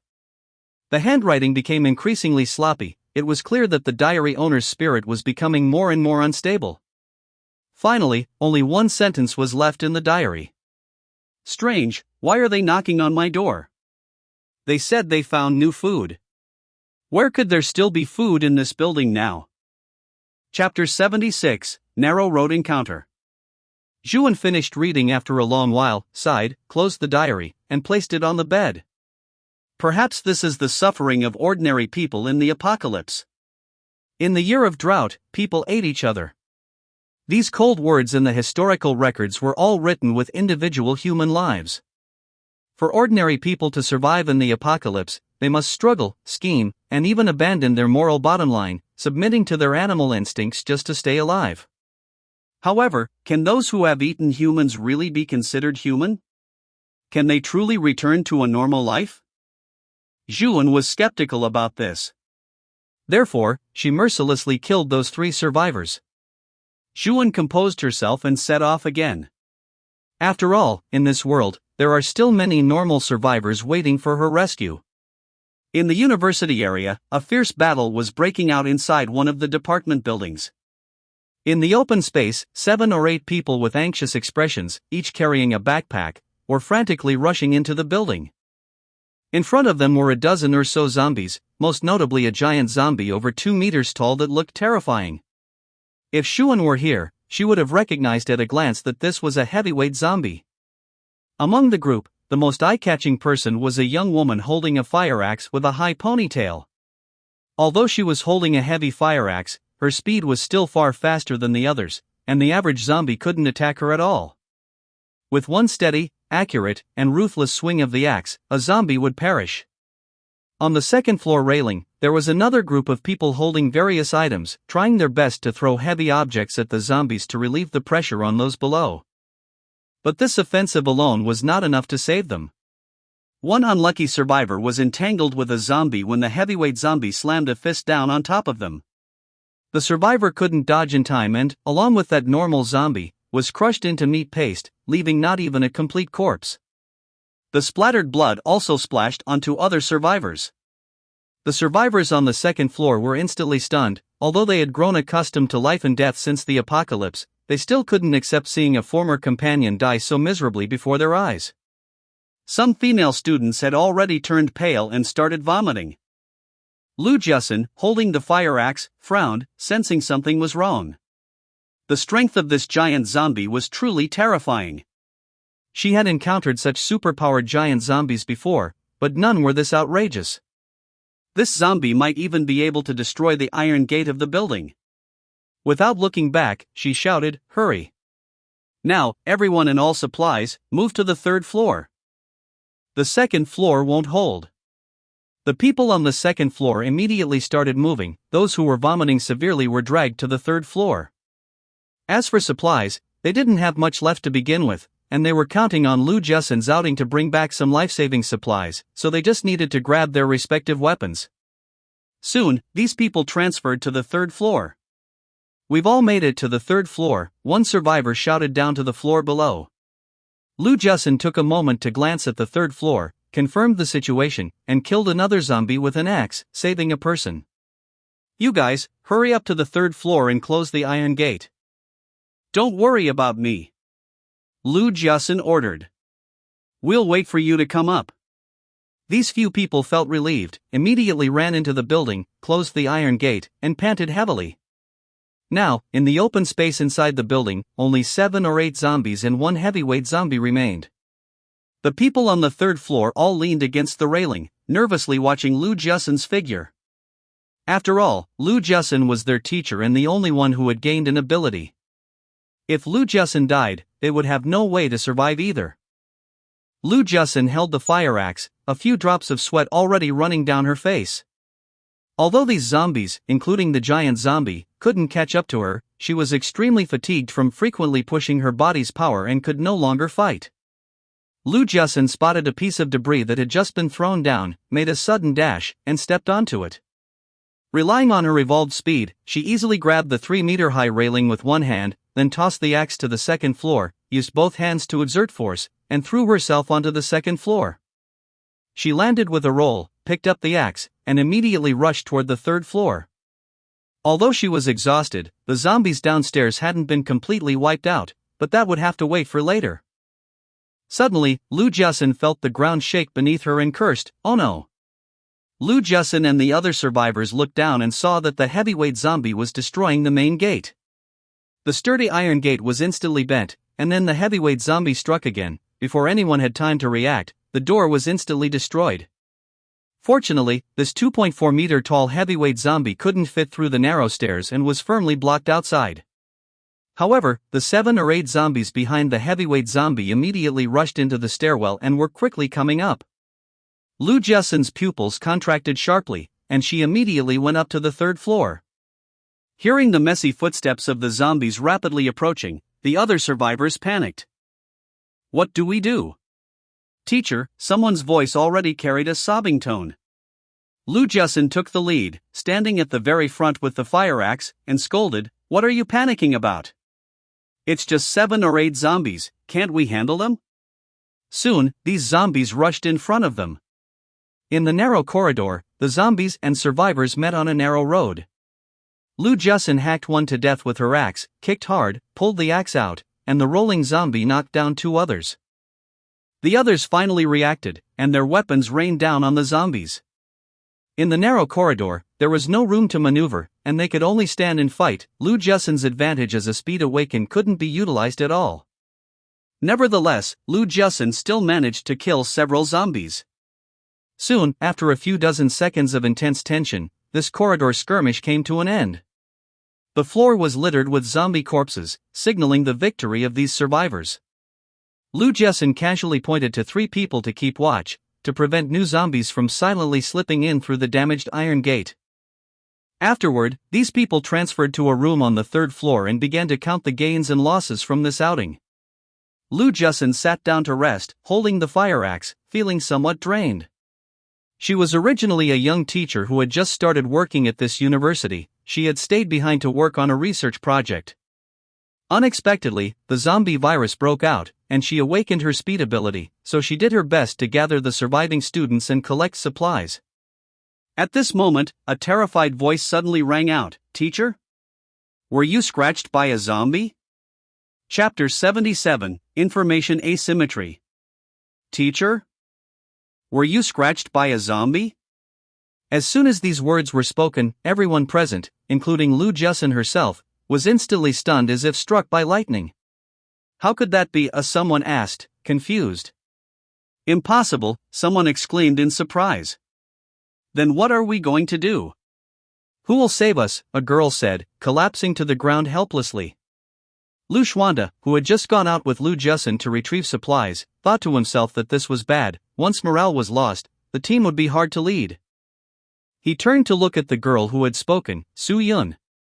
He saw that Su Yun was looking at Lu Jusin with a face full of terror, and there was not a shred of gratitude in her eyes. Lu Jusin wore a bitter expression as she checked her arm, where a wound torn by a zombie was clearly visible. It seemed that this was from when she had encountered the zombie in the narrow corridor earlier. Having no room to maneuver, she had been scratched. Although Lu Jiasun knew that in this apocalypse, the passing of life was common and no one could guarantee they would see tomorrow's sun. Still, when it actually happened to her, it felt a bit bitter. Information between the survivor teams was not equal. They only had Lu Jiasun as an awakened one, so naturally, they did not know that an awakened one could not be infected by the zombie virus. At this moment, everyone also saw the wound on Lu Jiasun's arm, and the expressions on their faces instantly became colorful. Su Yun, as if eager to prove herself, said viciously, "Look! Teacher has indeed been infected. I don't need to tell you what happens to those who are infected, do I?" Some time had passed since the outbreak of the zombie virus, and every survivor knew the rules of viral infection. The already chaotic scene was instantly ignited. Bites to areas like the carotid artery or neck would cause mutation within a few short minutes, while bites to areas with slower blood circulation like the arms or stomach, depending on an individual's constitution, would have an incubation period ranging from half an hour to several hours. In other words, teacher would turn into a zombie before long. Lu Jiasun closed her eyes and listened quietly to their clamor. Oh well, she had done her best for these students. When she decided to do this, she knew this day was destined to come. At this moment, she heard Su Yun's vicious voice again. "Teacher, I have an idea." Lu Xuanda instantly felt a sense of foreboding. After all, having spent these days together, Lu Xuanda had gained some understanding of Su Yun's character. Su Yun was petty and selfish, gluttonous and lazy, yet she loved to form cliques and enjoyed attaching herself to and recruiting strong male students as her support. It could be said that if not for Lu Jiasun keeping her in check, she alone could have turned this small team upside down. One could hardly expect anything good to come out of Su Yun's mouth. Sure enough, as soon as Su Yun spoke, Lu Jiasun, who had been resting, glared at her in anger. "Teacher, since you're going to turn into a zombie anyway, can't you go and kill that heavyweight zombie? Let us fix the iron gate, otherwise, all of us are going to die." As soon as these words were spoken, the whole place fell into a deathly silence. Lu Jiasun tightened her grip on the fire axe in her hand, the anger in her eyes burning fiercely. Su Yun's words not only disregarded her feelings but also used the guise of the greater good to pressure her. She scanned these classmates, the students she had risked her life to save, who were now all lowering their heads in shame one by one. She raised her arm, revealing the wound on it, and roared, "This wound! It was sustained for your sake. And now you treat me like this? Tell me now. Is this the collective idea of all of you?" At this moment, Lu Xuanda silently stood behind Lu Jiasun and patted her shoulder. "It's okay, teacher, I'm here." Lu Jiasun cast a grateful look at Lu Xuanda. Su Yun spoke again. "Teacher, we are all very grateful for what you did before, but now that you are going to turn into a zombie, with your strength, even if no new zombies sneak in, you alone could kill us all." At this point, the boys who had been incited by Su Yun also realized this. Now, there were two choices: either Lu Jiasun turned into a zombie and killed them all, or they let Lu Jiasun take out the heavyweight zombie so they could fix the iron gate, and that way, they could survive. Even a fool would know what to choose. "Please, teacher. Die for the greater good," a boy said eloquently. The others, except for Lu Xuanda, all echoed, "Please, teacher, die for the greater good." The commotion here even attracted the people who were guarding the corridor. Lu Jiasun laughed in extreme anger. Good. I can't believe you would treat me like this." She really hadn't expected that she had rescued such a bunch of ungrateful wretches. When the zombie virus first broke out, she had been in the research building, where they had stored freshly harvested agricultural products, genetically modified tomatoes and other produce intended for research projects. She had shared this food without any selfishness, getting through the most difficult days, and had awakened her speed ability, leading everyone until now. Unexpectedly, except for Lu Xuanda, they were all just a bunch of ungrateful wretches. Lu Jiasun sighed deeply, feeling a profound exhaustion welling up from her bones to her flesh. She was tired. As for these people, whatever. If they died, they died. A bunch of rotten people were no longer worth her time or effort. Zhuan, hidden in the shadows, had been observing this farce the entire time. The reason she did not stop it was simply because she felt that being able to filter out some people through this farce was excellent. Lu Jiasun stood up, and the people around her subconsciously took a step back. She turned her head to Lu Xuanda and said, "Let's go. I'll take you with me, this place is no longer worth me lingering in." Just as Lu Jiasun was feeling disheartened and intending to head out and downstairs, she suddenly saw Zhuan's face, with her eyes covered. Strange, this was the third floor. Everyone noticed Zhuan's elegant figure floating in the air. "Yo, hello there." Zhuan stood in the air and greeted them. "You were making such a racket just now, didn't you know that an awakened one like your teacher is immune to the zombie virus?" As soon as Zhuan said this, the whole place fell into a deathly silence. Lu Jiasun's pupils constricted sharply, and she was instantly overcome with the great joy of having survived a disaster. Su Yun, looking as if her parents had just died, muttered, "Impossible, impossible. You're lying." Zhuan chuckled, lightly swung her fist downwards, and instantly everyone felt a powerful wind pressure against their ears. They heard a violent shattering sound. Su Yun's bangs were instantly blown away by the gale, and when she opened her eyes, she realized that the concrete ground on the first floor had been struck to create a deep pit over 10 meters in diameter. The air was filled with the smell of freshly turned soil and the stench of shattered zombie corpses. "You are too weak, I don't even have a need to lie," Zhuan said calmly. Seeing this scene, Su Yun looked as if struck by lightning, and the faces of those students instantly turned pale. Su Yun knew that the little tricks she usually used, including using the greater good in public opinion to pressure Lu Jiasun, were completely useless in the face of Zhuan's absolute power. "No matter how fancy your tricks are, I can destroy them with one punch. The two of you, do you want to come with me?" Too lazy to pay any more attention to this bunch, Zhuan said to Lu Jiasun and the other. Chapter 78, Annihilated at Light Speed. Lu Jiasun and her companion looked at the shocking scene before them, both remaining speechless for a long time. After a long while, Lu Jiasun regained her senses and coldly swept her gaze over these students she had once protected at the cost of her own life. Their faces displayed terror, shock, and guilt, which finally transformed into begging. They knew that if Lu Jiasun left, then they, a group of ordinary people without an awakened one, would have absolutely no way to survive in this apocalypse. They would only be like a tiny splash, swallowed by the zombie horde, unable to stir up even the slightest ripple. Lu Jiasun's voice was calm and indifferent. "Let's go, I'll go with you." Although she still didn't know what Zhuan's purpose was, Zhuan possessed such high combat power that if she wanted to force her to do something, she wouldn't be able to stop her anyway. It was better to just go along with it. The students behind suddenly began to beg, "Teacher, we know we were wrong, we were just momentarily confused. Please, teacher, you must protect us. We can't survive without you."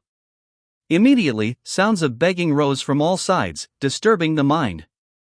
Su Yun suddenly shouted at Zhuan, "You were so strong, can't you just take care of that zombie?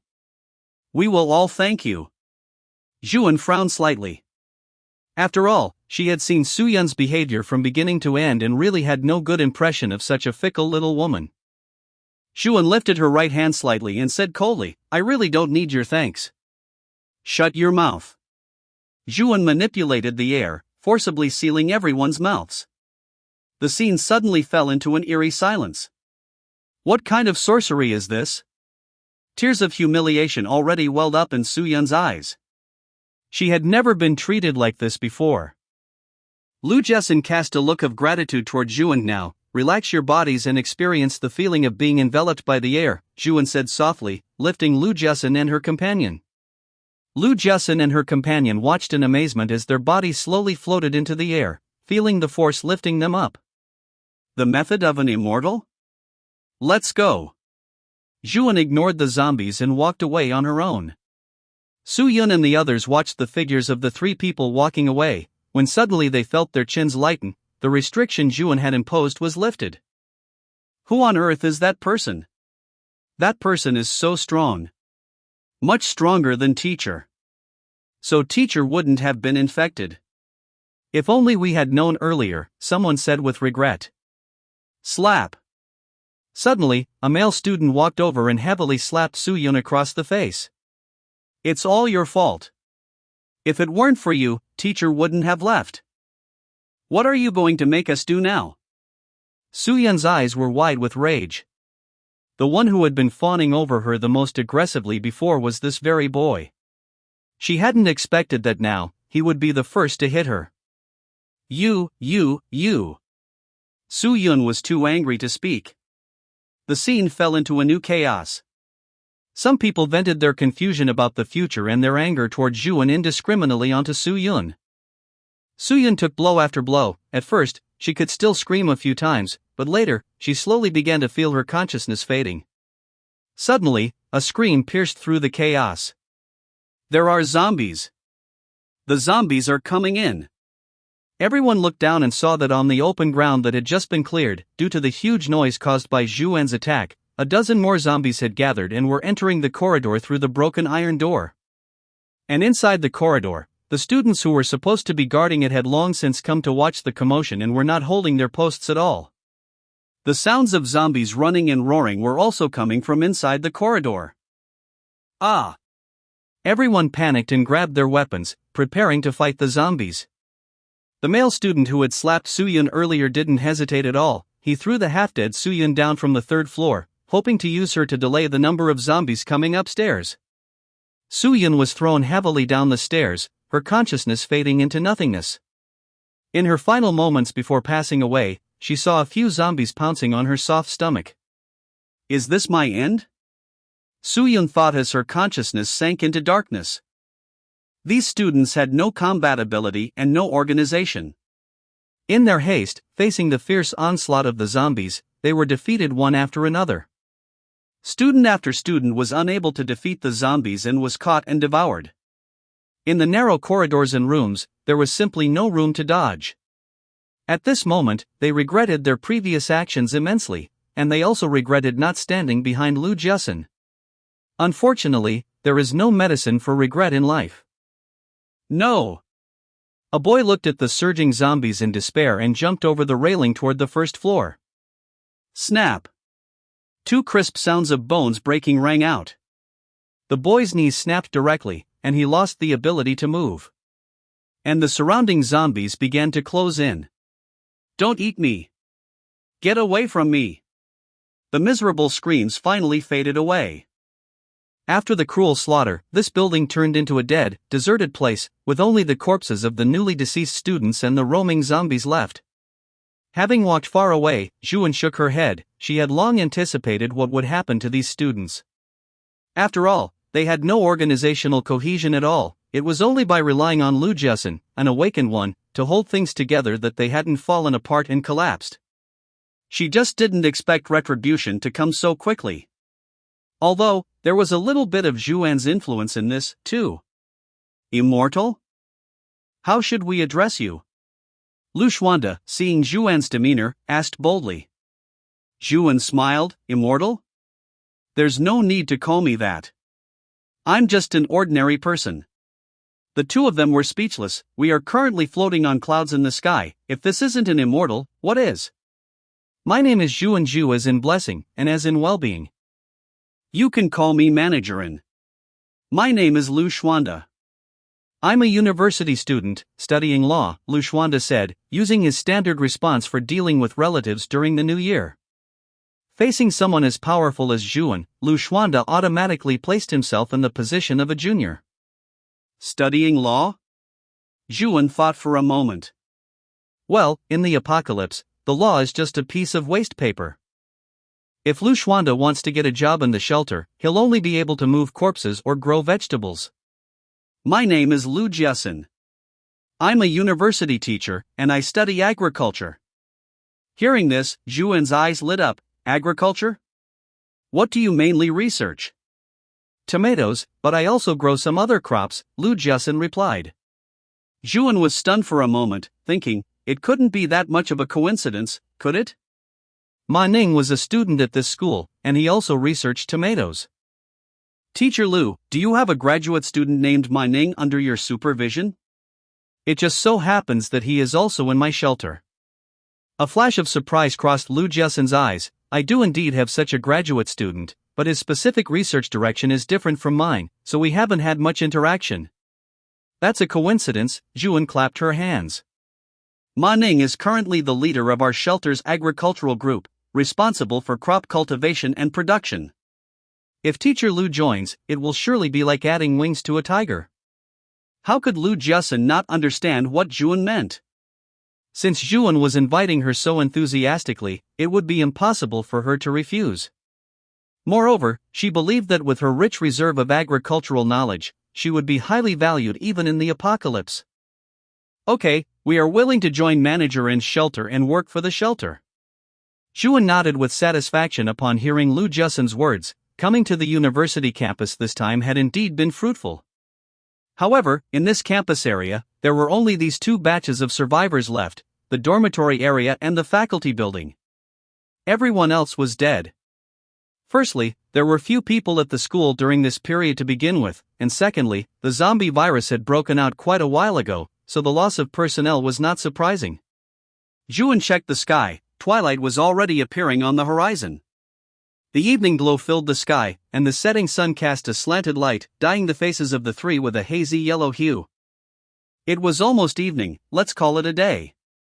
Let's take a rest first. In a while, we will return to the Yunjing residential area shelter together. Rest assured, I am the manager of the shelter. You will be safe. Zhuan wandered down the street for a while and found a bar. The three of them slowly descended, and Zhuan pushed the door open to enter. As soon as Zhuan pushed the door open, a zombie lunged at her. However, this zombie could not attack Zhuan at all. Its attack was automatically blocked by the limitless passive that Zhuan kept active at all times. Zhuan walked into the bar and waved her hand. All the zombies inside the bar were instantly controlled. They could not move a single inch, nor could they even let out a roar. Lu Jiasun and Lu Xuanda watched Zhuan's actions quietly, not daring to say much. These zombies slowly floated to the door and were spat out of the bar one by one. Subsequently, in the shocked eyes of the two, the zombies' brains exploded completely. The zombie corpses instantly lost their support and fell to the ground. The dozen or so zombies hiding in the small rooms of the bar, capable of ambushing a small team of survivors, were thus effortlessly destroyed by Zhuan. Zhuan clapped her hands and sat down on a soft sofa, unconcerned. All right, the cleanup is finished. You may sit. Lu Xuanda sat down obediently, but Lu Jiasun, holding the blood-stained fire axe in her hand, felt out of place in this elegant atmosphere and did not know what to do. Zhuan manipulated some alcoholic beverages in clean glasses over, poured a glass for each of them, and then began to drink by herself. She had been sparing no effort in killing zombies outside all day. Now, she would treat it as slacking off and giving herself a break. The two also drank the alcohol, though their behavior remained somewhat reserved. After all, the abilities Zhuan displayed were simply too far beyond ordinary people. Facing the unknown, it was inevitable for people to feel fear. No need to be reserved. I am a kind person, Zhuan smiled. She considered herself to be such a person. She never killed innocent people. The people she killed were basically those who wanted to harm her or harm the forces under her. Moreover, she was actively clearing out zombies and establishing a shelter.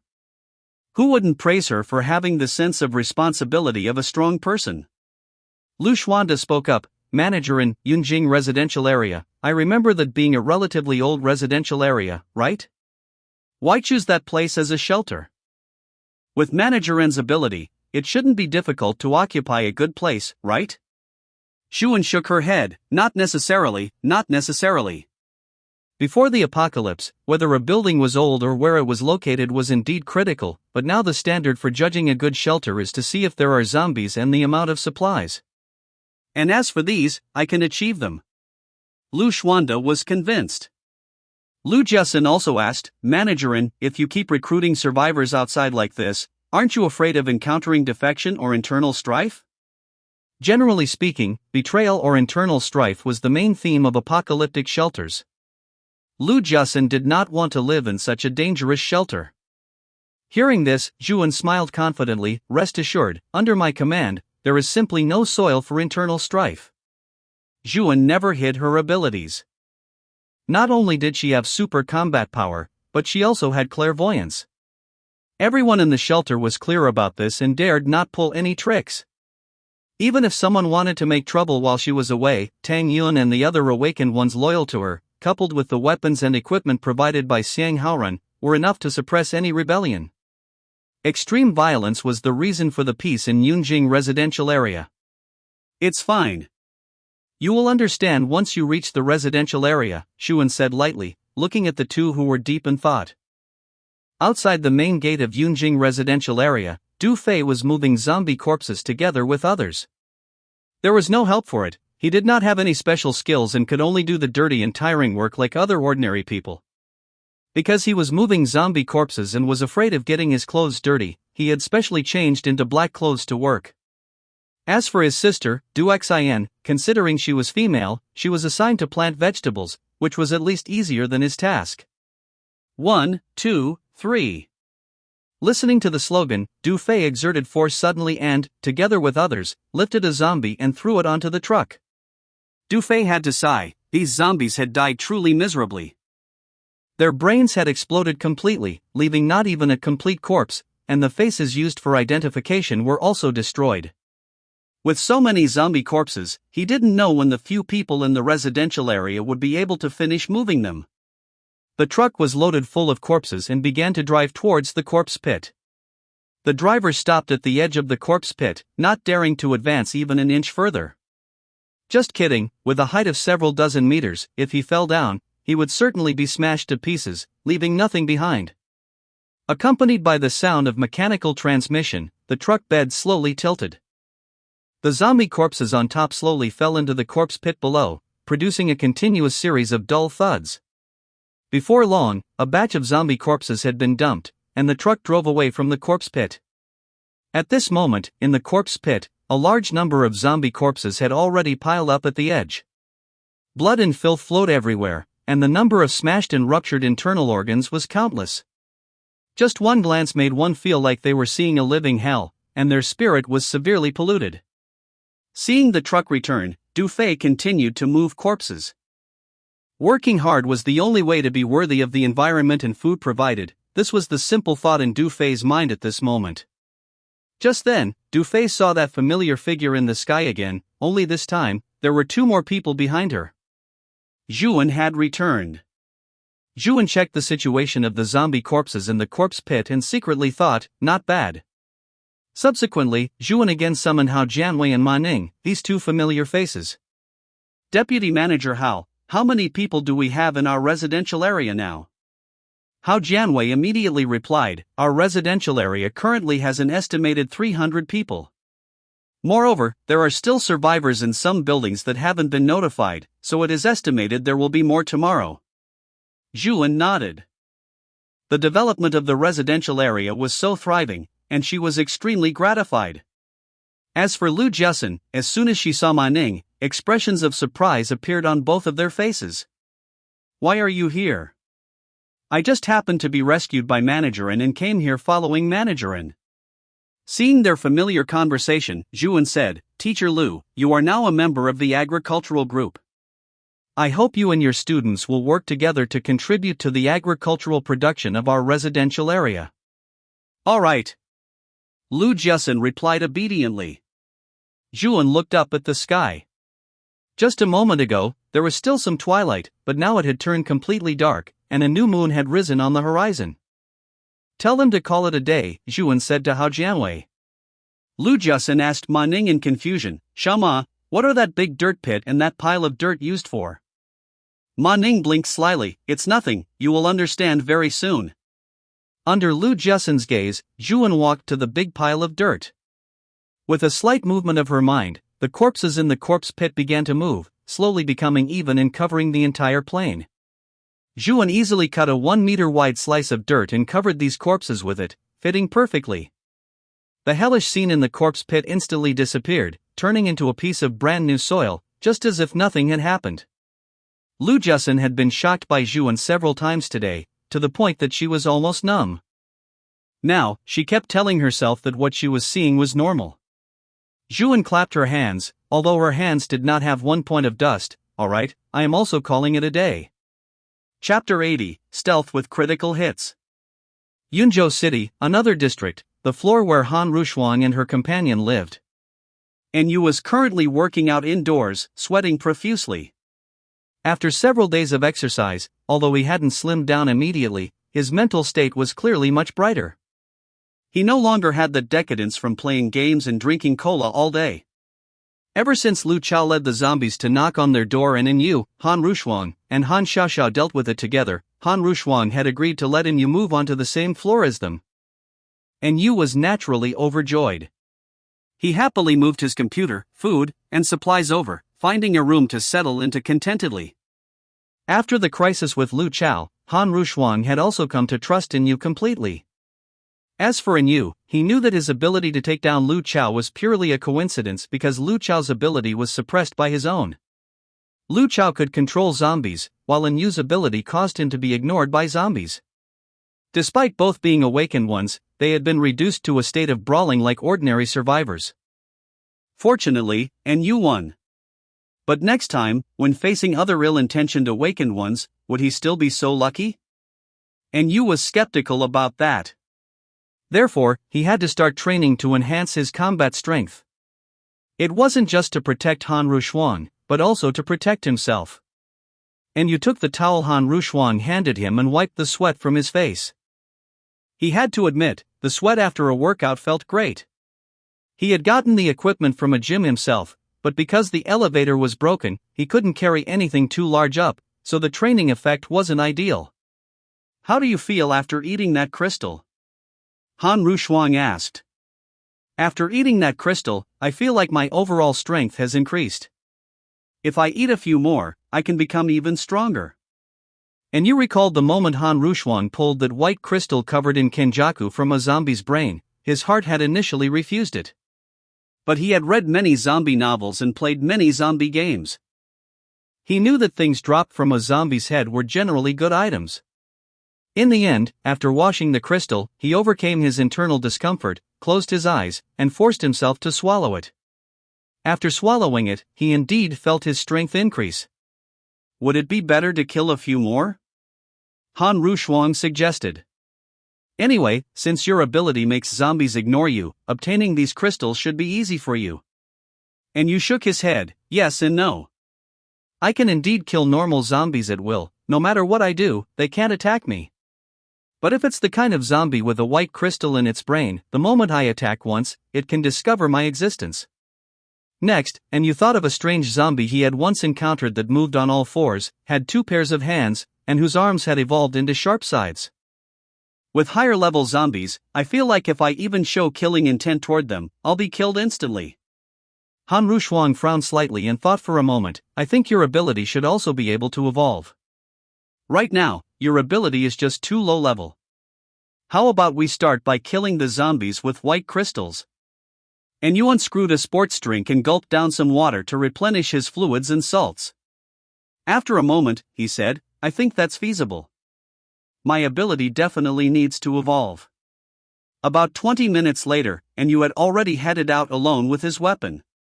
It wasn't that Han Rushuang didn't want to go, but Yu felt those zombies were too dangerous and there was no need to put them in harm's way. The 2 women couldn't win the argument against Yu, so they could only train at home, trying their best not to hold him back in the future. Yu walked alone through the streets with his weapon, picking out a suitable target. Before long, he found a suitable victim, a speed-type zombie. Yu observed this zombie carefully. It also moved on all fours, but it didn't have an extra pair of hands, and the aura it gave off wasn't that dangerous. Crucially, it looked squishy and fragile, like it would be easy to split open and harvest a crystal from. Yu approached it silently. The zombie had no idea its soul was about to return to heaven and remained crouched on the ground resting. Yu walked up to it, raised his weapon, and using his body weight, stabbed fiercely into the zombie's head. Instantly, Yu's weapon pierced straight through the zombie's brain, with a small portion even sinking into the ground. Its power was evident. The zombie didn't even make a sound, its limbs immediately flailed and convulsed wildly, but because of Yu's suppression, it couldn't escape at all. 10 or so seconds later, this speed-type zombie died an ignominious death by Yu's assassination. Yu pulled out his weapon, smashed the zombie's head, and suppressed his nausea to start rummaging through the red and white mess. Before long, he found a white crystal identical to the one from the strength-type zombie's brain that day. And Yu happily took out the crystal, wiped it twice on the zombie's corpse to get it mostly clean, and tucked it into his pocket. Today was a great start, getting a crystal so quickly.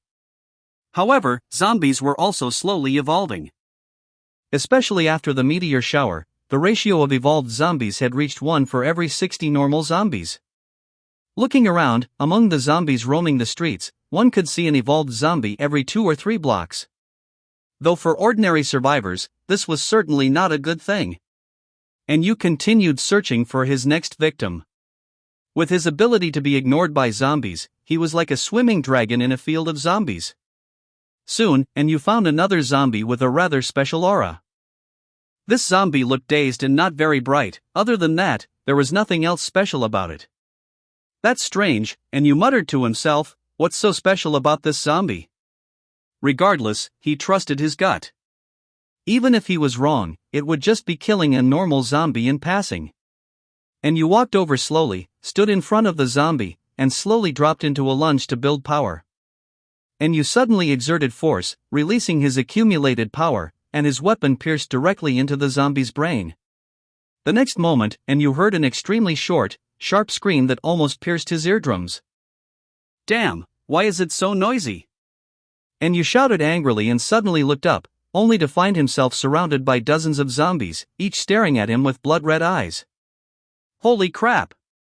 Yu was so startled by the scene that he almost collapsed, but he quickly calmed down. What's there to be afraid of? I'm a camouflage awakened. A bunch of normal zombies can't exactly turn the world upside down and bite me. At that moment, in the adjacent district, a convoy was driving slowly when they suddenly heard the sound of a screaming-type zombie. Sister Shu, it's a screaming-type zombie. Maybe a nearby shelter is being attacked. In the back seat of a modified car, a woman said to another young woman, should we go take a look? Chapter 81 In Yu, everyone has cheats, it's impossible to play. The young woman sitting in the back row opened her eyes, her gaze sharp. The screaming-type zombie only let out one cry before stopping. I estimate there aren't many zombies gathered there. We have never encountered this situation before, so I would like to see what is strange about it. Alright, seeing the leader Shu Xian speak, Xiaojio directly ordered the convoy to speed towards the location where the screaming-type zombie had just been. On the other side, after taking the crystal from the brain of the screaming-type zombie, Yu sat quietly in the middle of the group of zombies, the expression on his face looking like he wanted to cry but had no tears. Big brothers, you're packed so tightly together, won't you get heatstroke? Can you hurry up and disperse? Although he knew these zombies wouldn't bite him, he was temporarily trapped. Should he throw something outside to lure the zombies away and clear a path for himself? Yu rummaged around, only to find that there was nothing suitable to throw. As for the weapon in his hand? Weapons are for saving one's life and cannot be thrown away casually. Even if the zombies didn't attack him, in the apocalypse, one still had to be wary of people. Suddenly, he heard the sound of a vehicle driving. What's going on? Yu's heart immediately became sensitive. After all, his combat ability against humans was not high. The leading modified vehicle slowly came to a halt, and Shu Xian looked through the window at the circle of zombies. Xiaojio observed for a moment and said, the person inside must have been eaten long ago. It seems this person is truly unlucky to have encountered a screaming-type zombie. Shu Xian did not answer, merely closing her eyes, her brows slightly furrowed, revealing an expression of deep thought. After a while, Shu Xian opened her eyes and said decisively, no, there is someone inside. Xiaojio was startled. This circle of zombies was no joke. Why would someone still be alive and not being attacked by zombies under these circumstances? Xiaojio didn't even question the judgment given by Shu Xian, subconsciously believing that what Shu Xian said was correct. Let's get to work, it's a good opportunity to do someone a favor. As Shu Xian gave the order, the modified vehicle began to honk, immediately attracting the circle of zombies. Some zombies even bumped into Yu, stumbling as they ran towards the modified vehicle. What's the situation? Yu was dumbfounded. Is this someone saving me? The massive modified vehicle floored the gas and headed straight for the zombies. These normal zombies were no match for the massive modified vehicle and were quickly rolled under the wheels, crushed into dust. Soon, like a whirlwind sweeping away clouds, only 3 or 4 zombies were left on the street. In a new shocked gaze, the capable and lethal Shu Xian jumped off the vehicle, holding a long blade. Subsequently, a layer of yellow flames spontaneously ignited on Shu Xian's long blade, looking quite imposing. A zombie was about to pounce on Shu Xian, but with a single stroke of her blade, like a hot knife through butter, she silkily sliced the zombie in two. In just 7 or 8 seconds, the remaining zombies on the field were wiped out. Shu Xian's eyes were cold, the flames on the blade extinguished instantly, and the entire long blade was as smooth as new, without a trace of blood from killing the zombies. And you swallowed hard, feeling panicked for a moment. Good heavens, is this an awakened fire ability? Flame Hashira, did you win the resurrection match? The key is, he didn't know if this woman was a friend or a foe. At this time, the others from the convoy also got off one after another, over a dozen people, and they all walked behind this woman. Clearly, she was the leader of this group. Shu Xian slowly walked up to Wen Yu and slowly sheathed her blade. Let me introduce myself. My name is Shu Xian. I brought my survivors out to search for supplies, and upon hearing the cry of the screaming type zombie, we stopped by to take a look. Your name? And Yu was just about to speak when he heard Shu Xian speak on her own. So, your name is Yu. And you? What is going on? How did she know my name? Did she use some kind of sorcery? No, what ability? And Yu panicked and scanned the people behind Shu Xian, only to see them keeping their eyes on their noses and their hearts, looking as if they were accustomed to this. It's over. My ability probably can't deal with them at all. What should I do? So, your ability is not being discovered by zombies? No wonder so many zombies were there just now, yet they didn't bite you, Shu Xian continued. And you? Damn, why does every woman I meet have a cheat? Han Rushuang discovered my ability in less than half an hour, and this Shu Xian discovered it in less than 30 seconds. It's over, it's mind reading. Don't think about anything, empty your mind. And Yu finally realized and immediately forced himself to imagine a pure white curtain or snow in his mind. This was a mental activity he often forced himself to do when he couldn't sleep. Han Rushuang, where does she live?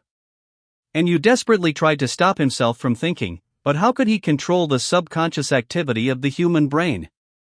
Soon, Shu Xian nodded and said indifferently, I already know. And Yu's expression turned completely gray. The mind-reading ability is really too buggy. He hadn't said anything yet, but through guided thinking, his background had been completely exposed. A smile appeared on Shu Xian's face. Don't worry, we are good people and won't do anything to you. However, I am very fond of your ability. Your ability will be very useful to my shelter. And Yu simply stopped talking and silently thought to himself, of course, I think this ability of mine is popular everywhere. But Han Rushuang and the others are just ordinary people. If possible, I want to take them with me. Although, he couldn't resist anyway. As for running? If he ran, how would Han Rushuang and the others run? After all, their residence had already been exposed. Alright, no problem. Even if they are ordinary people, our shelter wants them. Awakened ones haven't reached the point of flooding the streets yet. And don't worry, I can screen survivors through mind reading. Those in my shelter are all good people who can maintain their sense of self in the apocalypse. Of course, that includes you. And you, thank you for the compliment. Do you want me to pack my luggage and go with you now? Shu Xian nodded, go ahead. We will go collect supplies together later. We will drive the car to your building and wait for you. By the way, Shu Xian remembered something, and your name reminds me of someone. Do you know Zhuan? And you? You actually know Sisterin? And you couldn't help but blurt out. Shu Xian's eyes lit up. She didn't expect that just thinking about the fact that both names contained the character in and asking casually would actually yield results. You know her? Of course I know her, because we both rented from the same landlord. However, Zhuan rented a house in another district, so I haven't seen her since the apocalypse broke out. However, and Yu's expression became serious. On the night the apocalypse started, I saw Sister In kill someone. Then, he told Xu Xian everything he knew about Xuan and Guqing in detail. Xu Xian nodded as she listened, her face filled with uncontrollable surprise. She really didn't expect that the usually timid Xuan would actually kill a man on the first day of the apocalypse. Could it be that she awakened her ability on the first day? Chapter 82, Cooperation. In a toilet cubicle in an office building in the imperial capital. Cui Yiming stared quietly at his right hand, as if there were infinite mysteries within his palm prints. He was conducting an experiment. Just 30 minutes ago, he had caught a mouse here. The mouse was not very big, it was quite small, with grayish-black fur and somewhat pinkish, tender skin. He had stored the mouse into his space, and by now, it had been inside for 30 minutes. Cui Yiming immersed his consciousness into his space, but could only see the motionless little mouse. He did not know if it was still alive. He wanted to test if his space could hold living creatures. If it could hold living creatures, it would be of great benefit to his future development. And now, it was the moment to witness a miracle. With a thought, Cui Yiming took the little mouse out of his space and placed it in his palm. Squeak, squeak, squeak. The gray-furred mouse immediately scrambled away from Cui Yiming's hand in a panic and dashed out of the cubicle. It worked! Watching the fleeing mouse, a flash of excitement crossed Cui Yiming's eyes. This meant that if he encountered some trouble, he could also enter his space to hide. Although he did not know what would happen if he entered his own space, whether his thinking would cease, or if he would be trapped in the space forever without being able to come out, it was still an emergency fallback option. A mouse. A survivor happened to walk into the toilet. Cui Yiming opened the toilet door and happened to see this survivor frantically trying to catch the poor little mouse. In the small toilet, there were not many obstacles, and soon, the mouse was clutched in the hands of the frantic survivor. The mouse's tiny eyes turned toward Cui Yiming, looking pitiful. The mouse's fate was already sealed, even though it was a toilet mouse. For the starving survivors, it was absolutely a delicacy. It would even be eaten piece by piece. Cui Yiming remained unmoved. Ever since he had been kicked by Sun Tze, he had thoroughly understood. It was the apocalypse now. If one wanted to survive, one had to follow the rules of the apocalypse. One had to be absolutely selfish to survive. Any sympathy or saintly behavior was just a knife stabbed into one's future self. No matter what, he would definitely survive. Cui Yiming walked out of the toilet, ignoring the excited survivor behind him. Fortunately, he had stored some supplies in his space, so he would not be as wretched as them. Who told them not to be ability users? Those who were not ability users deserved to fall into such a miserable situation. At this moment, one of Qian Shu's underlings suddenly found him, and under Cui Yiming's puzzled gaze, whispered to him. "Brother Qian is looking for you, you should go over." A sense of vigilance suddenly rose in Cui Yiming's heart, and goosebumps broke out on his arms uncontrollably. Could it be that his little actions had been discovered? Up until now, Cui Yiming had absorbed a total of 3 white crystals, besides the basic strengthening of his body. The size of his space had also increased from a 1 meter cube to 1.3 meters. More supplies could be stored. But Cui Yiming's own combat power remained mediocre. If he were noticed by Qian Shu, he would definitely be killed. With such trepidation in his heart, Cui Yiming entered Qian Shu's room. As soon as he entered, Cui Yiming saw Qian Shu sitting on a chair, with his back turned to him. The room was empty except for the necessary facilities, appearing somewhat dim and dangerous. Qian Shu slowly turned the chair around to face Cui Yiming. Cui Yiming pretended to be calm and closed the door. "Brother Qian, is there something you need me for?" A smile curled on the corner of Qian Shu's mouth. "I see you have been eating well lately, your spirit is in good shape." No, I am not full every day, I am starving to death, I have only survived by burning fat," Cui Yiming quickly defended himself. Besides the food distributed by the shelter, Cui Yiming often secretly ate a little of the supplies he had scavenged from the supermarket earlier. In order not to be conspicuous, he did not eat much at all, and even the wrappers were stored in his space. He was confident that he had not left any flaws. Qian Shu continued, "I have felt strange from the very beginning, even before I caught you. At that time, a long time had passed after I left and returned for the first time. Even a fool could have collected some supplies, right? As Cui Yiming listened, a drop of cold sweat ran down his face. But you did not, whether on your person or in your vehicle. I did not find a single bit of supplies. Cui Yiming just wanted to open his mouth to defend himself, but was interrupted by Qian Shu again. Of course, you ought to say that you were cautious, so you waited a long time before entering the supermarket to scavenge. Indeed, that is a reasonable excuse. The cold sweat on Cui Yiming's face intensified. Qian Shu was a smart person. When he was first caught by Qian Shu, he thought it was just bad luck, but now. Qian Shu's voice continued to sound. Once might indeed be a coincidence, but your spirit, as well as the mysteriously disappearing crystals. 2 or 3 times, all point to one possibility. Qian Shu paused, stared at Cui Yiming, and said word by word, that is, you are a space ability user. At this point, Cui Yiming's wishful thinking was completely shattered, and his face turned completely ashen. He knew that he had been completely seen through by the man in front of him. Would he be killed? As the price for embezzling the crystals? Could he win? Cui Yiming looked up at his surroundings, then thought about Qian Shu's ability. Qian Shu was a speed awakened. He was afraid that as soon as he lifted his feet, his head would be seeing the floor. Was he, a dignified space ability user with infinite possibilities, going to die here? Panic suddenly seized Cui Yiming's heart, and it turned into a mess. Qian Shu saw through what Cui Yiming was thinking and said leisurely, "Don't worry, I won't kill you. On the contrary, I want to cooperate with you." Upon hearing this, Cui Yiming looked up abruptly at Qian Shu. Qian Shu's gaze was sharp. Perhaps it was Cui Yiming's illusion, but he saw raging anger and desire burning in those eyes. What do I need to do? Cui Yiming knew he had no capital to refuse. If he said he did not agree, he would not be able to walk out of this door at all. The next moment, his head would fall to the ground. In the eyes of Guan Hu and the others in the shelter, he was just an ordinary survivor. If he died, and Qian Shu would not face any punishment. Qian Shu nodded with satisfaction. He was a speed awakened, although his frontal combat power was not as good as the shelter's boss, Guan Hu, who was a strength-based ability user. Suppressing Cui Yiming, a space ability user, was still easy. Cui Yiming dared not resist him at all.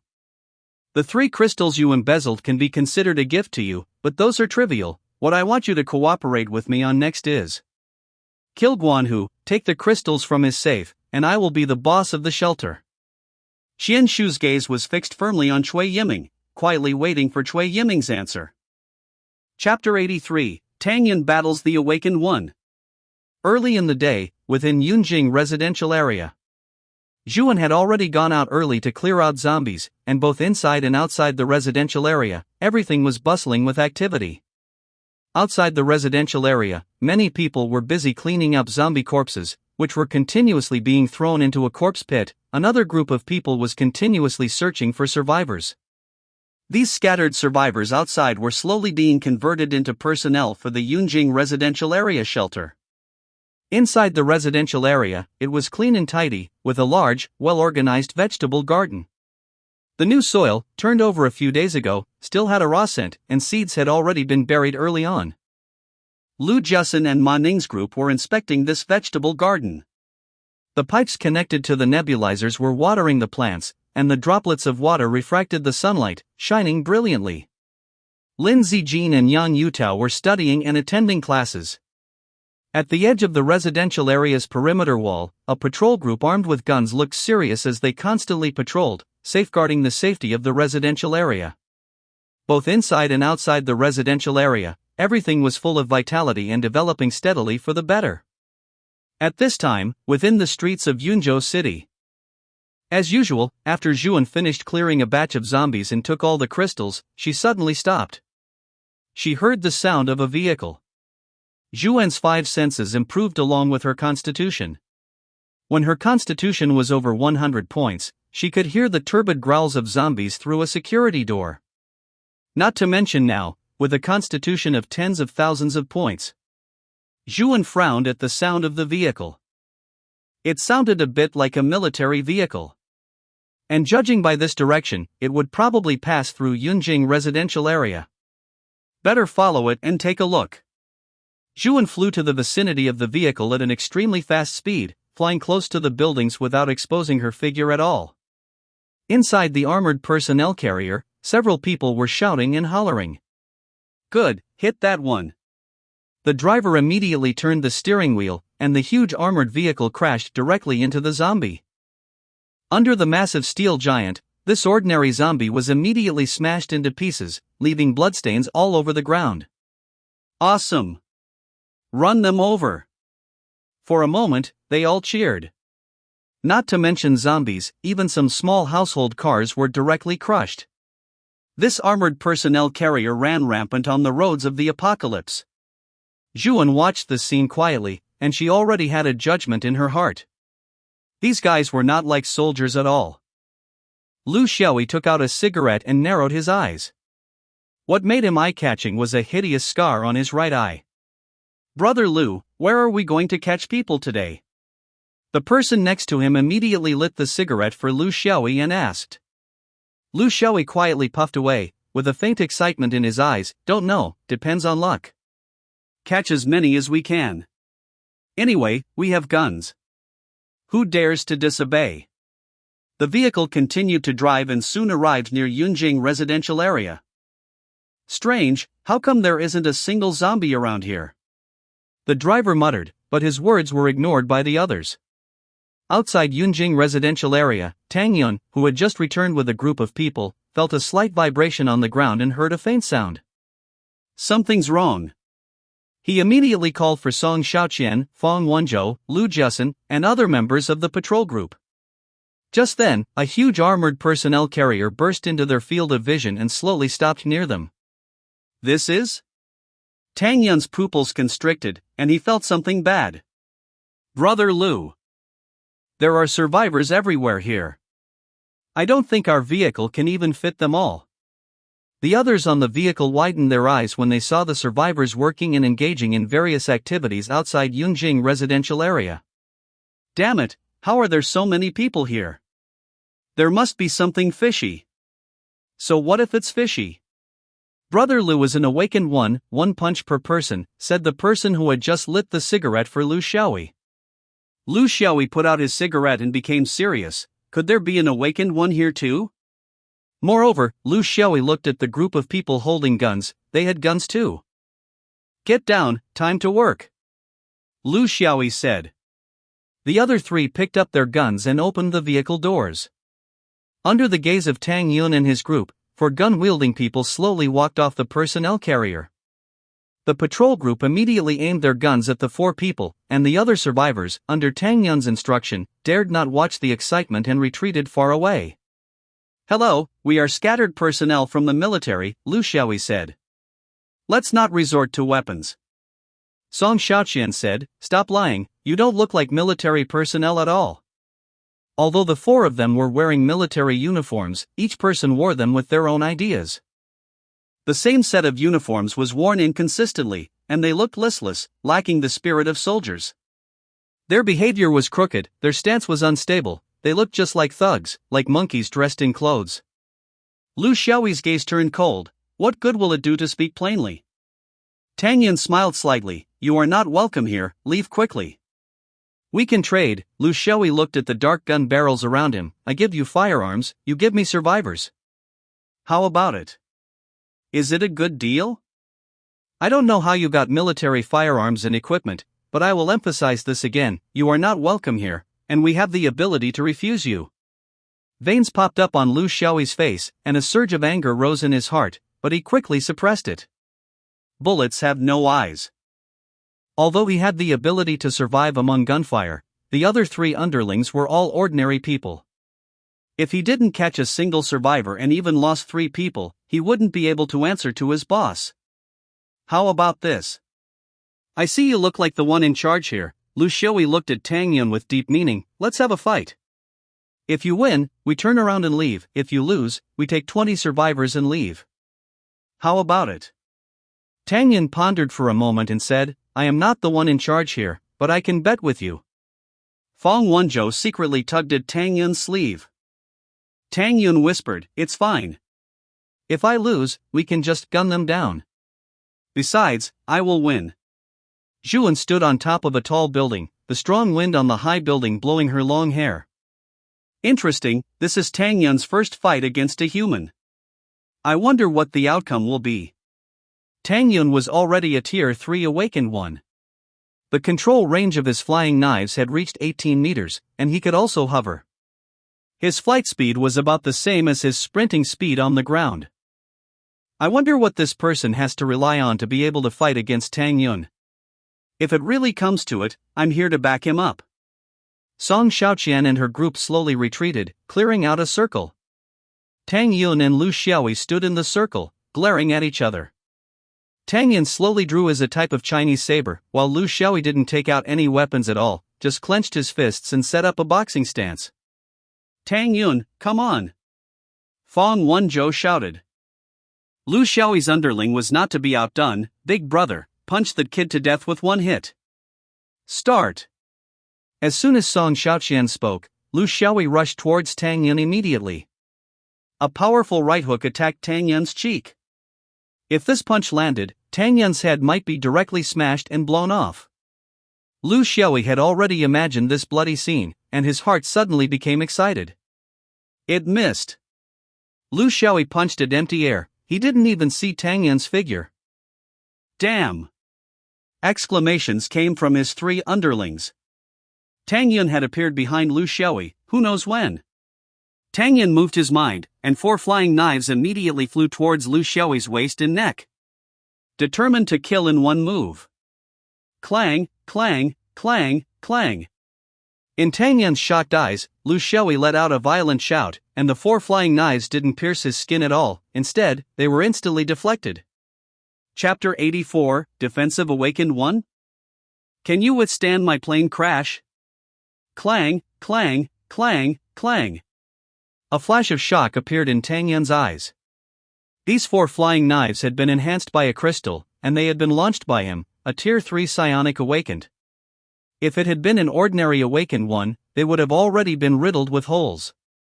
Yet the person before him was completely unscathed. It was likely that he had awakened a defensive ability. While Tang Yun was thinking, Lu Xiaoyi also secretly thought it was a close call. He hadn't reacted to Tang Yun's flying knives at all, but fortunately, he was a Tier 2 defensive awakened one.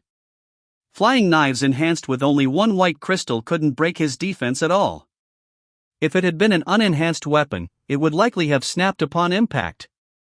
However, this kid in front of him could fly, which made things a bit difficult. After all, he himself couldn't fly. If this continued, he would be constantly worn down and eventually killed in one blow. Realizing the key to the situation, Lu Xiaoyi immediately pounced toward Tang Yun again. Tang Yun also realized that only his multi-enhanced type of Chinese saber could break through Lu Xiaoyi's defense, so he stopped dodging and engaged Lu Xiaoyi directly. Lu Xiaoyi's underlings immediately became excited.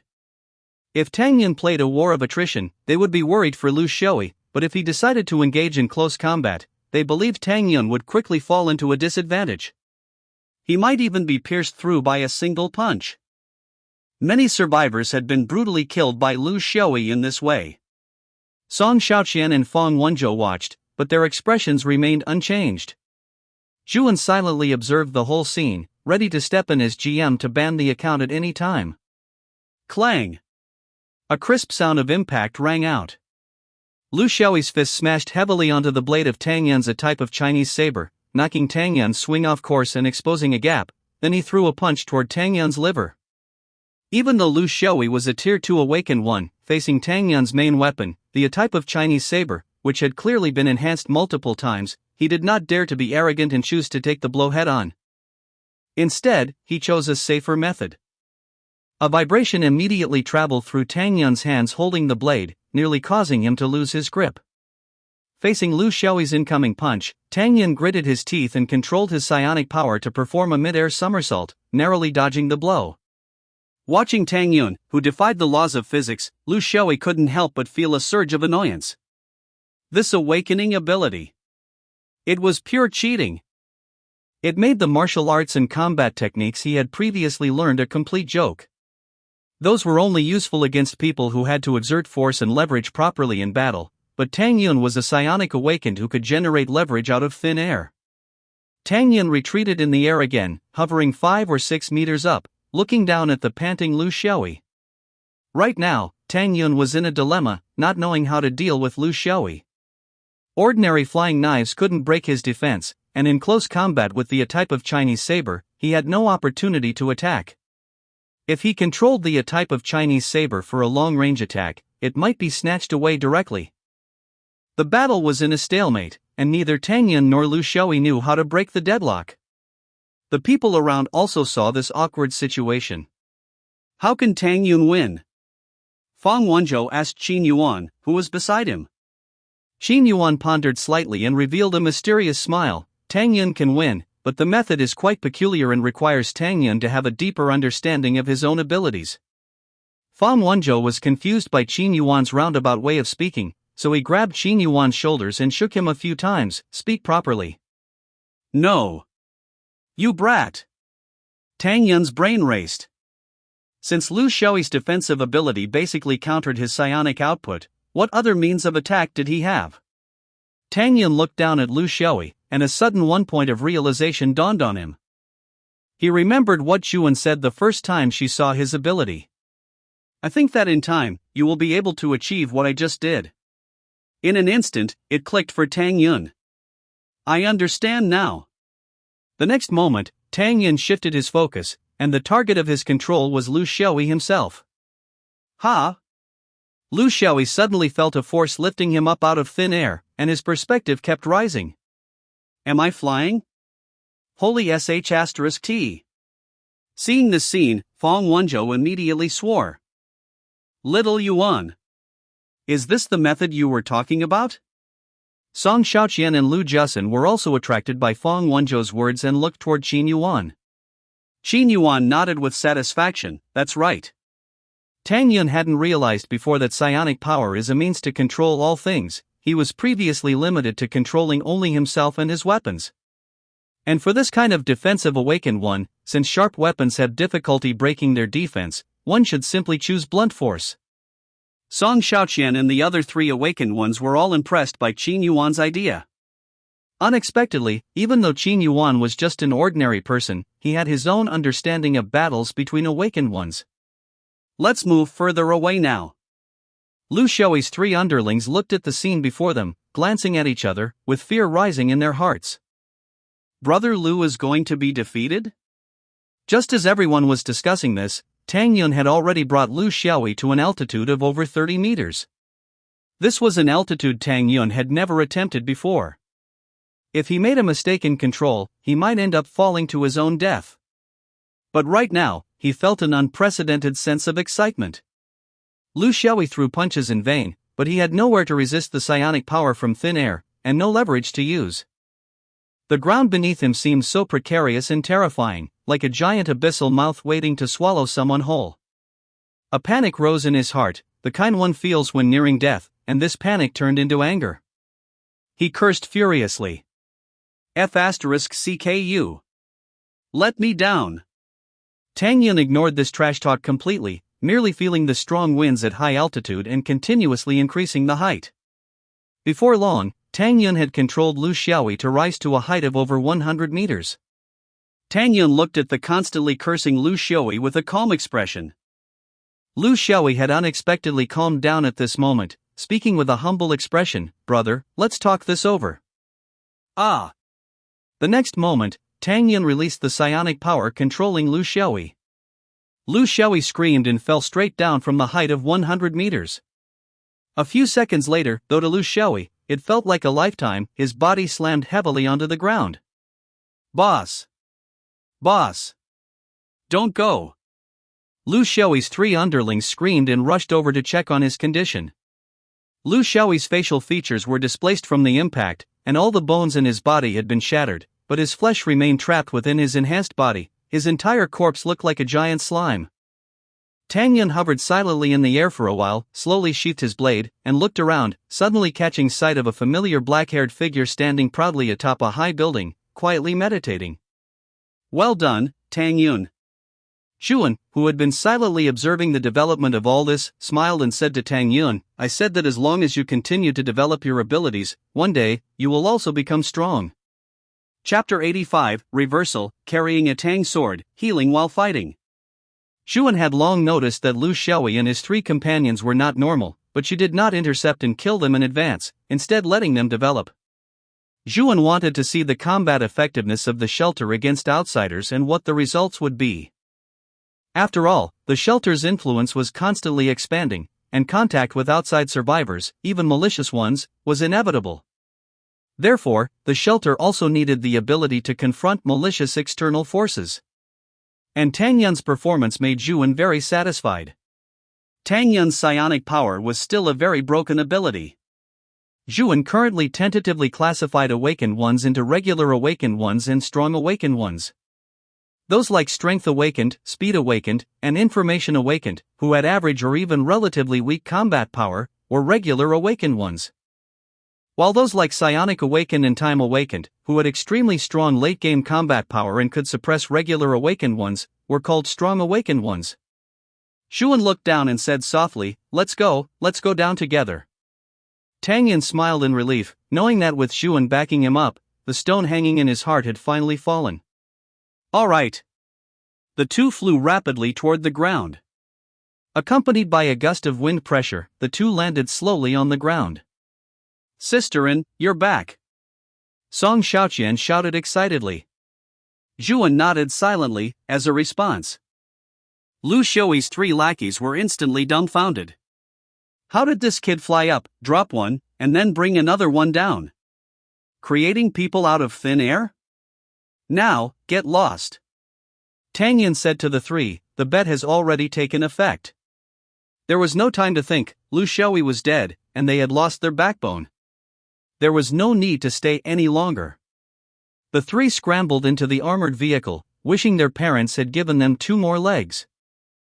Are you just letting them run away like that? Lu Jiasun asked Zhuan in confusion, what if they come back for revenge? Zhuan just shook her head, look. The next moment, 3 grenades were thrown out from inside the armored vehicle, and judging by the landing point, they would explode right in the middle of the crowd. At the same time, the armored vehicle started up rapidly, intending to flee immediately. Faced with this scene, the others in the shelter remained unmoved, seemingly not afraid at all. Truly uniform villains, Zhuan sighed. Under Zhuan's control, the 3 grenades flew straight into the sky and exploded rapidly a moment later. Bang! Although they were fragmentation grenades, not a single piece of shrapnel hit anyone, they were all blocked by Zhuan's limitless. Why won't the car move? The driver reversed frantically, only to find the vehicle seemed to be fixed in place, completely unable to move. Did we run into a ghost? The other two roared. Since entering this place, they had encountered weird things everywhere. On the road they had traveled before, there hadn't been a single zombie, which was already very strange. Thinking about it in hindsight, they shouldn't have come. Come down, Zhuan said lightly. Following this, the door of the armored vehicle opened violently, and the 3 people inside were dragged out like dead dogs. You want to hurt my people and still think you can run? Zhuan walked slowly in front of the 3, suppressed them, half-squatted down, and looked at the disheveled trio. No matter how stupid these 3 were, they knew that Zhuan's strength was above Tang Yun's, and she was likely the leader of this shelter. Big sister, we know we were wrong. Spare us. I was dragged here, it has nothing to do with me. None of it was done by me. Please investigate. They begged for mercy one after another. Zhuan tilted her head, as if thinking about something. Cowards who only knew how to bully the weak were always the first to submit once they encountered an equal opponent or the slightest bit of pain. Is that so? Take a look at what this is, Zhuan chuckled. The next moment, the massive armored vehicle flipped over 180 degrees out of thin air, with its rear facing the crowd. The sturdy door made of special steel was easily opened by Zhuan using her spell, revealing several dazed zombies inside. Subsequently, these few zombies also instantly had their heads exploded out of thin air and collapsed. Tang Yun clearly saw that in the depths of the carriage, there was a half-eaten human corpse that was too horrible to look at. Is this what you did? Taking pleasure in torturing survivors? Oh, there's also a camera inside the carriage, I didn't see it just now, Zhuan continued, dealing another blow. The three of them instantly turned ashen. The driver wanted to defend himself, his lips moving slightly, but the next moment, Zhuan's Tang sword pierced directly through his arm. Ah! The driver's expression was extremely painful. He twisted and howled, but was controlled by Zhuan and could not move. The other two were instantly terrified. Zhuan gripped the hilt, gave it a gentle twist, and a large wound appeared, with blood flowing like a stream. Another round of wailing and howling ensued. After a dozen seconds, the driver had fainted, and cold sweat broke out on the faces of the other two, fearing it would be their turn. But to the two's surprise, Zhuan pulled out the blade and then touched the bloody wound. After a few breaths, the driver's wound healed rapidly at a speed visible to the naked eye, and he woke up leisurely. Is this? Have I reached heaven? He thought groggily. But immediately, he saw Zhuan's calm face and was startled again. I can torture you, then heal you, over and over again, until you can't take it anymore. If you are straightforward, I can also give you a reward, and the reward is letting you die more easily. Tears and snot streamed down his face. I'll talk. I'll tell you whatever you want to hear. He was terrified. He didn't even have the courage to recall that bone-deep pain, let alone experience it again. Good, where did you come from?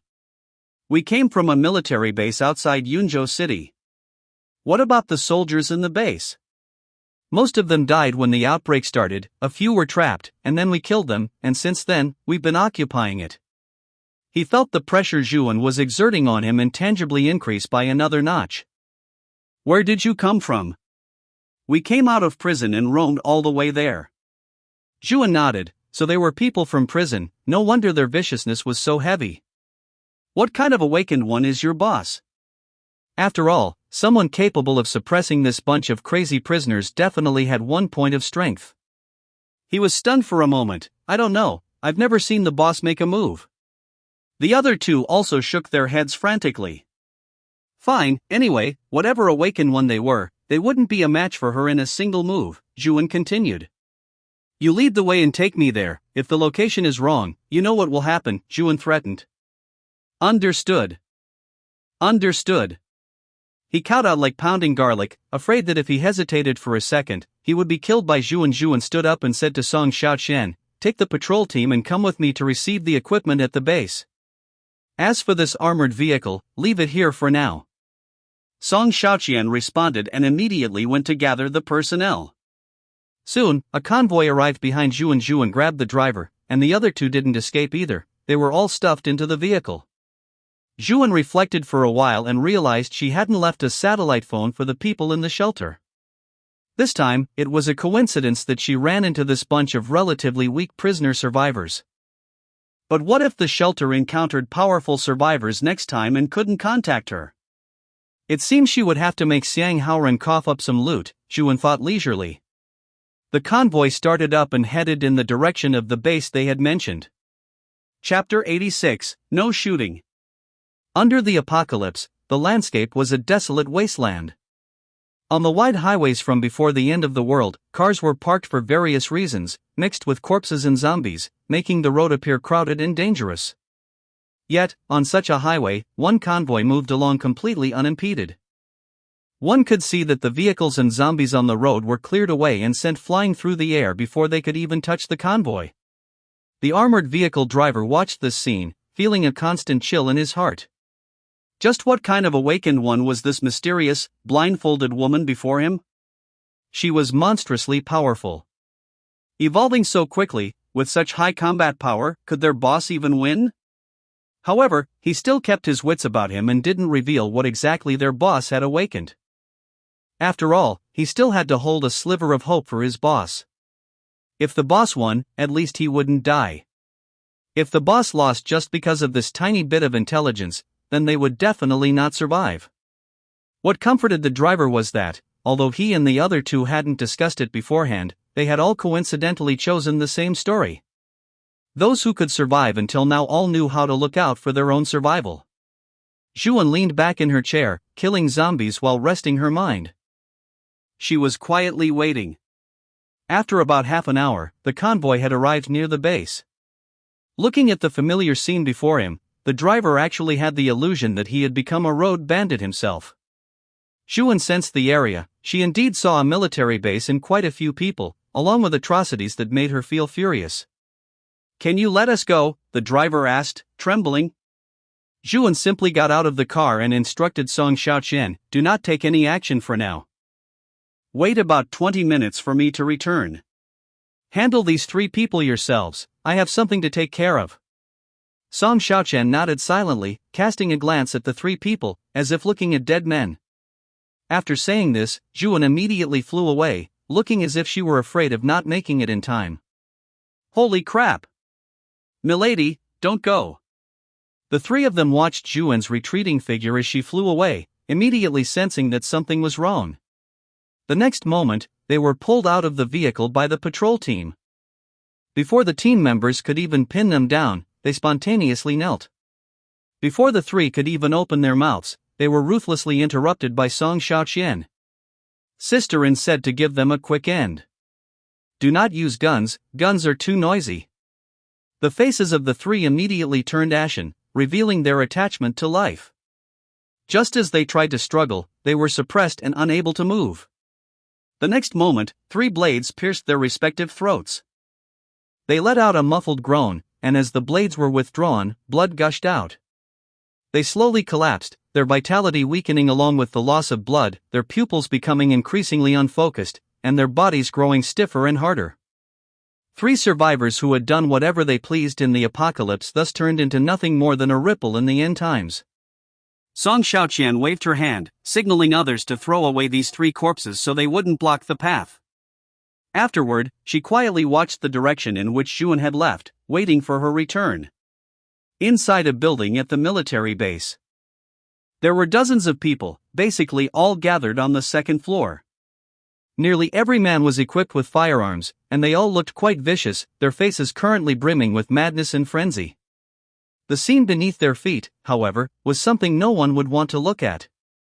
In an enclosed area on the 1st floor, there were a dozen zombies and 7 or 8 unarmed male survivors. In the cramped space, the zombies were frantically attacking these ordinary survivors who had been captured. These survivors wanted to resist the zombies, but they could only pick up chairs or similar items as weapons. It was basically futile. Even if they managed to restrain 1 or 2 zombies, they would be attacked from behind by other zombies. Some survivors even pushed others toward the zombies' mouths, just so they could survive a little longer themselves. "Ah! No! Go to hell! You bunch of dogs! F***********. The constant screams, pleas for mercy, and zombie roars coming from below made these people on the 2nd floor excited like demons. Song Xing, who was sitting in a chair quietly watching all of this, frowned. The lackey beside him immediately picked up a gun and fired several shots at the legs of the person who had cursed them. Bang! The man's legs were instantly shattered, and he collapsed. 2 zombies rushed forward and began to gnaw on his stomach, causing him to let out a soul-piercing wail. Seeing this, Song Xing nodded with satisfaction. Song Xing was a murderer. After committing murder over a decade ago, he had fled from place to place, eventually being arrested at a train station. He was sentenced to life imprisonment and had been serving time in prison for over a decade. If nothing special had happened, he would have served his sentence until he died. However, the zombie virus broke out. His cellmate was in the small prison cell with Song Xing at the time. When Song Xing noticed something was wrong with his cellmate, he immediately pinned his head down and smashed it against the wall. The prison for death row inmates like them wasn't configured like those for fallen officials. Although there were no sharp objects in the room, it didn't go so far as to have padded walls. Song Xing had smashed the brain of his cellmate, who hadn't yet had the chance to turn into a zombie. He wasn't afraid of being punished. He was already serving a life sentence anyway, how much worse could it get? Being executed by firing squad would actually be a relief. Next, he saw the chaos outside. The prison windows were very high, he could only hear the commotion outside and the sounds of gunfire. And outside the corridor were the roars of zombies and terrified screams. Song Xing keenly felt that the time for people like him had arrived.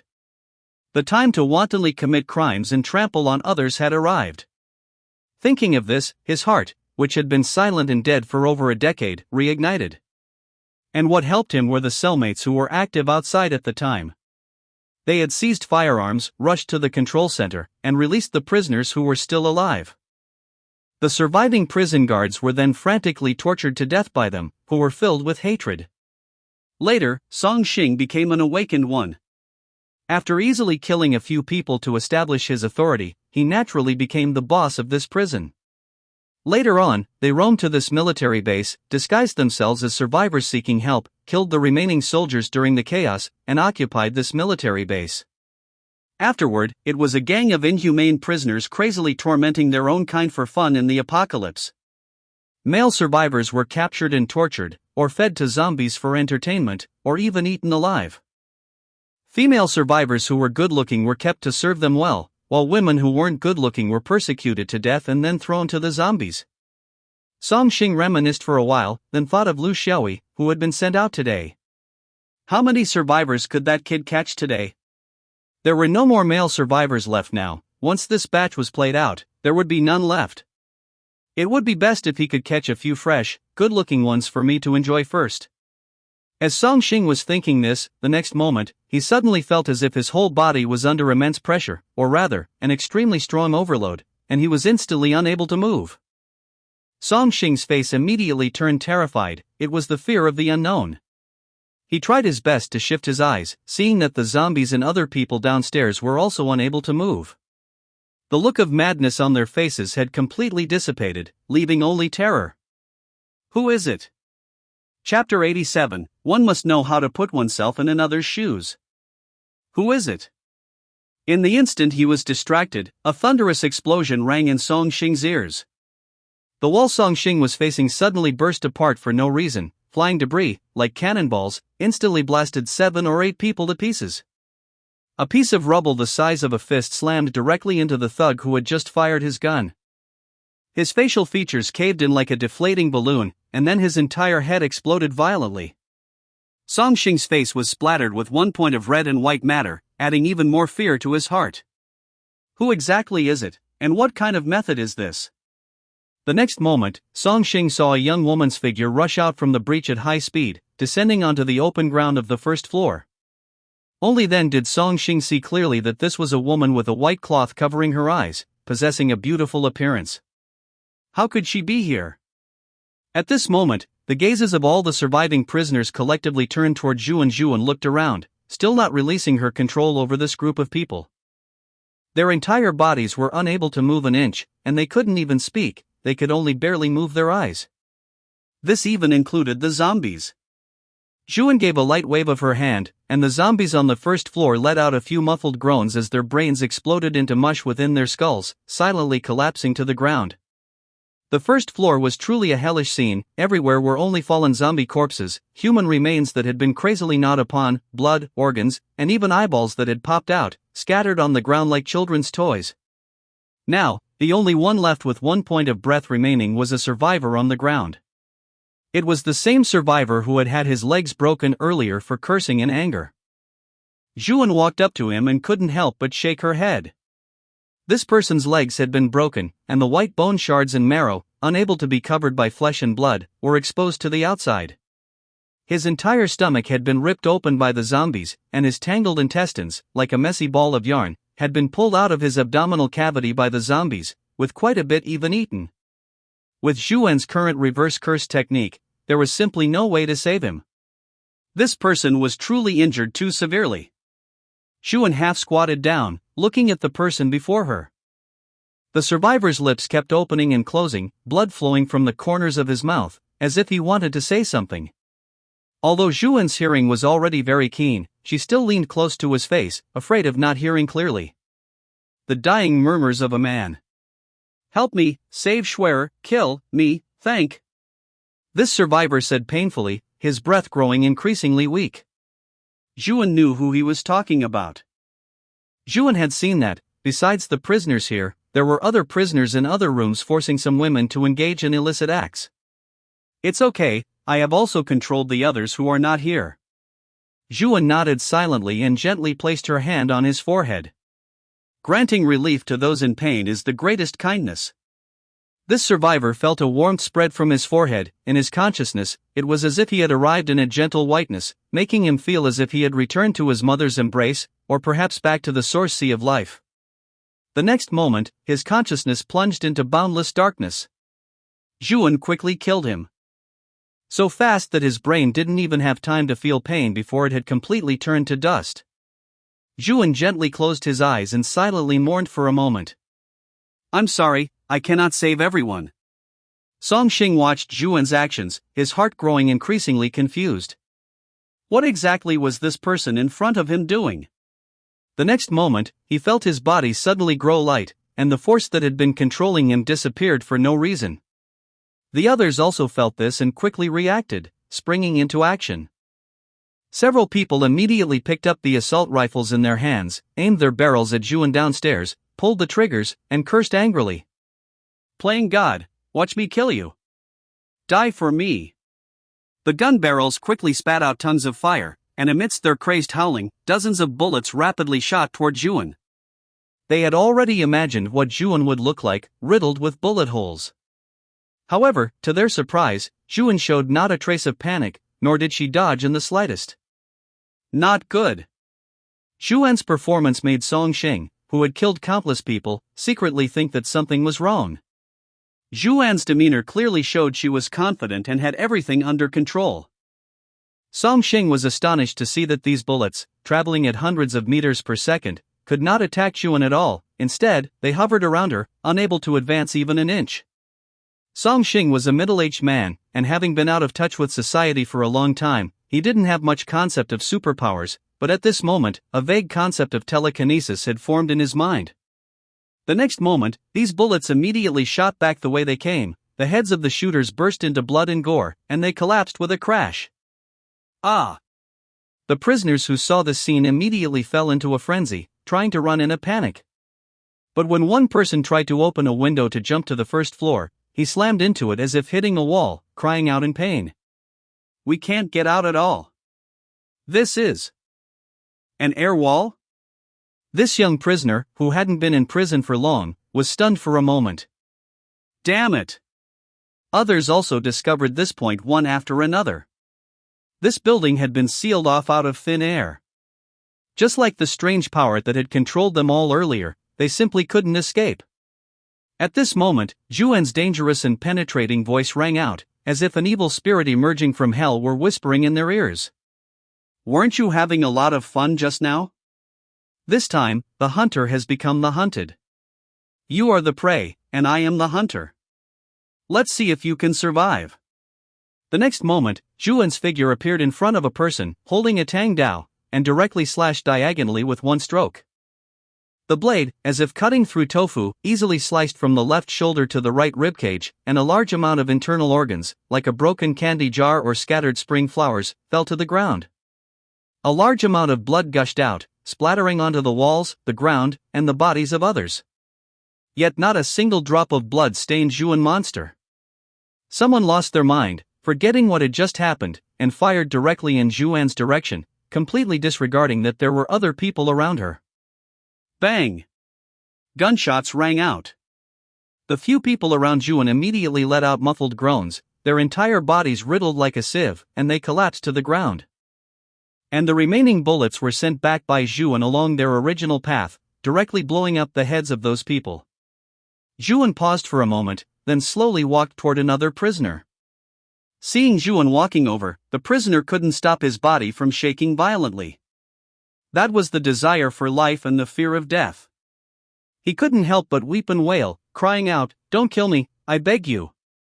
Zhuan's hand silently touched his head, causing a glimmer of hope to rise within him. The next moment, as if pulling a scallion, Zhuan directly pulled his entire head off, his face still bearing the terror that had not yet faded. "It's too late to beg for mercy now. I am going to kill all of you."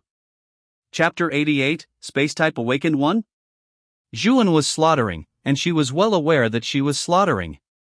She could clearly kill everyone in an instant, but right now, she was dismembering and killing one person after another in an incredibly cruel manner. Zhuan was venting the anger in her heart. She had killed many people before, but she had never felt such anger. The strong draw their blades against the stronger, the weak draw their blades against the weaker. And in the apocalypse, the old rules no longer existed, giving these weaklings the opportunity to act recklessly.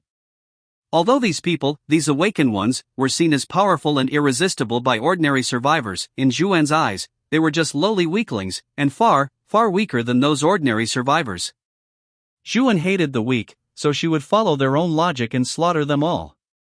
Zhuan raised her hand and swung her blade, shattering another person instantly. The people around had long since lost all will to fight, throwing down their weapons to beg for mercy or screaming as they fled. However, they could not obtain Zhuan's forgiveness, nor could they leave this place. What awaited them was only Zhuan's bloody slaughter. Song Xing watched his subordinates being slaughtered rapidly by Zhuan like mere rabble, and he felt increasing terror. Then, as if having made a certain decision, he drew the blade hidden at his waist, gripping it firmly in his hand.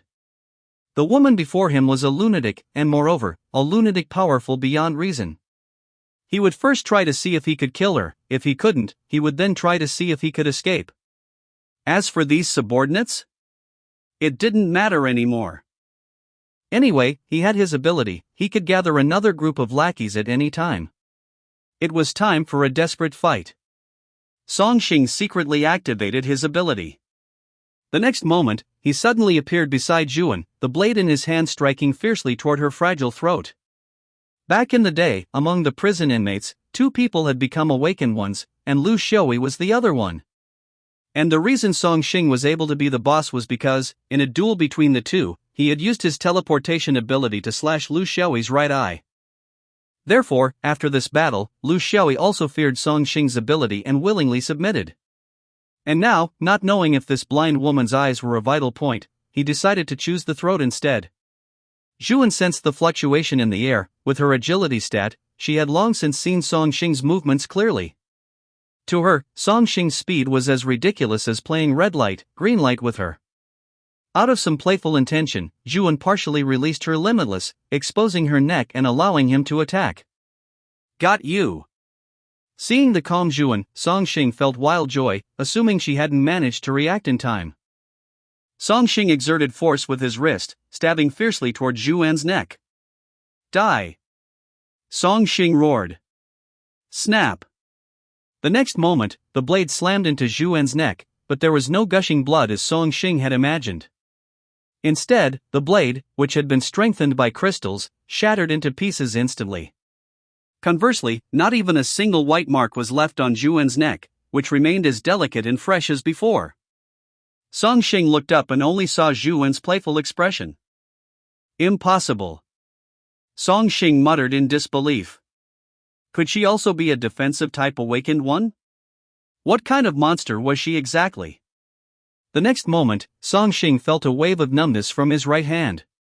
Song Xing winced in pain and looked down, only to see that his right arm had been crushed by Zhuan, hanging limp.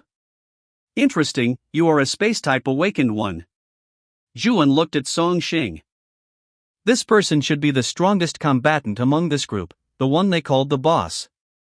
Zhuan sensed that when Song Xing teleported, his entire body vanished into thin air. In that instant, Song Xing disappeared from this world. Afterward, he suddenly reappeared, teleporting to her side.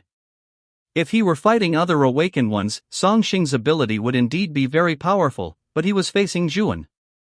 For some reason, Zhuan had a natural dislike for space-type ability users. She had some vague memories, but without a suitable trigger, she just couldn't remember the reason. In any case, she should be more careful with space-type ability users in the future, Zhuan thought to herself. Monster! Song Xing cursed in pain. It seemed he couldn't kill this monster at all. Now, he could only run.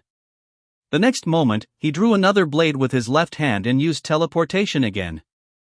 However, this time, his teleportation destination was not near Zhuan, but directly outside the room, flashing into the air. Zhuan was surprised, because Song Xing had actually avoided the air cage she had set up. But immediately, Zhuan felt relieved. Song Xing was obviously achieving this by crossing into another space, naturally not bound by her real space constraints. Moreover, even if he could dodge the confinement, it was impossible for his body to lack water and blood. Zhuan had many ways to kill him. Song Xing flashed into the air, and under the influence of gravity, he fell rapidly to the ground. At this critical moment, he activated his ability again, flashing to the ground, remaining unharmed himself. He ran frantically, intending to reach the place where vehicles were usually stored to shake off this monster, Zhuan.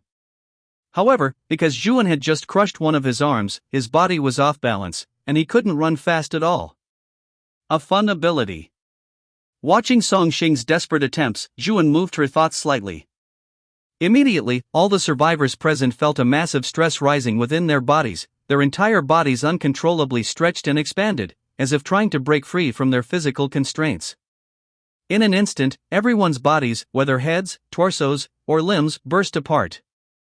A large amount of blood and severed limbs splattered onto the ceiling, floor, and objects. The already thick smell of blood grew even heavier, as if blood were about to drip down. The building had already turned into a living hell. Zhuan, in her black and white, stood proudly amidst it all, like a hideous demon from hell. Driven by the will to survive, Song Xing rushed toward the vehicle. He used his still unskilled left hand to jerk open the car door, sitting in the driver's seat as if he had just escaped death, and prepared to start the vehicle. What a fucking monster! I have to run. Run far away. I'm never coming back here again. He screamed wildly, venting the fear in his heart. Suddenly, out of the corner of his eye, he seemed to glimpse something utterly terrifying, and he froze, dumbstruck. He saw Zhuan, holding her blade, already sitting in the passenger seat, quietly waiting for him. The game has failed, and now you are the only one left. As the last person, I will specifically reward you by allowing you to leave one last word.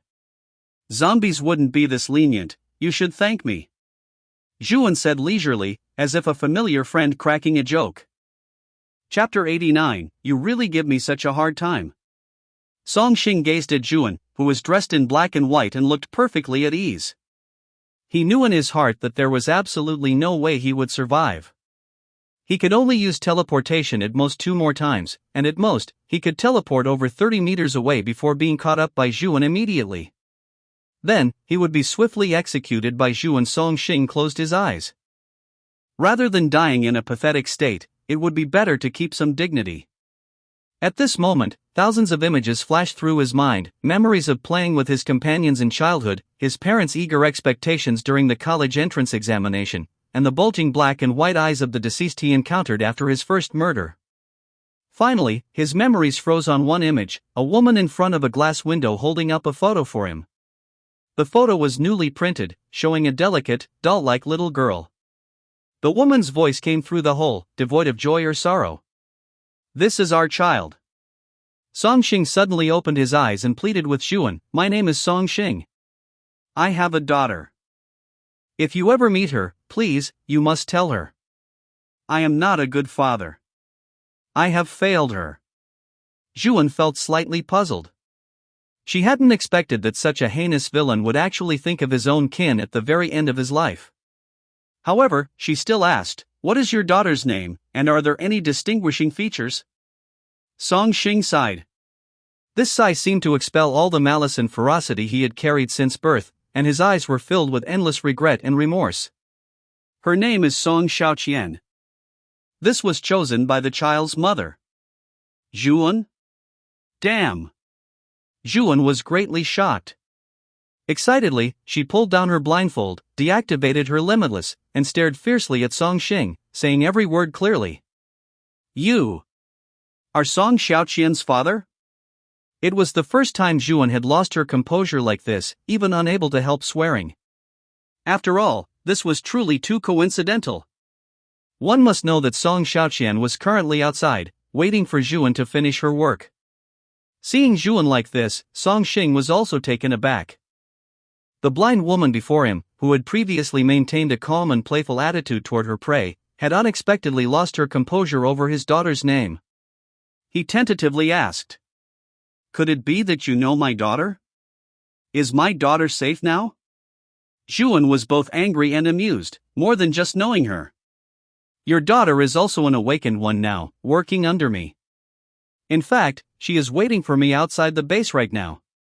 What kind of mess is this? It really gives me such a hard time. Zhuan's mind was in a complete mess. She already regretted giving Song Xing the chance to leave his last words. Killing him directly would have been simpler. In contrast, deciding how to deal with Song Xing now had become a problem. Upon hearing this, hope reignited in Song Xing's dim eyes. Then, can you let me see my daughter? At this moment, Song Xing had only one wish left, to see his daughter and look upon the only flesh and blood relative he had left in this world. Zhuan held her forehead in thought, feeling increasingly agitated. But suddenly, she thought of the landlady from the beginning of the apocalypse. The landlady had been killed by her right from the start, and in an apocalypse where the zombie virus had broken out, the disappearance of a single person was truly too normal. The outbreak had instantly turned 80% of the people, and subsequently, 80 to 90% of those who had managed to survive the first wave of the outbreak had also perished. Let's just assume Song Xing had died at the very beginning. Anyway, these people who had escaped from prison had already been killed by Zhuan until not even a complete corpse remained. There would be no proof, and it would be seamless. Having figured out the key, Zhuan took a deep breath, silently put her blindfold back on, and continued to activate her limitless void. Don't make things difficult for me. You are ultimately going to atone for your sins by being killed by me. Xiaoqian will continue to be my subordinate afterward. How would you expect her to handle that? Seeing the hope in Song Xing's eyes quickly dim again, Zhuan continued ruthlessly, moreover, if you think I'm some kind of saint, you are mistaken. At the very least, I have no interest in satisfying the hypocrisy of a villain before he dies. I will kill you, and I will shatter you into thousands of pieces, so thoroughly that even if Xiaoqian stood right in front of you, she wouldn't be able to tell that it was you. After that, you will completely disappear from this world. You died at the very beginning of the zombie outbreak. Zhuan declared coldly, leaving absolutely no room for negotiation in her words. Song Xing bit his fingernails, silent and wordless. Suddenly, he felt a metallic taste in his mouth. He looked down and saw that he had bitten his nails off, exposing the tender flesh that had been covered by the nails, yet he felt no pain at all. That's true, he murmured, I am not a competent father, nor am I even a competent person. I am not worthy. Zhuan nodded. Since Song Xing was reasonable, it would make things easier for her. With a slight shift in her thoughts, Zhuan opened the car door, and Song Xing slowly floated into the air. My name is Zhuan. Your daughter is under my command, and she won't come to any harm. Remember that. The next moment, Song Xing's entire body exploded, shattering into thousands of pieces. Blood and flesh splattered all over the ground, yet not a single drop of blood stained the car. Zhuan watched this scene, but there was not a shred of sympathy in her heart. Among those who were about to be killed by her, some would fight back, some would beg for mercy, and others would leave behind kind words. However, none of this could influence Zhuan's actions. They would all be killed by Zhuan. Zhuan would not waver because of these things. To satisfy him? The survivors who had died because of him would not agree, and the women he had insulted would not agree either. If you think this could make me feel guilty, then that is too arrogant. Zhuan opened the car door on her side and walked toward the other rooms, where there were still some female survivors. Zhuan arrived in front of a metal door. The room was locked tight, and it was quiet inside, with not a sound. Unmoved, Zhuan smashed the metal door with a punch and walked inside. Turning left after entering, she came to a room, and witnessed an appalling scene. A man was completely naked, unable to move a single inch, his face full of terror. In the corner, a woman wrapped in a bedsheet was trembling. When she saw Zhuan enter, a flash of hope and pleading crossed her eyes. She said timidly and indistinctly, "Save me." The man glanced at Zhuan. He didn't know what had happened outside yet, he only knew that while he was in the middle of his business, he had suddenly been controlled. What on earth was going on? The man's gaze lingered on Zhuan's chest for a moment, finding it pleasing to the eye, and he thought to himself, this fresh, pretty thing looks pretty good too. Zhuan sensed the man's gaze and knew what he was looking at. Her brow furrowed, and she immediately felt displeased.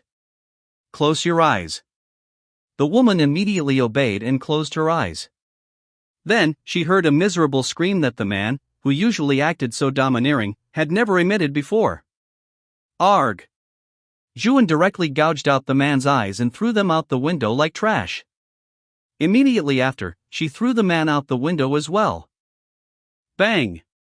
Accompanied by a dull thud, the naked man became a man of 1,000 pieces in an instant. Zhuan half crouched in front of the woman, placing a hand on her exposed shoulder and feeling a slight chill. Zhuan spoke softly. Open your eyes, it's all over now. Because I am here. Chapter 90, A White Lie. I'm here, Zhuan said softly. The woman slowly opened her eyes and saw Zhuan watching her with a smile. Although she couldn't see Zhuan's eyes, she could imagine the kind gaze hidden beneath. It was a kindness from people before the apocalypse that she hadn't experienced in a long time. Ever since she was captured and brought here, she had become their wretched plaything every day, enduring humiliation. She didn't want to live, but she was afraid to die, so she could only survive like this, praying for a turning point in her fate from the unknown. The woman looked around the room, only to see that the man was nowhere to be found. She was about to turn back to look out the window when Zhuan pressed her down. That's not a pretty sight. Promise me, don't look, okay? Zhuan was afraid of leaving her with any psychological trauma. Like a puppet, the woman nodded blankly, her voice barely audible. Thank you, you. As she spoke, her eyes welled up, and she finally couldn't help but burst into loud sobs. Woo-woo. Zhuan held her quietly, feeling her frantic heartbeat, waiting for her emotions to subside. She was crying so uncontrollably that her breathing became ragged, choking her for a moment, before she continued to sob intermittently. After a long while, her emotions calmed down. Zhuan silently handed her the scattered clothes and let her put them on. Remembering the words of the survivor before death, Zhuan asked, "What is your name? Does your name contain the character Shui?" The woman shook her head, indicating no. After a while, the woman finished dressing, though her hair still looked messy and her eyes were red. Zhuan nodded. Let's go, there are 2 more people. Are there only 3 people left here now? The woman asked. To be precise, apart from 2 prisoners and 2 girls, I have killed all the other prisoners, Zhuan said calmly. The woman's heart skipped a beat, and her voice trembled. All of them? She had witnessed just how vicious and evil those people were, as they were all hardened criminals serving time in a high-security prison, and before the apocalypse, almost every one of them had blood on their hands. Therefore, they were also extremely xenophobic. Captured male survivors would be killed for their amusement, and some women who lacked beauty would even be subjected to various forms of specialized humiliation. Calculating the time since the mutation just happened, it had been less than 10 minutes, right? And they were all dead? The woman looked at Zhuan, her eyes filled with confusion. However, she still trusted Zhuan. The reason was simple, because Zhuan was the only person worth trusting. I'll say some things after I gather the remaining 2 people, otherwise I'd have to repeat myself, Zhuan said. The woman nodded submissively. Soon, Zhuan rescued the second girl and killed the second prisoner. Unfortunately, this girl was not that person either. Zhuan arrived at the door of the 3rd room and opened it. As soon as she opened the door, Zhuan saw a girl wearing intact clothes rummaging through cabinets and pockets, looking for a key everywhere. This is good, it saves some effort, Zhuan thought to herself upon seeing this. Seeing the unfamiliar Zhuan break in, the girl was visibly startled. Who are you? The next moment, she saw the 2 familiar figures and felt instantly relieved. My name is Zhuan, and I am here to rescue you. Rescue me? The girl looked confused and glanced at the restrained man. Could it be that you did all this? Zhuan explained patiently, that's right. As for the prisoners in this base, only he is left now. Only one left? The girl gasped, feeling incredulous. The next moment, she suddenly realized and said, sorry, my name is Chen Shui. I was a bit sensitive just now. It's okay, I understand. Zhuan forgave this slight offense and continued, Chen Shui, among the people captured in this base, is there anyone you are familiar with? This sentence seemed to strike a chord with Chen Shui, making her agitated. My boyfriend was also captured and brought here with me. I don't know how he is. Chen Shui and her boyfriend were both university students who lived an ordinary life as a couple. After the apocalypse broke out, they had to struggle to survive at school. They faced danger many times, sometimes due to the betrayal of friends, sometimes because of a zombie horde, and sometimes due to various accidents. But they had all survived. One day, while searching for supplies, they found a military vehicle. Her boyfriend was overjoyed and told Chen Shui that they should follow the soldiers to the so-called military shelter. Chen Shui felt suspicious. If it were the military, they would have reacted long ago. Why was there a military clearing operation only after the apocalypse had been going on for so long? But unfortunately, she couldn't win against her boyfriend. In the end, when the two were invited into the vehicle, they revealed their vicious fangs. They were not soldiers at all, on the contrary, they were a bunch of hardened criminals. Her boyfriend was dragged away and separated from her, his fate unknown, while Chen Shui herself was almost humiliated. At this moment, Chen Shui looked at Zhuan with eyes full of hope, but Zhuan did not answer for a long time, and her eyes grew dimmer and dimmer. Zhuan was incredibly grateful for her habit of covering her eyes. This way, she didn't have to look directly into the hopeful eyes of some people and then shatter that hope. I came too late. All the captured survivors are dead. I couldn't save him. Please accept my condolences. Chen Shui was struck as if by lightning, standing there blankly. However, he said in the end that he loved you and he wanted you to live well. Out of kindness, Zhuan told a little lie. Every word Zhuan said felt like a gunshot to Chen Shui's brain. Her mind was a mess, almost unable to think, and then she felt the world spinning before her eyes. Zhuan reached out, hugged Chen Shui, and helped her sit on the bed. Ho hoo hoo. Chen Shui took several deep, heavy breaths, and after a while, she said tremblingly, "Thank you, sisterin." Really, thank you. Although she said that, her eyes silently reddened. Zhuan was speechless. In fact, Zhuan did not know how to comfort a person. Therefore, she was trying her best to prevent sad things from happening.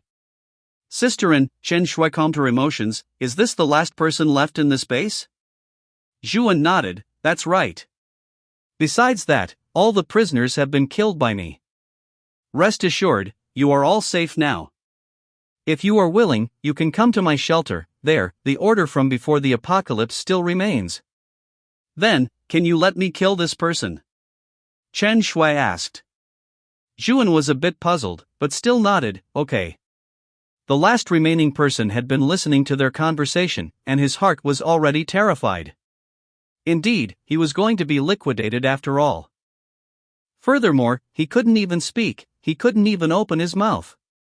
Naturally, this was Zhuan's masterpiece. Subsequently, he saw Chen Shui rummaging through his discarded clothes for a weapon. She soon found a small knife and walked toward him, holding it. Chen Shui's face wore the expression of someone whose heart had turned to ash after great pain and grief. Goodbye. Chen Shui roared, venting the grief in her heart, and stabbed the man in the throat with the knife.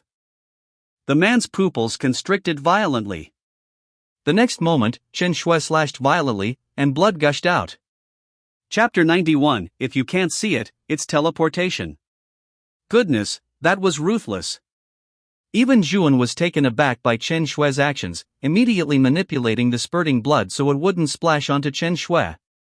Chen Shui pulled out the blood-stained blade, revealing that the man's neck had been completely sliced open, exposing his white windpipe. The damaged windpipe was still trembling slightly with each heartbeat, spurting out blood that floated in the air and scattered into droplets, possessing a bizarre sense of beauty. But slowly, the man's breathing and heartbeat grew weaker, and his body began to turn cold.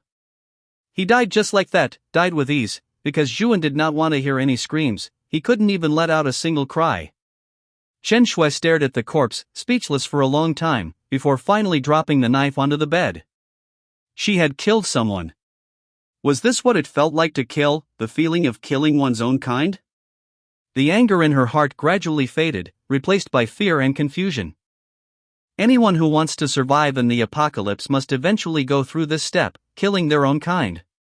Really, thank you, sisterin. Chen Shui bowed to Zhuan and said sincerely. Zhuan threw the corpse out the window and helped Chen Shui up. It's fine. I can understand your feelings. You didn't do anything wrong, believe in yourself. The last prisoner being killed by the last survivor, was this not a warning in its own right? Since the remaining survivors had all been gathered, Zhuan continued, you all wait here for a moment. I will have our community's team come over. You can follow the team back, or, of course, you can stay. I want to follow Sisterin. Chen Shui shouted, and the other two women nodded like chickens pecking at rice. After all, Zhuan was so powerful, and she seemed like a good person. More importantly, Zhuan was a woman, just like them. Only women understand women's hearts. If a male leader had saved them, they might still hesitate, fearing they would receive unfair treatment, but now they didn't have that concern. Zhuan nodded in satisfaction. The next moment, her figure instantly vanished. So fast! Chen Shui exclaimed as she watched Zhuan disappear in an instant. Outside the base, the convoy. Song Xiaoqian was sitting quietly in the car, waiting. It was midsummer, and the sun outside was scorching. One couldn't stand being out there for even 10 minutes. By any calculation, Zhuan had only been gone for less than 10 minutes. However, Song Xiaoqian knew that with Zhuan's efficiency, she should have already finished. Sure enough, before long, Song Xiaoqian saw Zhuan's figure suddenly appear. Actually, Zhuan hadn't learned teleportation. It was just that her speed was so fast that normal people, or even low-level awakened ones, couldn't catch her movement trajectory at all. Song Xiaoqian opened the car door and said happily, "Sisterin, you're back?" Zhuan looked at Song Xiaoqian, and thinking of the matter regarding Songxing, she couldn't help but feel a faint sense of guilt. However, she decided to keep it hidden. After all, a father she had never even met once was merely a biological father, and there was no emotional bond between them. If she were to force herself to say it, it would only leave both of them at a loss as to what to do next. It's resolved. There are only 3 female survivors left in the base, and they have all suffered very painful experiences. Instruct the team to arrange for them properly. If there is anyone among our people who knows psychology to provide counseling, that would be even better. Understood, Song Xiaoqian nodded. She naturally knew what a weak, ordinary female survivor would encounter if she fell into the hands of inhumane survivors in the apocalypse. Then we are going to collect the supplies and firearms. Go ahead, go ahead. If these pieces of equipment fall into the hands of ill-intentioned survivors, they will only cause harm everywhere. Zhuan paused. Also, there is one building you shouldn't go into to search. Very disgusting inside. Song Xiaoqian thought for a moment and roughly understood what Zhuan meant. Zhuan must have gone on a killing spree, leaving corpses all over the place. To make Zhuan this angry, these prisoners must have done something that Zhuan could not tolerate. Okay, understood, Sisterin. Song Xiaoqian replied briskly and immediately had the convoy start moving. The convoy soon arrived at the base, and the people from the convoy got out of the vehicles one after another, starting to search the warehouses for firearms and supplies. Zhuan went to the building where the massacre had just occurred. She thought about it and decided it would be simpler to just deal with the building directly. Destroy the bodies and erase the traces. With a slight movement of her mind, the building, which wasn't very big to begin with, immediately looked precarious, and was soon pressed down and compacted inch by Zhuan. The bloody events within would never be seen or known by anyone again. Song Xiaoqian walked in front of a car and saw the shocking bloodstains on the ground and the walls. It was a mess of crushed blood, flesh, and bone, already mixed together, making it impossible to distinguish the original owners. Seeing such a tragic sight, Song Xiaoqian's nose immediately stung, and she almost vomited. It must have been killed by Zhuan. Song Xiaoqian had seen zombies killed by Zhuan. Some had their heads completely exploded, some had their brains shattered inside with blood flowing from their 7 orifices, and some had a hole broken open in their heads. Those were zombies with crystals. But at least, their torsos were intact. This was the first time she had seen such a violent method of killing from Zhuan. If dozens of people died like this all at once, it would simply be hell. Song Xiaoqian's nose stung again. The 3 of them, including Chen Shui, slowly walked out of the room and were dumbfounded to see that the building had turned into broken bricks and tiles. This? Chen Shui exclaimed. She had seen the previous leader of this group, Songxing, in action. With a wave of his hand, he could teleport over 10 meters away and stab someone to death. At the time, she thought he was extraordinary, but later she learned that people like Songxing were called awakened ones, people who had undergone special evolution after the virus outbreak. However, if Songxing were to face Zhuan, he would be nothing and would only be crushed. Absolute power, along with a peaceful will, could bring absolute fairness. At this moment, Chen Shui secretly made a resolution: she, too, would become an awakened one. Although the patterns for the appearance of awakened ones in this world were still unclear. Even Zhuan, who exchanged information with Tianhai Base, only knew that there was a probability of becoming an awakened one during a meteor shower. About half an hour later, the people from the community finished scavenging. Basically all the weapons that could be taken were taken, and all the vehicles that could be driven were started. Song Xiaoqian took inventory of the haul. Although the quality was not as good as the weapons provided by Tianhai Base, the quantity of light weapons was still very generous. Since Zhuan started taking in survivors from outside the community, there had been a temporary shortage of equipment. This batch of equipment would just happen to solve the urgent need. Seeing that matters here were finished, Zhuan took out her satellite phone and began to call Tianhai Base. "Are you there? I have something to discuss." Chapter 92, The Military Strikes. Outside the suburbs of Tianhai City, the area was already engulfed in artillery fire and billowing smoke. Rows of tanks were gathered there. The zombies, deliberately lured out, surged from the city like a tide. They shrieked, driving their intact or broken bodies forward, forming an endless zombie horde. The driver stared intently at the sight while the rest of the crew loaded the ammunition. The driver's gaze was firm and cold as he pressed the fire button heavily. Artillery shells slammed into the zombie horde, the explosions deafening, sending sparks and debris flying everywhere. The endless zombie horde was briefly blasted open, only for the gap to be filled again by the following zombies.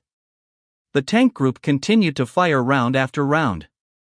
No matter the type of zombie, whether an evolved zombie, an enhanced type, a strength type zombie, or a defensive type, they were simply unable to resist, all turning into splattered flesh and blood under the tank shells.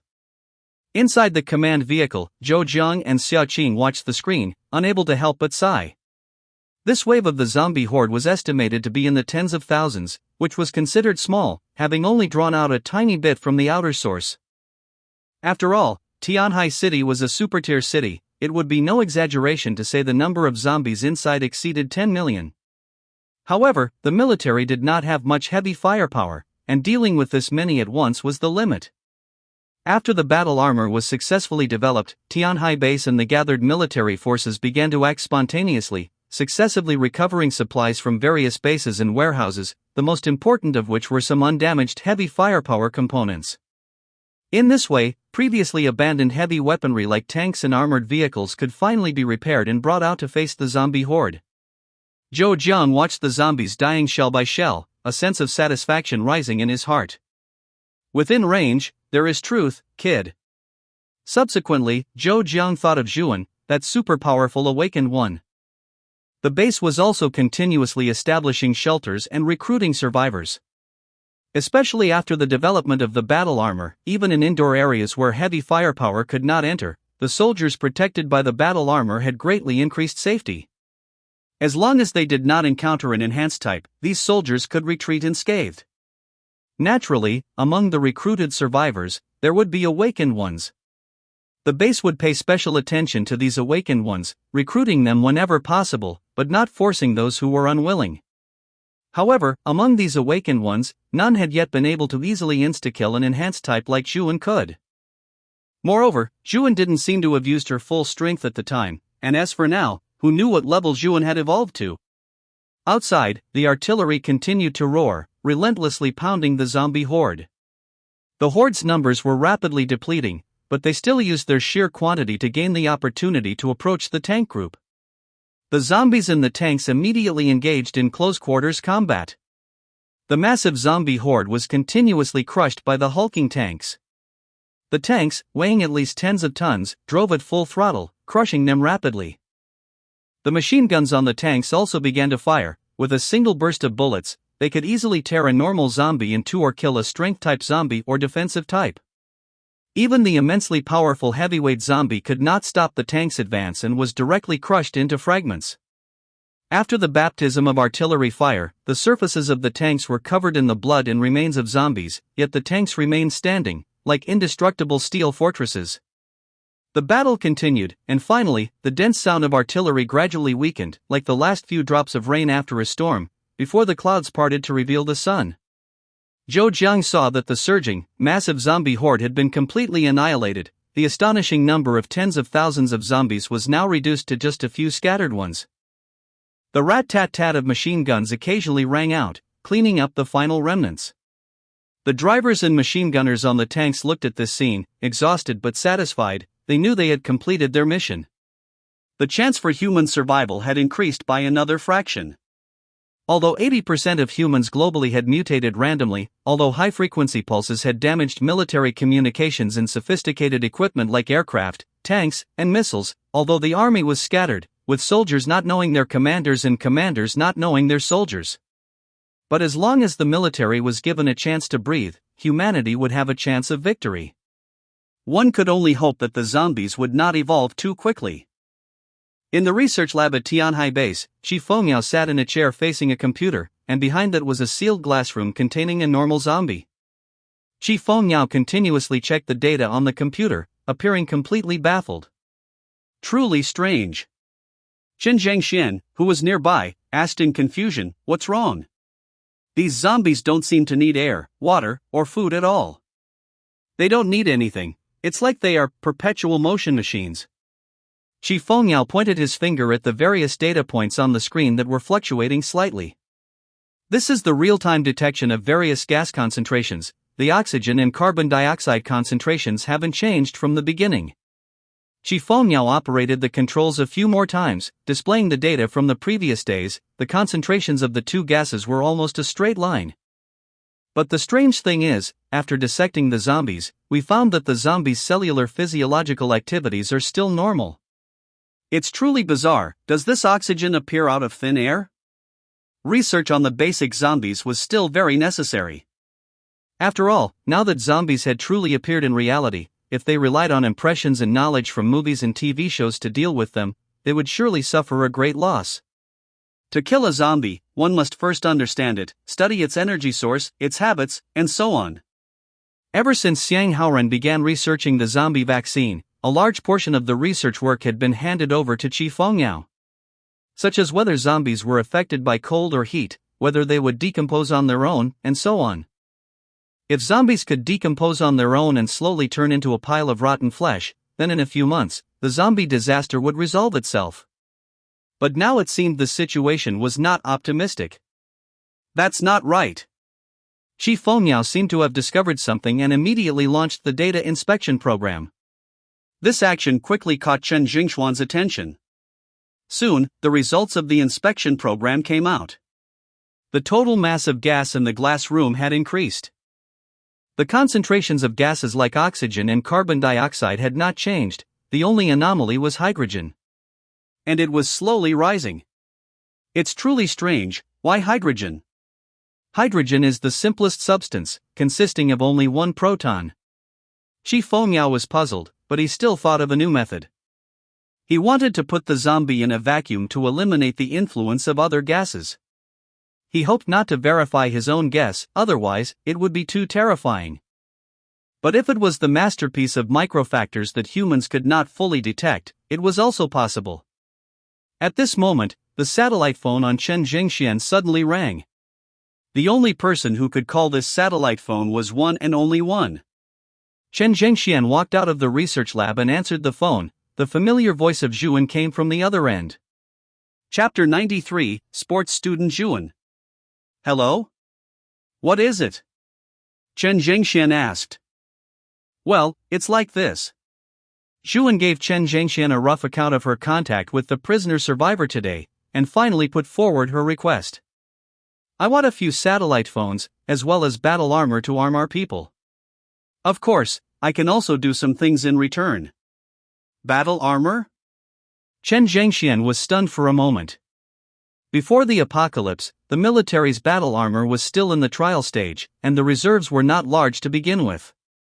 Now, they were basically all used by the members of the outgoing teams. How could there be spare battle armor for Zhuan? Moreover, Zhuan was so powerful. Chen Zhengxian had previously looked at Yunjing residential area on the satellite map and discovered that there was actually a pit of 10,000 corpses in front of Yunjing residential area. By comparing it with previous satellite maps, he could confirm that the corpse pit was originally a large building. Without a doubt, this was Zhu An's masterpiece. Zhu An had become even stronger. In fact, this was only what Zhu An had shown. However, Chen Zhengxian seemed to recall something and said, "As it happens, our military is planning to recover a battle armor production line. Because there are too many enhanced types, and some enhanced types have strange abilities, even soldiers wearing battle armor might still encounter danger. If you are there to hold the line, I will be at ease." Has the military already started recovering them? Zhu An was surprised. Although the recovery was a bit slow, it was finally happening. That's right. Subsequently, Chen Zhengxian told Zhu An, who had not been in contact with the base for a long time, about what the base had been doing recently. Recruiting survivors, repairing heavy firepower, and large-scale clearing of zombies. It was not just Tianhai Base, Dunhuang Base and Imperial Capital Base were also following the same path, struggling for the resurgence of China. Hearing this made Zhu An's blood boil, causing her calm heart to surge with waves once again. That's good. I knew our motherland would make it through. Chen Zhengxian knew that Zhu An was desperately killing zombies and protecting survivors, and Zhu An's strength was also growing rapidly. It was estimated that it wouldn't be long before she might even surpass Tianhai Base in clearing Tianhai City, and Yunzhou City would become the first place in the world without zombies. This was not an exaggeration, rather, the base's data personnel had calculated Zhu An's daily clearing volume using satellite data, and then carefully performed mathematical modeling on Zhu An's various data, such as telekinesis, clairvoyance, etc. The increase in Zhu An's strength was exponential. The number of zombies killed each day would increase by about 20% compared to the previous day. Of course, the reason for the stable growth was because Zhu An was currently still in a super first-tier metropolis, where there was simply no shortage of zombies to kill. Therefore, after adding calculations for various terrains with low zombie density such as rural areas and small towns, they reached a conclusion. If Zhu An continued to increase at this rate, in another half a month, the zombies in Yunzhou City would be completely wiped out by Zhu An. 2 months later, the zombies in China would be slaughtered to the last one. 3 months later, the earth would become a pure land, and the despairing apocalypse would completely end. By then, how powerful a figure would Zhu An become? I am afraid that she alone could stand against the world. Within a day, she could destroy human civilization in its prime. Just thinking about it made Chen Zhengxian's scalp tingle. Chen Zhengxian finally understood why Xiang Haoran wanted to conceal Zhu An's existence. He was indeed an old scholar who had experienced much in life. He had long since figured out the human heart.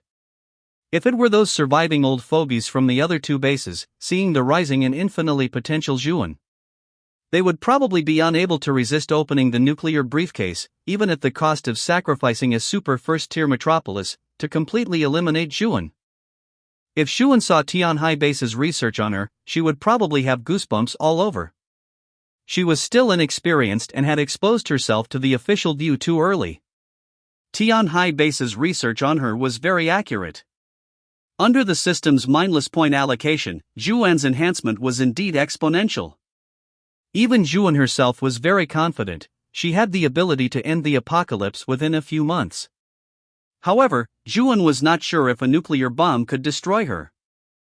With Zhu An's speed and the limitless void, I am afraid that even if a nuclear bomb exploded beside her, she could instantly leave the core destruction zone and then use the limitless void to neutralize the explosion damage. Then when are we going? What are you doing? Zhu An asked with concern, having not heard Chen Zhengxian's voice for a long time. Oh, Chen Zhengxian snapped out of his thoughts and said, "We can take action around 7 p.m. tonight. When are you free?" Zhu An had to go to work killing zombies every day, but Zhu An had no boss. Zhu An's working hours were set by herself. Most of the time, Zhu An had free rein to do whatever she wanted. That works. Good, then at 7 p.m., I will send someone to pick you up. The satellite phone and battle armor will also be delivered. However, we don't have any extra crystals either. I must emphasize this to you. After settling things, Zhu An hung up the phone. The convoy on the side had long been prepared and was just waiting for Zhuan. Upon Zhuan's command, the convoy slowly started moving. It did not choose the route it came from, but instead chose another route that Zhuan had not cleared yet. After all, Zhuan had one-hit kill equipped, and she could kill quite a few along the way. This is called accumulation. Without gathering small streams, one cannot form rivers and seas. Chen Shui sat in the back seat of the car. The apocalyptic scenery on both sides quickly fell behind, and the zombies along the way fell one after another, unable to rise. The two women beside her couldn't help but cover their mouths, feeling shocked. Is this also Zhuan's ability? As long as she keeps driving around patrolling and killing zombies, Yunzhou City will surely be completely safe before long, right? Chen Shui thought silently, what kind of awakened one is Zhuan exactly? This matter was being pondered by everyone in the residential area, including Tang Yun, Song Xiaoxian, and Lu Jiasen. At the Tianhai base, Qi Fengyao and Xiang Haoran were in the laboratory, shaking Zhuan's blood and scratching their heads. There was no other reason. Zhuan was really too strong, outrageously strong, and unconquerably strong. However, Zhuan did not seem to intend to reveal her secrets, only emphasizing, she cannot be replicated, so don't overthink it. Helpless, Chen Shui could only give up like those who had thought about it before. There was no need to ponder a question that had no answer. Time flowed slowly in this idle mood. When Chen Shui came back to her senses, she had arrived at the entrance of Yunjing residential area. The three of them got out of the car and the first thing they saw was the most conspicuous pit of 10,000 corpses. Unable to resist her curiosity, Chen Shui slowly approached, grabbed the railing, and took a look down, unable to help but vomit profusely. She saw countless zombie corpses, as well as countless severed limbs, piled up and arranged in a messy heap. Don't stand there! A truck driver who came to unload corpses saw Chen Shui standing next to the corpse pit. He was so angry he immediately turned off the engine, got out of the truck, and pulled the new face, Chen Shui, away. It's too dangerous. What if you fall in? Chapter 94, Being too smart doesn't seem like you. Chen Shui was too nauseated to speak and was pulled down by the truck driver. The truck driver sized up Chen Shui, this new face, and seeing the convoy that had just arrived, asked, "New here?" Chen Shui nodded reluctantly. That's good. Don't worry, once you've come to our residential area, you'll have a good life. The truck driver wanted to elaborate, but was urged by people behind him to get back to work, so he had to leave helplessly. The patrol team also noticed Chen Shui's unusual behavior and brought her back to the group, taking her along with two others to the personnel department for registration and assignment. This place is really clean. Chen Shui looked around at the new environment of Yunjing residential area. Although it was clearly an old residential area, the entire place was very clean and tidy, with an air of harmony and joy. This was completely different from the dark, damp, and gloomy scenes of typical shelters in the apocalypse. As Chen Shui listened to the personnel department staff explaining the basic rules of Yunjing residential area, she felt increasingly shocked.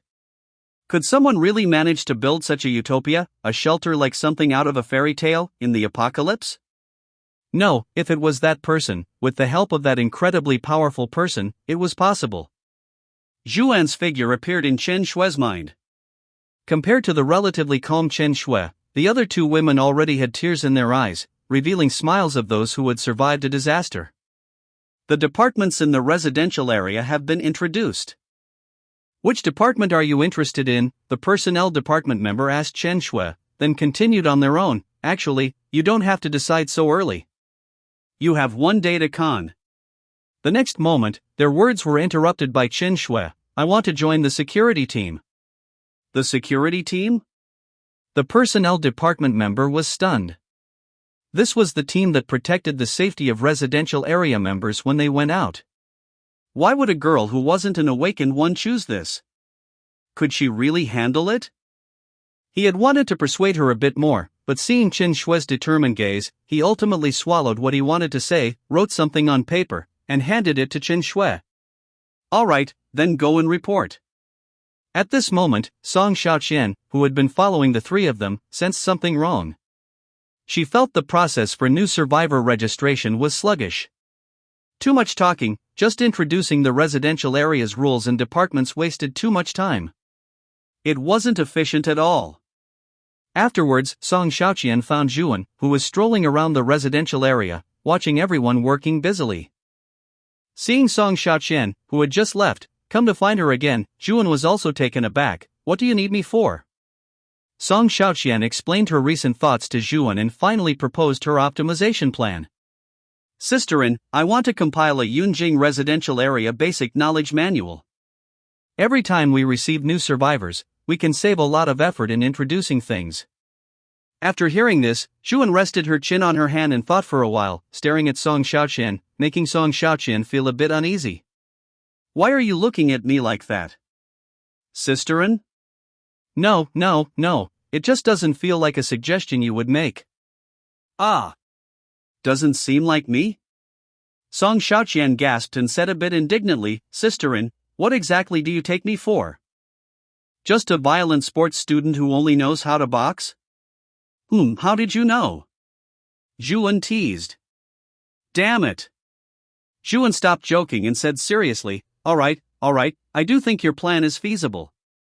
To be accurate, it's strange that it took so long for anyone among us to think of it. Then you write it yourself first. After you finish compiling it, let me see it first. Once I think it's feasible, you can coordinate with Qin Yuan on the printing work. That will be fine." Song Xiaoqian nodded and then remembered something. Tang Yu is from the photography club and knows how to take pictures. When she first came with Sisterin, she brought her camera. "We can take a photo of Sisterin and the others then, so it won't be awkward if new survivors don't recognize Sisterin later." Zhuan knew that Song Xiaoqian and Tang Yu were good friends. "Alright," after saying this, Zhuan brought up serious business. "I'm going out tonight. The military will come to deliver supplies, including satellite phones and battle armor. The satellite phone is for contacting me in special situations. As for the battle armor, you and Tang Yun remember to equip your subordinates with it." Zhuan smiled mysteriously. "Especially you four awakened ones, everyone must have a set. Tomorrow I will specifically take you all out for training to kill some zombies." "Kill zombies?" Song Xiaoqian's eyes lit up when she heard that. After all, having a set of skills but nowhere to use them, and wandering around places that had already been cleared by Zhuan every day, this feeling was really unbearable for Song Xiaoqian. Song Xiaoqian believed that Tang Yun and the others felt the same way. And tomorrow, she would finally be able to kill zombies to her heart's content.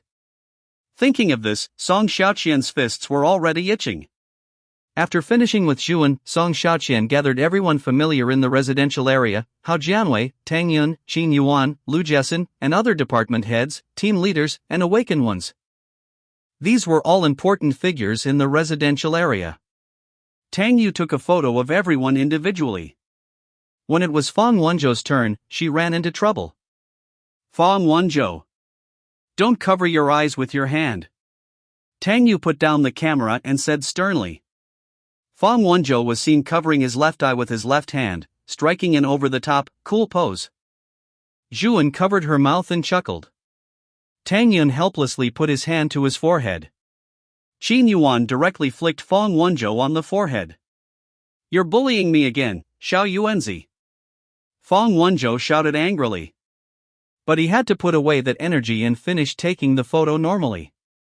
Tang Yu looked down to check the photos in the camera, confirmed several times that no one was missed, and said to everyone, "Alright, next we're taking a group photo, everyone stand together."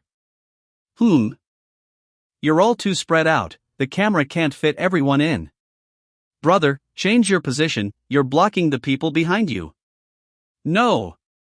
Brother, don't fly up. After some adjustments, the positions were finally settled. Everyone close your eyes first, and then, I'll count 1, 2, 3. When I reach 3, everyone open your eyes, okay? 1, 2, 3. Fang Wenzhou's eyes were lively, and he smiled brightly. Tang Yun looked straight at the camera, completely unaffected by Fang Wenzhou. Qin Yuan and Song Xiaoqian had steady gazes, while Hao Jianwei and Lu Jessen wore serious expressions on their faces. The others were standing normally. Zhuan stood quietly in the center position, with that unchanging gentle smile on her face. Accompanied by a click, this scene was permanently frozen. A long time later, the photos taken by Tang Yu, this photography novice, would continue to be passed down. However, that was a matter for the distant future. Chapter 95, Little Bai Qi. Time hit 7 o'clock in the evening, and night descended. While everyone in the Yunjing residential area waited, the military helicopter arrived on schedule and dropped off the supplies. Chen Jingxian and Xia Qing stepped off the helicopter. The propeller's downdraft left his hair a bit messy. Nice to see you again, Missin.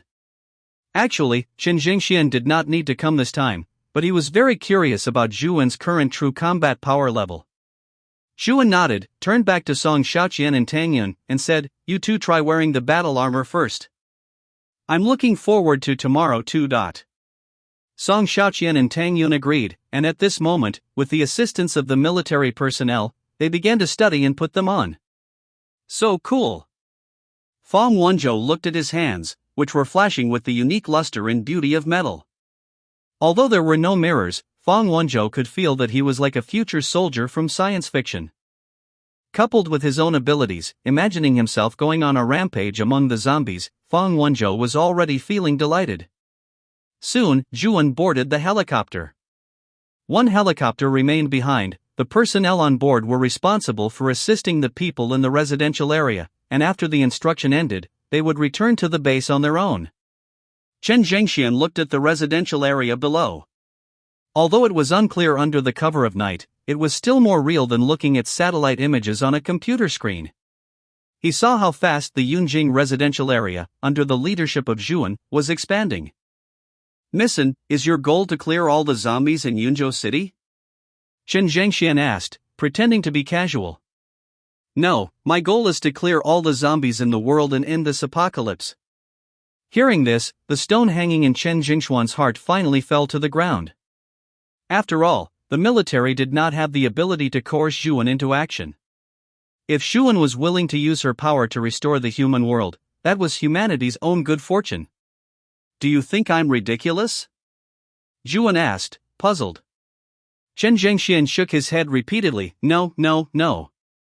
We believe this is feasible, Missin possessing this ability, this is our unanimous thought.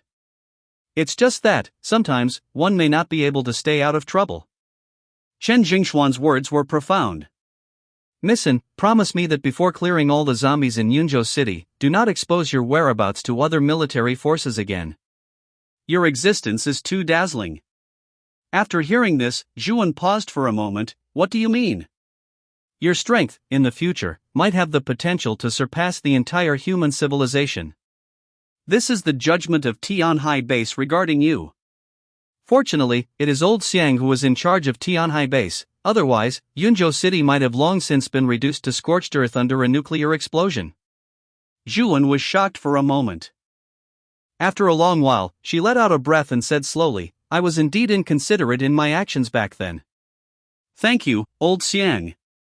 Zhuan had been too arrogant. Although she had the system cheat, she had exposed herself too early before she had fully developed. Fortunately, Xiang Haorun was a scientist before the apocalypse and did not have a great thirst for power. Chen Zhengxian nodded and continued, Don't worry, your existence is currently still a secret to the other two bases. In the apocalypse, with vast distances and inconvenient transportation, under normal circumstances, you won't be discovered. Under this pressure, Zhuan silently opened the system panel and added points. Constitution, 53020, Spirit, 53,000. Agility, 53370. Unlocked Curse Technique, Crimson Blood Manipulation Technique, 100, Perfect, Reverse Curse Technique, 78/100, Proficient, Limitless, 80/100, Proficient, Evolution Point, 2. By now, Zhuan had already killed 150,000 zombies. Of course, it shouldn't be calculated exactly like this, because evolved types and enhanced types gave more points, so simply adding the points was just a very rough calculation. 150,000 equivalent to 3/4 of the surrendered soldiers by Qi buried at Chongping. Zhuan was now a little slaughter god too. And with such terrifying three-dimensional data, Zhuan had already reached a non-human level. Zhuan's strength was already immeasurable, there was nothing in this world that could measure her upper limit. In terms of speed, Zhuan could already break the sound barrier with her physical body, reaching speeds of over 400 meters per second, or 1,500 kilometers per hour, comparable to some short-range missiles. And Zhuan's spirit detection range had reached 700 to 800 meters. Within this range, everything and everyone was as clear as day to Zhuan. Not to mention the full field control, reverse curse technique, and limitless defense provided by her cursed technique. The current Zhuan had both the stats and the mechanics, and her growth potential was also extremely high. The military should be fortunate that such a monster was on the side of humanity. If a chaotic lunatic obtained this power, humanity might have been completely extinct shortly after. Zhuan took stock of her power, feeling confident again. Even her current self would not be too afraid of nuclear bombs. Not to mention after clearing the 10 million zombies in Yunzhou City, by then, a nuclear bomb would just be fireworks to her. If anyone really dared to attack Yunzhou City like that and kill her people, then, Zhuan would definitely retaliate 1,000 times over. Zhuan asked Chen Zhengxian, "Can you fly a bit lower?" "I can, but why?" Zhuan thought for a moment. "The lower I fly, the larger the range my ability covers, and I will kill more zombies." "Okay," Chen Zhengxian raised an eyebrow. He trusted Zhuan. Moreover, according to previous observations, Zhuan indeed had this ability. The helicopter slowly lowered its altitude. Zhuan slowly spread out her spirit, and as the zombies along the way fell silently one after another, the kill information from the system kept popping up continuously. Killed evolved type strength type zombie, evolution point +3. Killed enhanced type will type zombie, evolution point +10. Killed zombie, evolution point +1. Inside a building, a speed type zombie with its limbs on the ground was jumping back and forth in the room. In the center of the living room, a man and a woman were looking at the speed type zombie in horror, raising their weapons in vain. They were not awakened ones, nor did they have powerful weapons. It was almost impossible to defeat this speed type zombie that had the home field advantage. Watching the speed type zombie that kept roaming around and playing with them like prey instead of killing them. Despair had already appeared in their eyes. The man said resolutely to the woman, "I'll hold it off in a moment, you take the chance to escape. Zombies are not active at night, you must survive." The woman's eyes were already red, but she didn't want her husband's sacrifice to be in vain. "Ha!" The man roared and rushed towards the speed-type zombie with his weapon. Just at the moment when the two were about to make contact, and the speed-type zombie's arm was about to pierce the man's chest, the speed-type zombie suddenly collapsed with a bang, as if its spine had been pulled out. The man clearly saw a blood hole suddenly burst open on the speed-type zombie's forehead, and a white crystal flew out from it, bathed in blood. Not only the man, but the woman was also dumbfounded. What was going on? Subsequently, in their stunned gaze, this crystal seemed to have a soul of its own, looking for an exit everywhere. Suddenly, the crystal flew out from the window exit, and the white crystal soon disappeared into the dark night. Vaguely, the two also heard the sound of helicopter propellers. "Is this a miracle?" the two murmured. After a long period of idling, Zhuan moved her body slightly. Arrived at the destination. Chapter 96, No, it's already over. The factory stood quietly in a vast industrial zone. The towering chimneys were no longer belching thick smoke as they once had, having been silent for a long time. Looking down from above, its appearance was unremarkable, consisting merely of rows of gray metal buildings. However, in the details, it exuded rigor and precision everywhere. Outside the factory, the heavy metal doors were tightly shut, stained with black blood that obscured some of the warning signs and slogans. The surrounding walls were equipped with advanced security systems, such as cameras, alarms, and electric fences. Although it looked like only scattered zombies were wandering inside from the outside, who could guarantee what kind of strange zombies might be within? The helicopter hovered leisurely, its propellers churning up the silent night. "Is this Tianhai City?" Chen Zhengxian nodded. "That's right, we are slowly reclaiming territory with Tianhai City as the core. This way, our production and usage can be quickly linked together. Fortunately, Tianhai City is not lacking in these." The fleet of helicopters slowly landed on the ground, the cabin doors opened, and the few nearby zombies were shot dead by the fully armed soldiers. These soldiers wore helmets integrated with numerous functions, including night vision. It should be sufficient to deal with the combat environment of the factory. Zhuan gathered the crystals from the zombies killed along the way, totaling over 100. Zhuan handed all these crystals to Chen Zhengxian. "What is this?" Chen Zhengxian was startled. Why were these crystals being given away as if they were Chinese cabbage? "It's no trouble at all. Our residential complex can't use all of these, and isn't it true that you are short on crystals?" Even if Zhuan had to set aside half of the crystals to feed her crimson blood, the residential complex currently wasn't lacking in crystals at all. The purpose of the crystals was to support the leveling up of the 4 awakened ones, feed their weapons, and finally, reinforce the walls. The residential complex's main gate had been reinforced to the 3rd tier, and even the walls had been reinforced to the 2nd tier. The surplus crystals were all piled up in the warehouse by Qin Yuan, and they were simply not being used. It would be better to give them to Tianhai Base, which could also reduce casualties among the base's soldiers. Seeing this, Chen Zhengxian didn't decline again, said thank you, and placed the crystals inside the cabin. Tianhai Base was indeed short on crystals. They often used artillery to bombard zombie hordes, and sometimes, the crystals would be shattered in the process. Even if they were lucky enough not to be shattered, it was very difficult to distinguish whether there were crystals in the zombies' heads within piles of corpses where heads and bodies were separated. "Then I will begin." Zhuan nodded and began the operation. Zhuan spread out her spirit, and soon, it covered the entire factory and its underground area. Inside the factory, it was dim. Rows of neat machinery and production lines had long since stopped working. The charts for safety operating procedures and quality management systems hanging on the walls were now covered in dust and blood. In the production workshops, assembly areas, and test fields, a massive number of zombies wearing work clothes and cleanroom suits were standing by quietly, waiting for flesh or movement that could awaken them.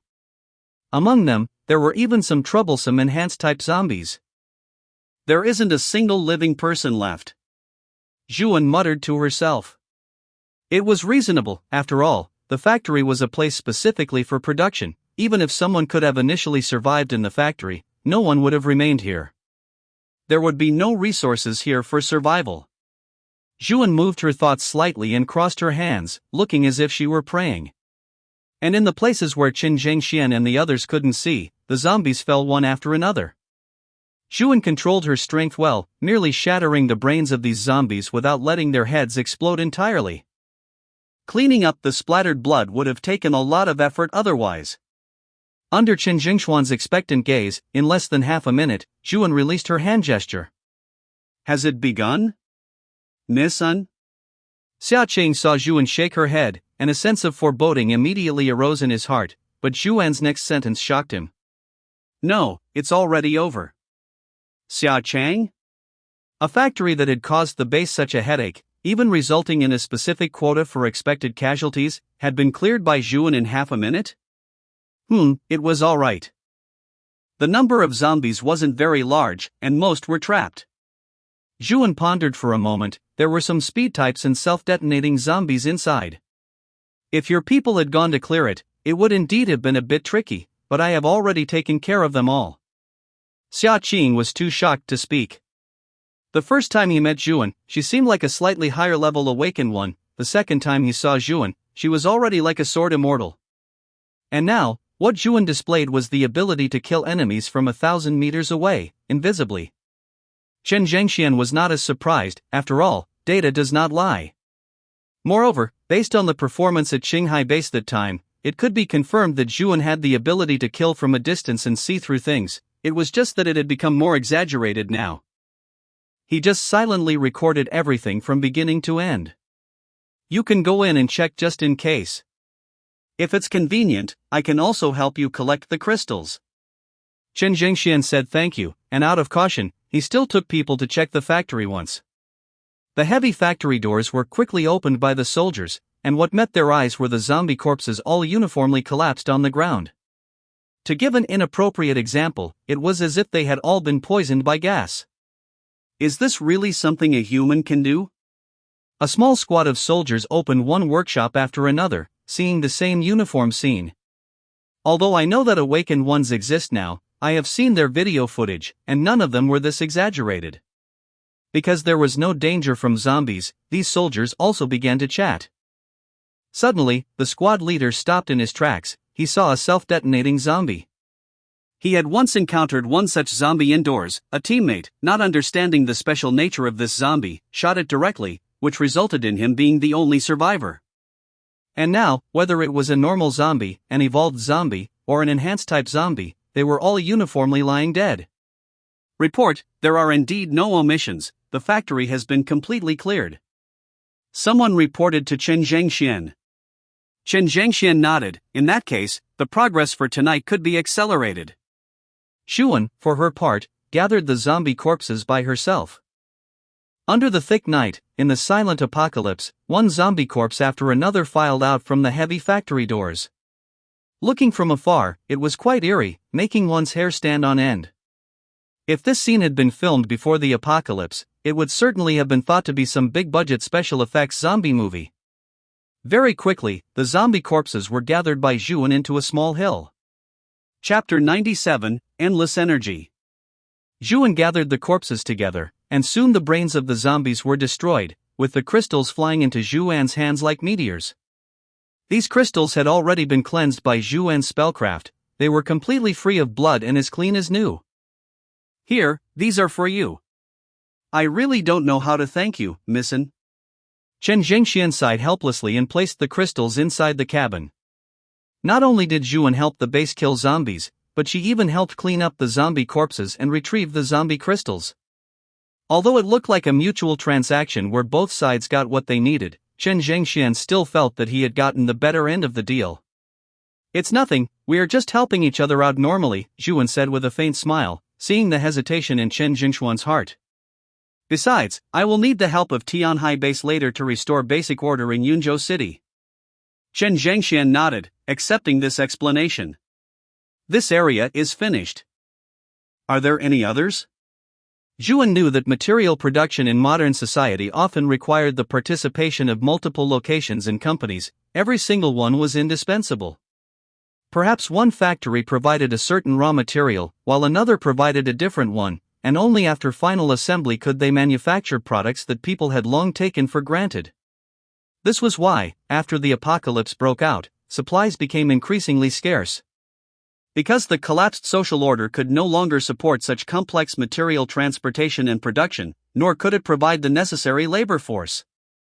Yes, there are a few more areas. I will have to trouble you, Missin. Chen Zhengxian ordered the helicopters from the other formations to return to base, leaving only 2 behind.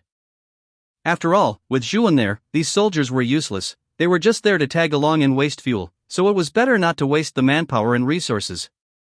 Xuan boarded the helicopter, and it carried them swiftly toward the next mission location.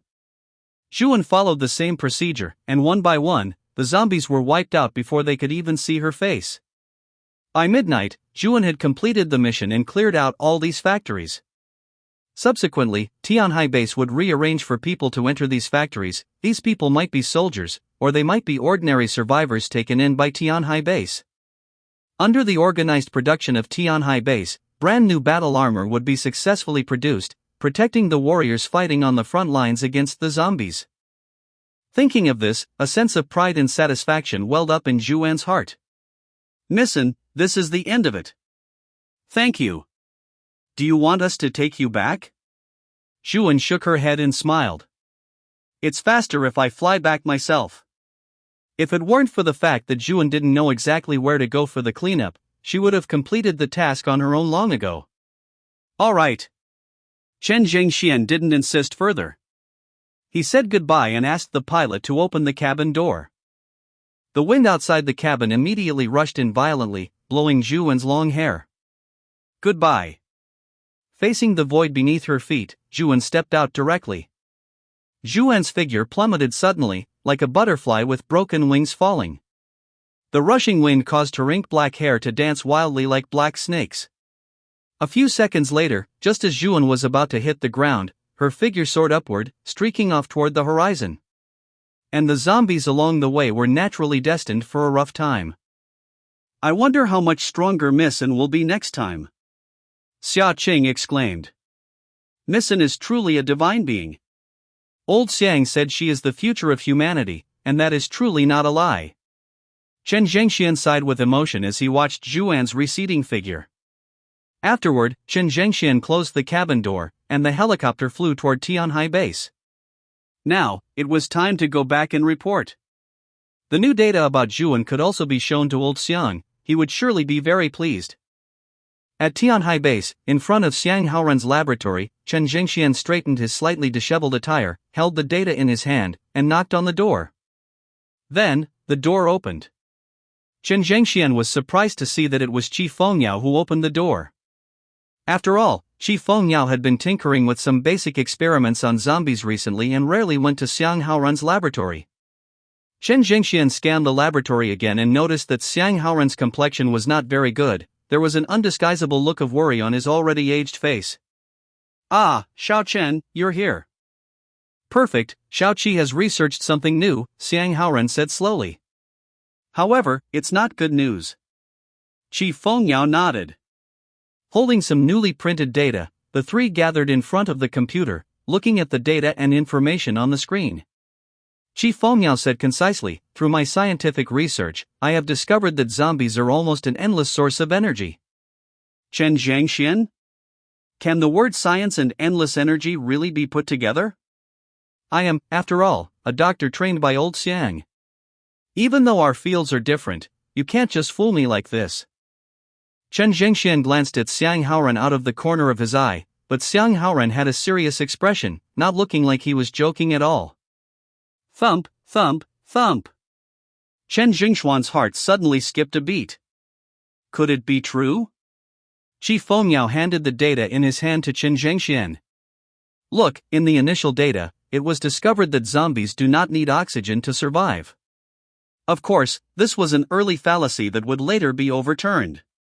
Among them, the content of other gases remained unchanged, but the content of one gas was rising, hydrogen. I told you about this when I first discovered it, but now it has all been verified. Chen Zhengxian carefully examined the data and confirmed that what Qi Fengyao said was true. Subsequently, I conducted vacuum experiments on the zombies. The zombies were still able to survive and produce hydrogen. In this closed system, I discovered that some mass, a very slight amount of mass, within the zombies was converted into energy to sustain the zombies' survival. Fortunately, it has not overturned the conservation of mass energy. After dissection, we found that zombies do indeed need oxygen, but this oxygen is produced by the zombies consuming their own mass. Chen Zhengxian frowned tightly. His instincts as a scientist allowed him to keenly grasp something. Zombies consume their own mass? To produce energy, and the final outcome of this mass is hydrogen, is that what you mean? Qi Fengyao nodded. That's correct. Furthermore, when zombies consume human flesh, they will prioritize consuming the human's mass. What's the conversion rate? Chen Zhengxian asked a critical question. The energy conversion rate of a civilization's primary energy source is an important metric for measuring that civilization. For example, in the primitive era, humans utilized energy by digesting animal flesh and storing bioenergy through chemical reactions. Primitive humans used the bioenergy within their bodies to run and hunt. The conversion rate of bioenergy is pitifully low. Modern society, however, is primarily based on chemical energy. The batteries in mobile phones are chemical batteries, products are manufactured using chemical reactions, and cars are powered by fuel. The conversion rate of general chemical reactions is only on the order of 10 to the power of -10. And nuclear fusion, hailed by humanity as an endless energy source and a prerequisite technology for interstellar travel, is only 0.7%. Qi Fengyao shook his head, seemingly unable to believe the conclusion he had reached himself, close to 100%. Chapter 98, Strong Wind. 100%? Chen Zhengxian? Chen Jingxuan's instincts as a scientist made him want to refute it immediately. It was as absurd as inventing a perpetual motion machine. However, he suppressed the urge. After all, the arrival of zombies was already as absurd as a perpetual motion machine. He carefully scoured the data and experimental procedures. That's right. We strictly monitored the mass energy of the entire experiment. Although the reduction in mass was negligible, we still calculated it. There can't be any deviation.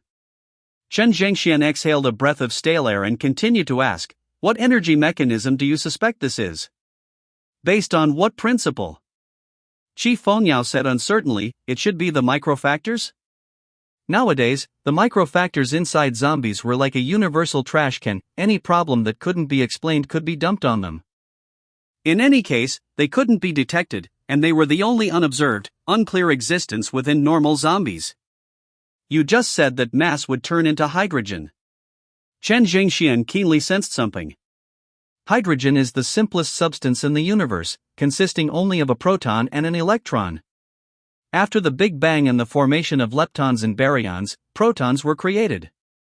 At that time, the universe was merely a massive cloud of hydrogen with an inestimable mass. Subsequently, under the influence of gravity, the hydrogen gathered together. The immense mass triggered nuclear fusion, and the resulting stellar winds blew away interstellar dust, officially forming stars. Stellar nuclear fusion can fuse elements up to iron, elements beyond that cannot be created. As heavy elements like iron accumulate, stars, depending on their mass, will become white dwarfs or undergo violent supernova explosions. In these supernova explosions, elements heavier than iron are produced. Every grain of gold on Earth today is the remnant of a once vast star. The train of thought seemed to have drifted a bit far. In short, hydrogen is the most fundamental element, and it holds significant importance. Qi Fengyao said, "To achieve such a mass-energy conversion rate, I suspect it must be quark fission, which goes a step further than nuclear reactions." Xiang Haoran remained silent. His specialty was not in these fields, and his speed in accepting new things was far slower than that of the young people. Nuclear reactions are reactions at the atomic nucleus level, while quarks are the underlying structure that makes up the protons and neutrons within the atomic nucleus. If, through some technological means, quarks were reorganized into protons to produce hydrogen, having such a mass-energy conversion rate would not be impossible. It was just that the microfactors could actually compress such a complex mechanism into a range unobservable by humans? Chen Zhengshuan's expression turned grim. What does a nearly 100% mass-energy conversion rate represent? The conversion rate of matter-antimatter annihilation is 100%.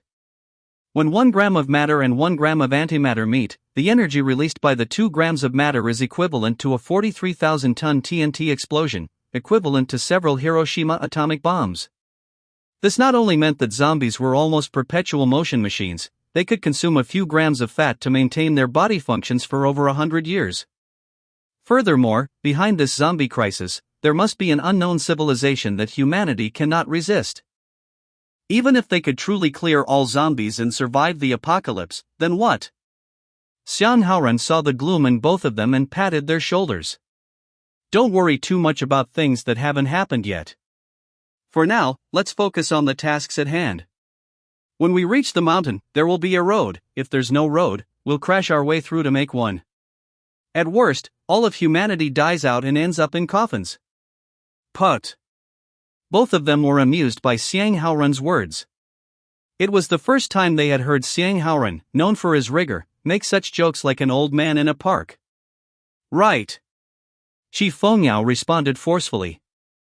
Chen Zhengxian asked, "Should this information also be shared with other bases?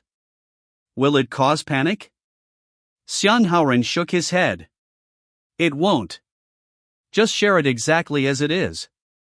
Since the truth of the matter is like this, burying one's head in the sand is meaningless. Understood. Chen Zhengxian nodded, while simultaneously planning to tell Zhuan.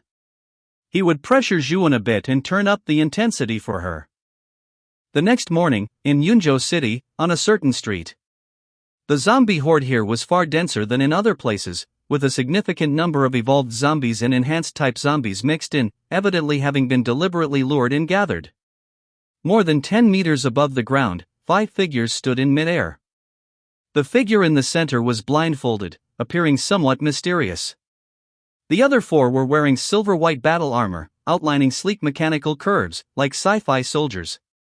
It was Zhuan and the 4 awakened ones under her command. Zhuan had brought them here today for training. Apart from the newly joined Lu Jiasun, Tang Yun, Fang Wenzhou, and Song Xiaoqian had long since reached the rank of Third Order Awakened One by consuming crystals. Their weapons had also all reached the Third Order. Zhuan also wanted to see their strength. The reason they couldn't progress further wasn't because of anything else, but simply because there were no higher-level crystals for them to consume. In gaming terms, this was called hitting the current server level cap.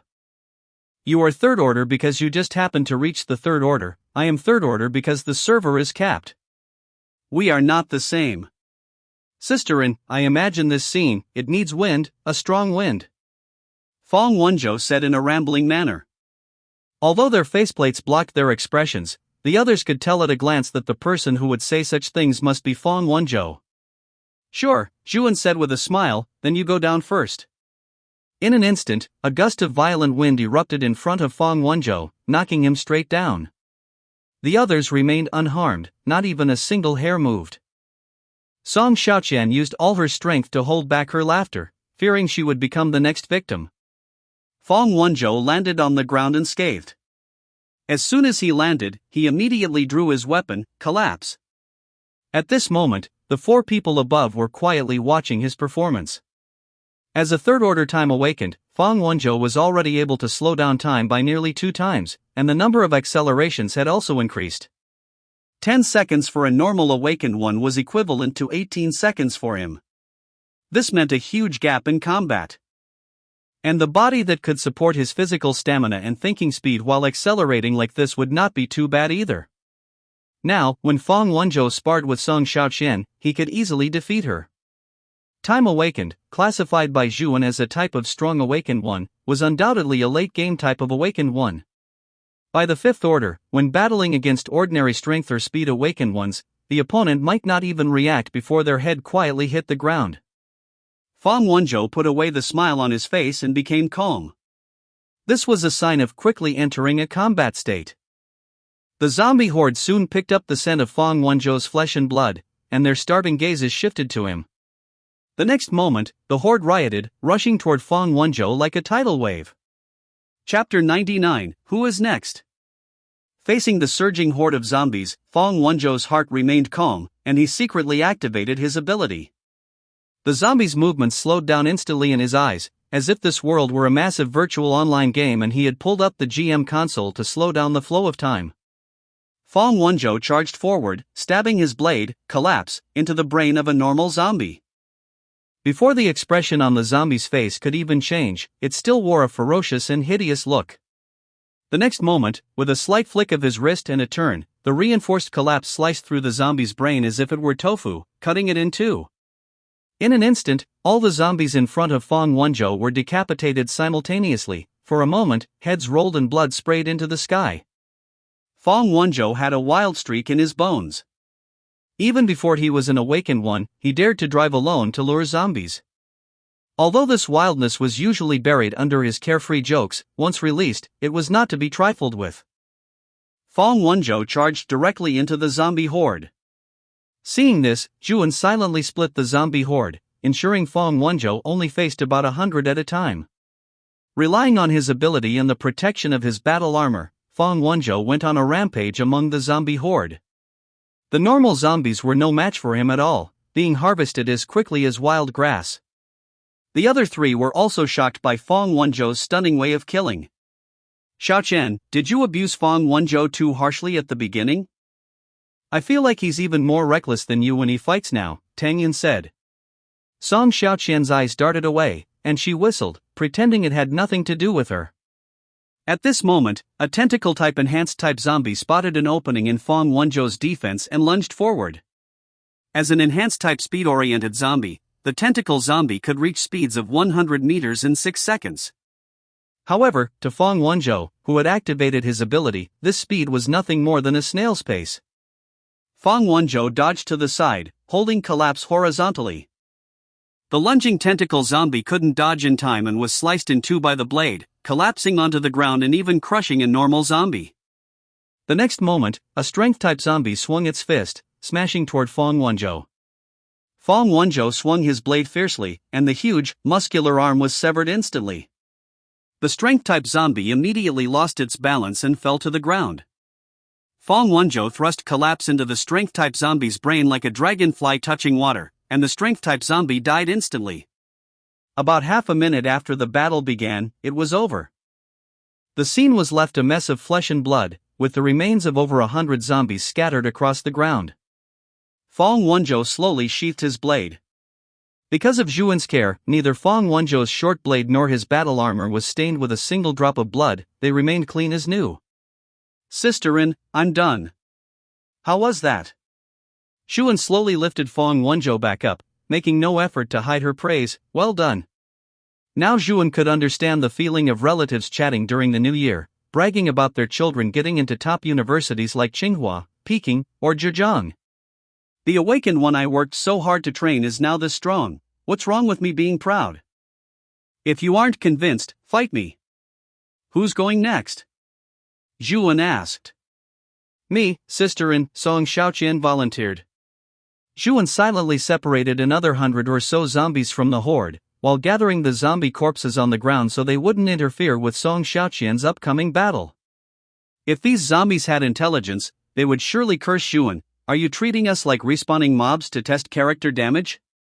If the zombies said that, Zhuan would reply, "Yes, that's right." Subsequently, Song Xiaoqian slowly landed on the ground.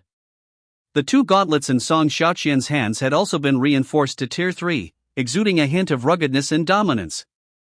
The battle armor of Tianhai base came with matching straight blades, but since everyone had their own weapons, they wouldn't use them at all. The mindless zombie horde surged forward again. Song Xiaoqian was not afraid in the slightest and charged straight at them. Song Xiaoqian clenched her fists and attacked from both sides. With every punch, a zombie died on the spot. Compared to Fong Wenzhou's wild yet flexible fighting style, Song Xiaoqian's fighting style appeared even more brutal. A punch to a zombie's head caused it to explode on the spot, turning into a brilliantly blooming flower of blood. When she punched a zombie's torso, it would fly backward as if hit by a car, knocking down a whole row of zombies. With Song Xiaoqian's current strength, lifting a compact car or punching through a concrete wall was something she could do easily without a scratch. Even a resistance-type zombie, an enhanced type known for its defensive capabilities, couldn't withstand Song Xiaoqian's full-force blow and would die instantly.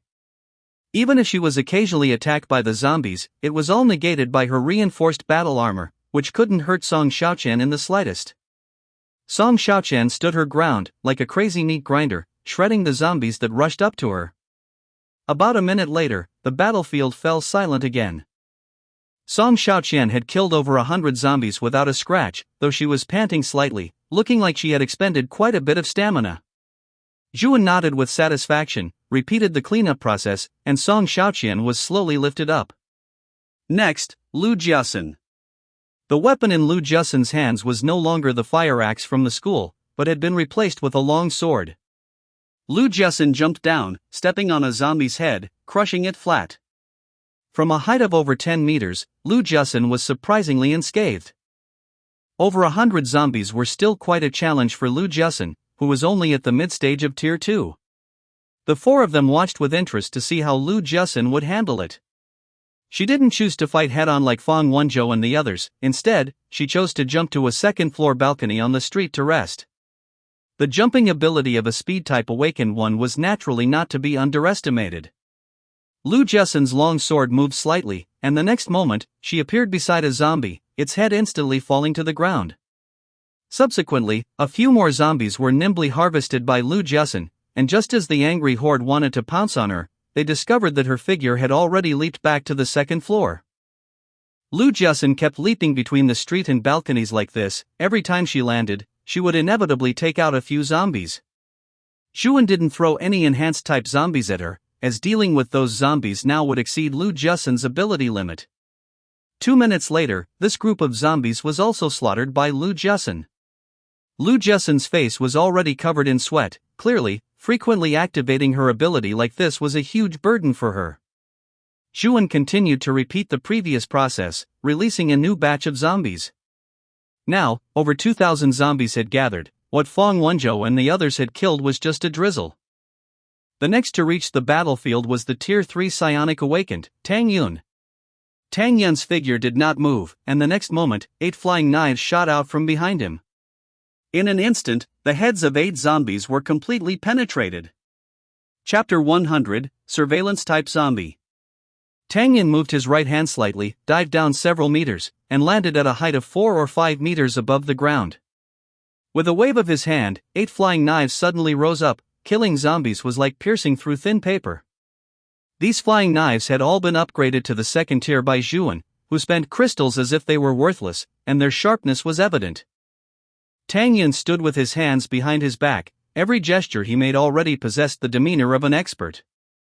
The 8 flying knives kept slaughtering zombies like agile silver snakes, or like the nimble embroidery needles of the Grim Reaper, constantly threading through the brains of one zombie after another.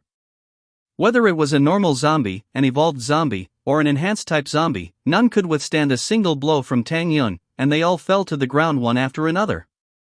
In just over 10 seconds, over 100 zombies had been completely harvested by Tang Yun, twice as fast as the second-place Fong Wenzhou.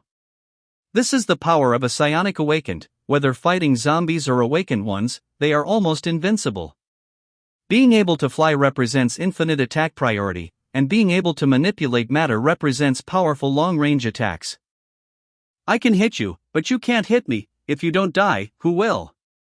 Of course, Tang Yun could only ever be the second person in Yunjing residential area.